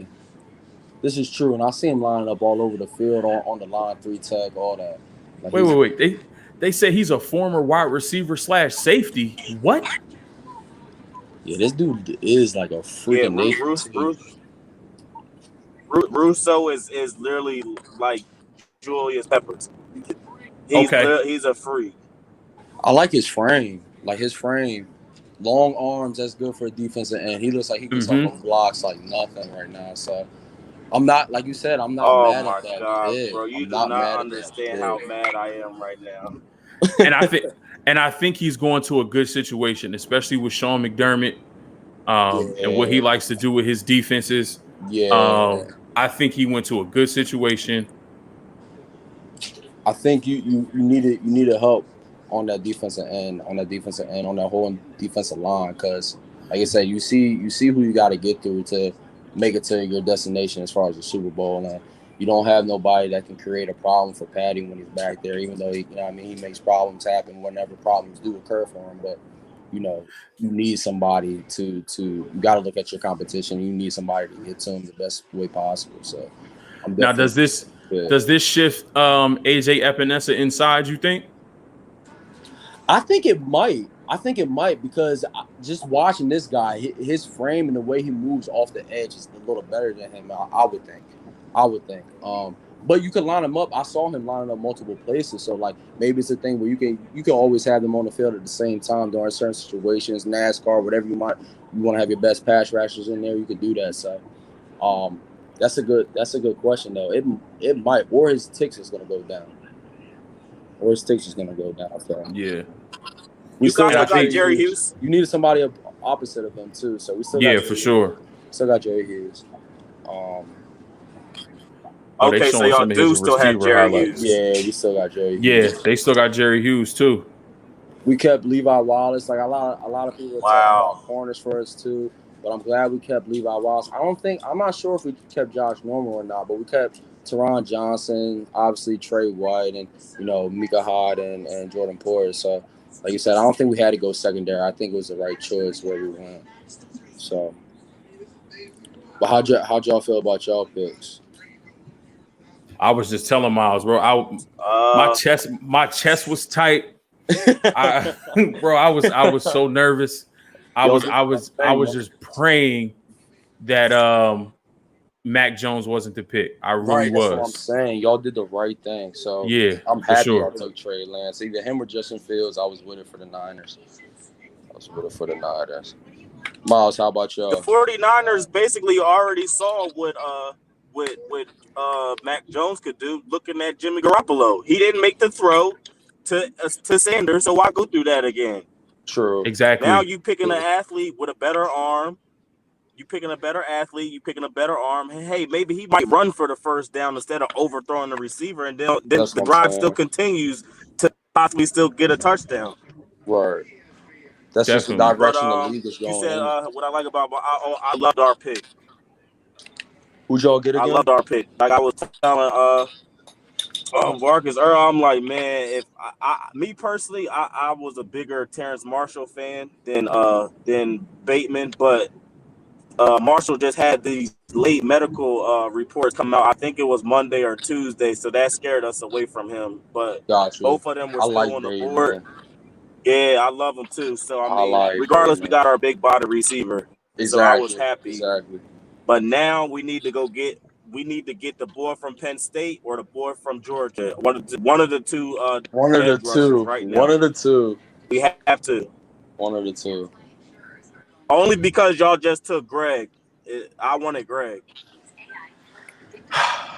Well, I think even with y'all, like our team hasn't had a double-digit sack guy since Terrell Suggs. That's pretty bad. That long. It's been that long. Yeah, yeah.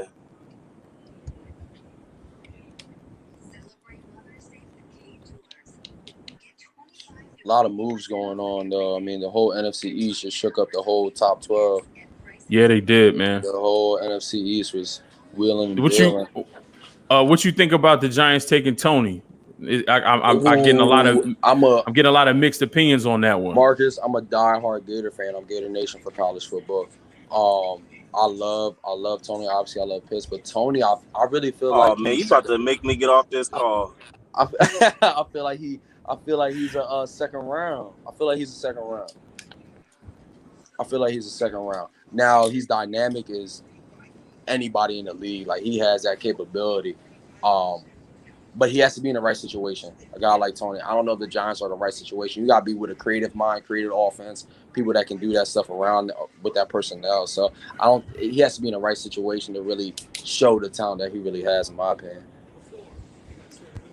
I would lean more towards that as well. Yeah. You know, a lot of the Giants fans, you know, who were trying to justify it were saying, you know, the injuries at the wide receiver position, you know, and, you know, not being able to rely on those guys, you know, is what, you know, kind of dictated this pick. Right. But yeah, I think you could have gotten Tony late first, early second, you know, if you needed to trade up early second, if you really wanted to get him. Yeah. I think you could have addressed another position, edge especially. I think you could have went linebacker. Edge, but you know, at that position. Line. And offensive line. offensive line, definitely. And offensive line. So I think the Giants set themselves back with that pick. But you know, we'll see. Right. They're going. Charlie, who was representing the Giants, he said they're going to have to hit on picks 2 through 7, especially on that offensive line, so that they can protect Daniel Jones and see exactly what he's able to do. Yeah. Because if you have all these weapons but no offensive line in front of him, it's just going to make Daniel Jones. It's not going to make him look good. No, it's not. It's not. And then all the team is going to want to do at that point is move on from him. It's going to get Saquon Barkley hurt again. Exactly. That too. So. Hey, Miles, question for you. How you feel about the Steelers taking Najee Harris?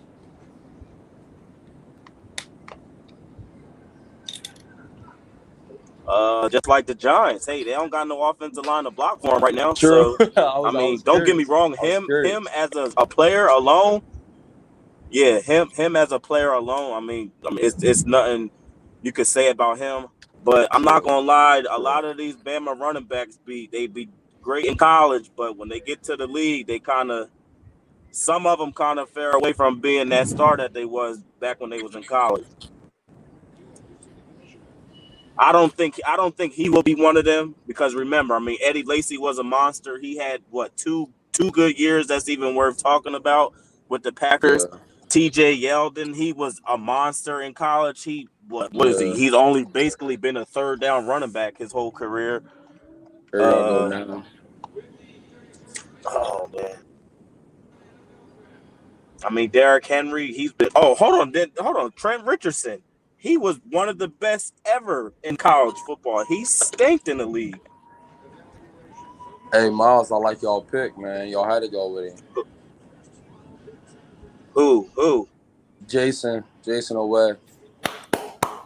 Y'all got a good draft, Penn Miles. State dude? Yeah. Penn State guy? Away. Yeah, Penn State guy. Oh, let's fucking go. Oh, man. That's a good draft let's for go. y'all. Let's fucking. I like him getting double-digit sacks this year just because he gonna get single blocked 1-on-1. Go make some money, young man. That's a good draft for man, y'all. let's go. Definitely is. That's a good draft. Man, day one is A+. Absolutely for y'all is Day A+. one easily A+. I like how the Absolutely. Ravens draft. Let's though, go. Typically, they stick to their guns. Yeah. Ravens do. stick to their guns, bro. Yeah, like we don't really strengthen reach a lot. our strengths. You don't reach a lot, but you strengthen your strengths, and a lot of people are opposed to that. Everybody goes with the horrible, like what's really bad on your team. Like y'all draft defense all the time and running backs. Like y'all know who y'all are. Y'all stick to it too. Right. And like I was telling Marcus, now we got all these picks now. All we got to do is just get the best tackle left on the board. Then our draft is really complete. Right. Yeah, y'all can get somebody like Sam We got extra Cosmi. compensatory picks. Yeah. Oh Yeah, man. y'all can get We Sam could possibly Cosmi, double up with edge rushers. Liam Eichenberg, Tevin Jenkins, Jalen Mayfield. Chapman from I want Jenkins. I want Jenkins from Oklahoma State. He That was would be pile nice. driving people. I need that for our rushing attack. He was pile driving. Is the safety for TCU still there? He is. He's still on the board. He's still on the board. Yo, Tampa Bay picking him might be crazy. The pairing with Antoine Winfield in that D. Oh man, I ain't think about that. Why? That's nasty. Wild. If they pick him, they repeating. If they pick him right now, like, they are he's repeating. like, I'm counting it right now. Yeah, I'm gonna let y'all know that right now, and I will put it on my Facebook once this is over. If they pick him, Yeah, because they If really they do pick like him, to they- be they multiple with repeat. that secondary, and the pick is already in, so they know who they not even waiting on it. So that we definitely know it's not an offensive Didn't get him, player Marcus. because they signed their whole offense back. Joe Tyron. You guys know Joe Tyron out of Washington? I'm not familiar. Oh, he is a monster. That's who they picked. Joe They Tyron. picked I'm not gonna lie. Joe Tryon. Joe Tryon. Yeah, I'm not he a beast. familiar. He a beast. Okay, I can I'm understand not that going. pick. That really shows what's it calls the Georgia guy. His injury report really might be true because he had a late one too, just like Terrence Marshall. Oh man, this guy is No, he's a big dude. And here's what I was thinking. I was thinking that Tampa might take Jason Owe, and I think you could bring him in and you can have him either learn under Jason Pierre-Paul, or if you want to get rid of Jason Pierre-Paul's contract because he's due $12 million this year, you can get rid of Jason Pierre-Paul and bring the young guy Jason Owe in. Jason Owe just got taken off the board, Right. And now you got to get somebody else. So they get somebody like Tryon, who is in a similar mold, 6'5", 260, kind of same build as He Jason moves Pierre-Paul. well for that size too. He does. So you can kind of do the same thing. Either you keep Jason Pierre-Paul and let the young guy learn under him, or if you want to save that $12 million because you want to divvy it up, if you want to give Chris Godwin a long-term contract, get him off the franchise tag, you can cut that $12 million from Jason Pierre-Paul, and you got, the young guy filling in on his shoes. You're not worried about him being your main pass rusher because you still got Shaq Barrett on the other side. So I think that's a good pick for them, man. I think that's a good pick. That's right. I'm not gonna make that status though about them repeating.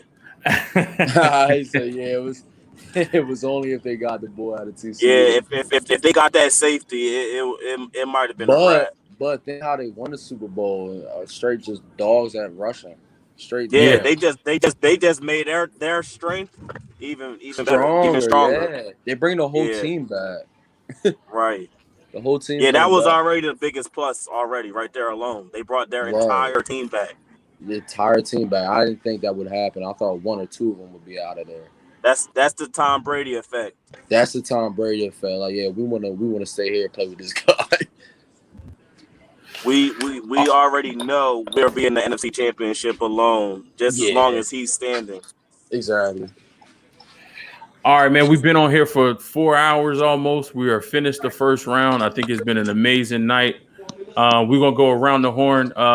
Steve, we'll start with you. Then we'll go to Chris and we'll go to Miles, and then I'll finish this off. So give us your final thoughts on the first round, on your team, your picks, and then what we got coming up with rounds 2 and 3 tomorrow night.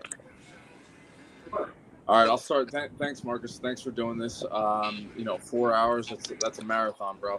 Appreciate it. So just one note from the first round that we've been talking about here is pairing up college teammates.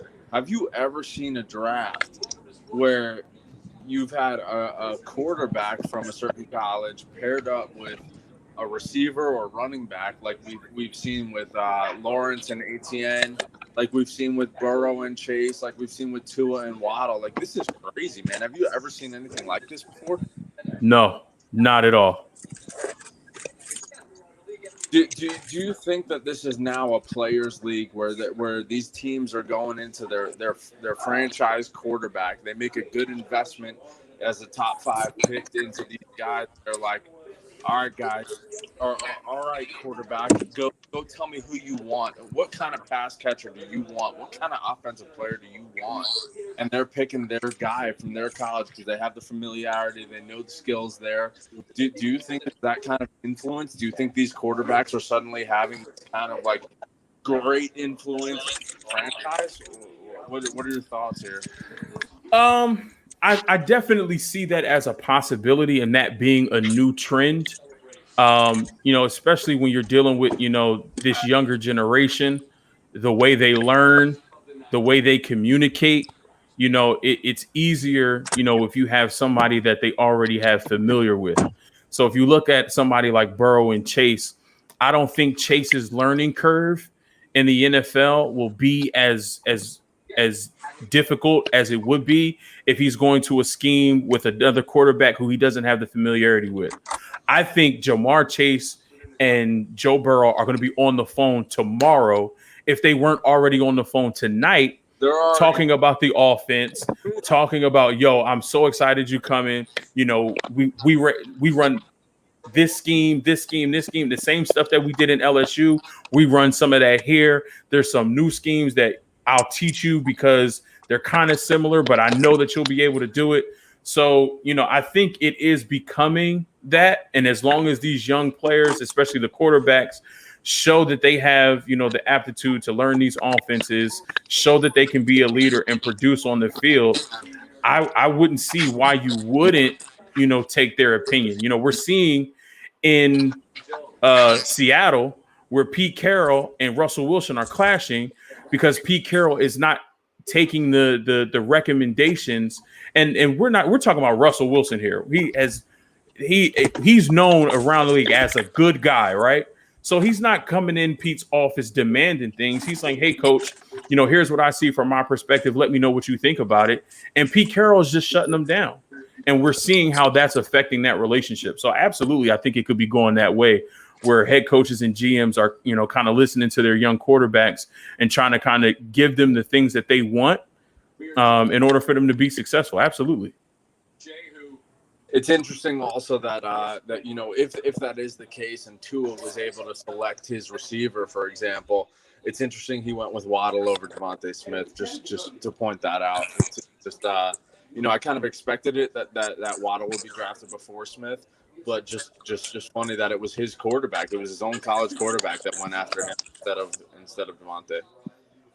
Absolutely. Give us a final thought on your Jets and their picks, man. I think that, we went quarterback, we went offensive line. We're clearly in a certain direction going for, the offensive league that we're in right now. Darnold wasn't the answer. Let's hope. I'm praying. I'm really praying that Zach Wilson is somebody I can get behind. Again, I wanted Fields. I'll put that on the record. I think that Fields can be, and Chicago's not the greatest place, but I think Fields could be an MVP of the league.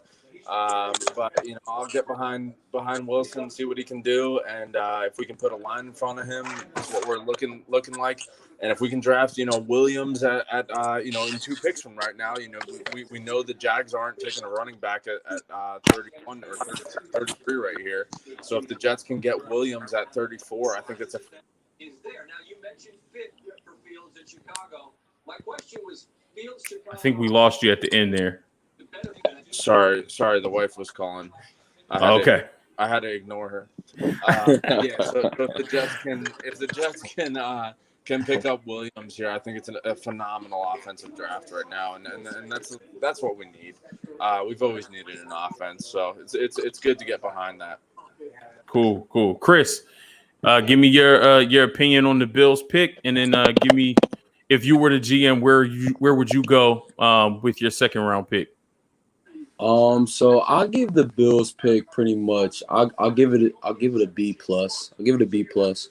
I think it addressed the need that we wanted all along, which is defensive end, to have an edge rusher to pair next to Jerry Hughes. So I think I'll give it a B plus. I like the guy out of Miami. I think he'll fit everything that we do. We like to play very aggressive defense, and I think he'll fit any type of pass rush formations we bring out there as far as NASCAR. And if we want to go 5 standing up and things like that, I think he can move around the field and move around the line. So I'm satisfied with the pick.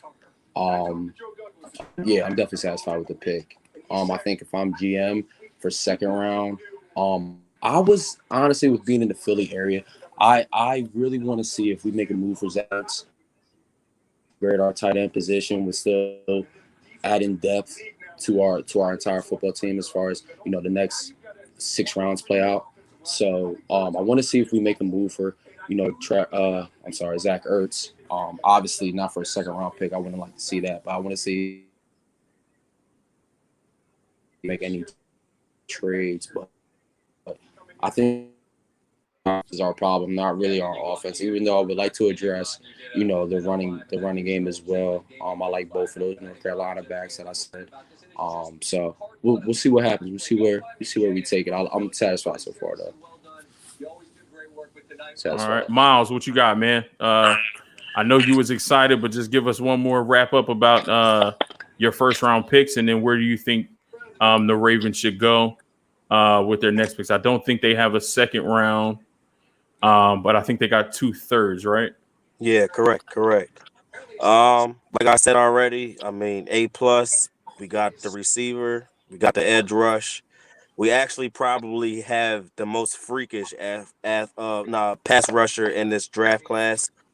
The fact that he ran a 4.3, like you can line him up against some of the faster cornerbacks in this league just to run a 40, and he's standing right next to them. That's kind of outrageous alone. But getting Bateman, the big body receiver that we need to kind of go with our offense. I mean, granted, he might not be the burner, but we have that already. We need somebody that's going to catch that 10 and in and take that hit and hold on to the ball. Also, he could possibly be. I mean, not he won't be, but I mean, he's definitely already. Hey, Sammy Watkins, you injured? Hey, we're not even going to even think about bringing you back the following season. But with the 2 third-round picks, if we don't trade up, if we do keep them, I would definitely like to go. I would like to double up with edge rusher if a good one is there, and we need a tackle. Whoever's the best tackle on the board, you got to grab them, and then double up on pass rusher. Definitely. Listen, man, I appreciate y'all, man. I asked y'all to do this, and y'all came through. So thank y'all so much for coming Hey, through man, and thank you helping me for out having tonight us. for this draft party, This was man. dope. It definitely was dope. I This was appreciate dope. it. Definitely like All it. right, man. Appreciate y'all, boys. I'll be in touch. Absolutely. Peace. Oh, all right, fam. That's it. That's gonna do it. That's gonna wrap it up for Mo's Nose tonight. We about at 4 hours 15 minutes. That is the entire first round of the NFL draft. I don't have a list of names in front of me. You saw Miles, you saw Chris, you saw Kizzo. Let me see, Josh, Charlie, Will, John, Nick came through. Co-host Joe was here. Who else? Let me see. Let me pull my list up because I don't want to leave nobody out. Let's see. All right, so Steve, Wiley, Jay, Jamar came through. Josh, Charlie, Joe, Devin, John, Miles, Chris. Who else? My cousin Sid. Everybody who came through, everybody who stopped by and jumped on the live stream with us tonight to talk about your team's pick, to give a reaction to the pick live. Thank you so much. I greatly appreciate it. Y'all family, I appreciate y'all. This was fun. We might have to make this, a yearly thing. I love draft time. I love this time of this time of the year, this time of the off season. Thankfully, it went down how I thought it would from our 49ers. I'm excited about that. We got draft 2 and 3 tomorrow. We will not be doing another live stream like this. Like Steve said, it's a marathon, but it was so much fun to do this and get this done and to be here with you all. Thank you for everybody who tuned in, who added a comment.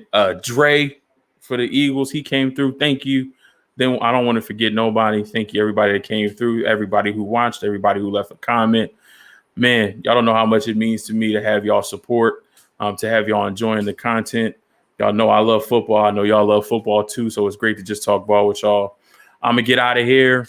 I'm going to check on the kids, make sure they tucked in tight, make sure the missus is good. Might do, a quick little wrap up tomorrow about the first round. If I don't, post that on Facebook, or if it's not a short video, more than likely it'll probably be through my IG. So you can follow me there. And then I'll just be posting randomly as the second and third round is happening. I might jump in with my homies over at Nothing But Niners. Might jump in with my homie Wayne over at Nitty Gritty Niners. So just look out for, all that content that'll be coming out for the draft. And then we have additional stuff lined up once this weekend is over. I thank you and I appreciate you. If you liked any part of this video, hit that thumbs up for me. I need you to do a couple of things for me, especially if you're watching on YouTube. I need you to hit that subscribe button if you're new. I need to take another 2 seconds, hit that bell icon so that you get notified every time new content drops right here at Mo's Nose. Again, I love and I appreciate all of you. And until we meet again, peace.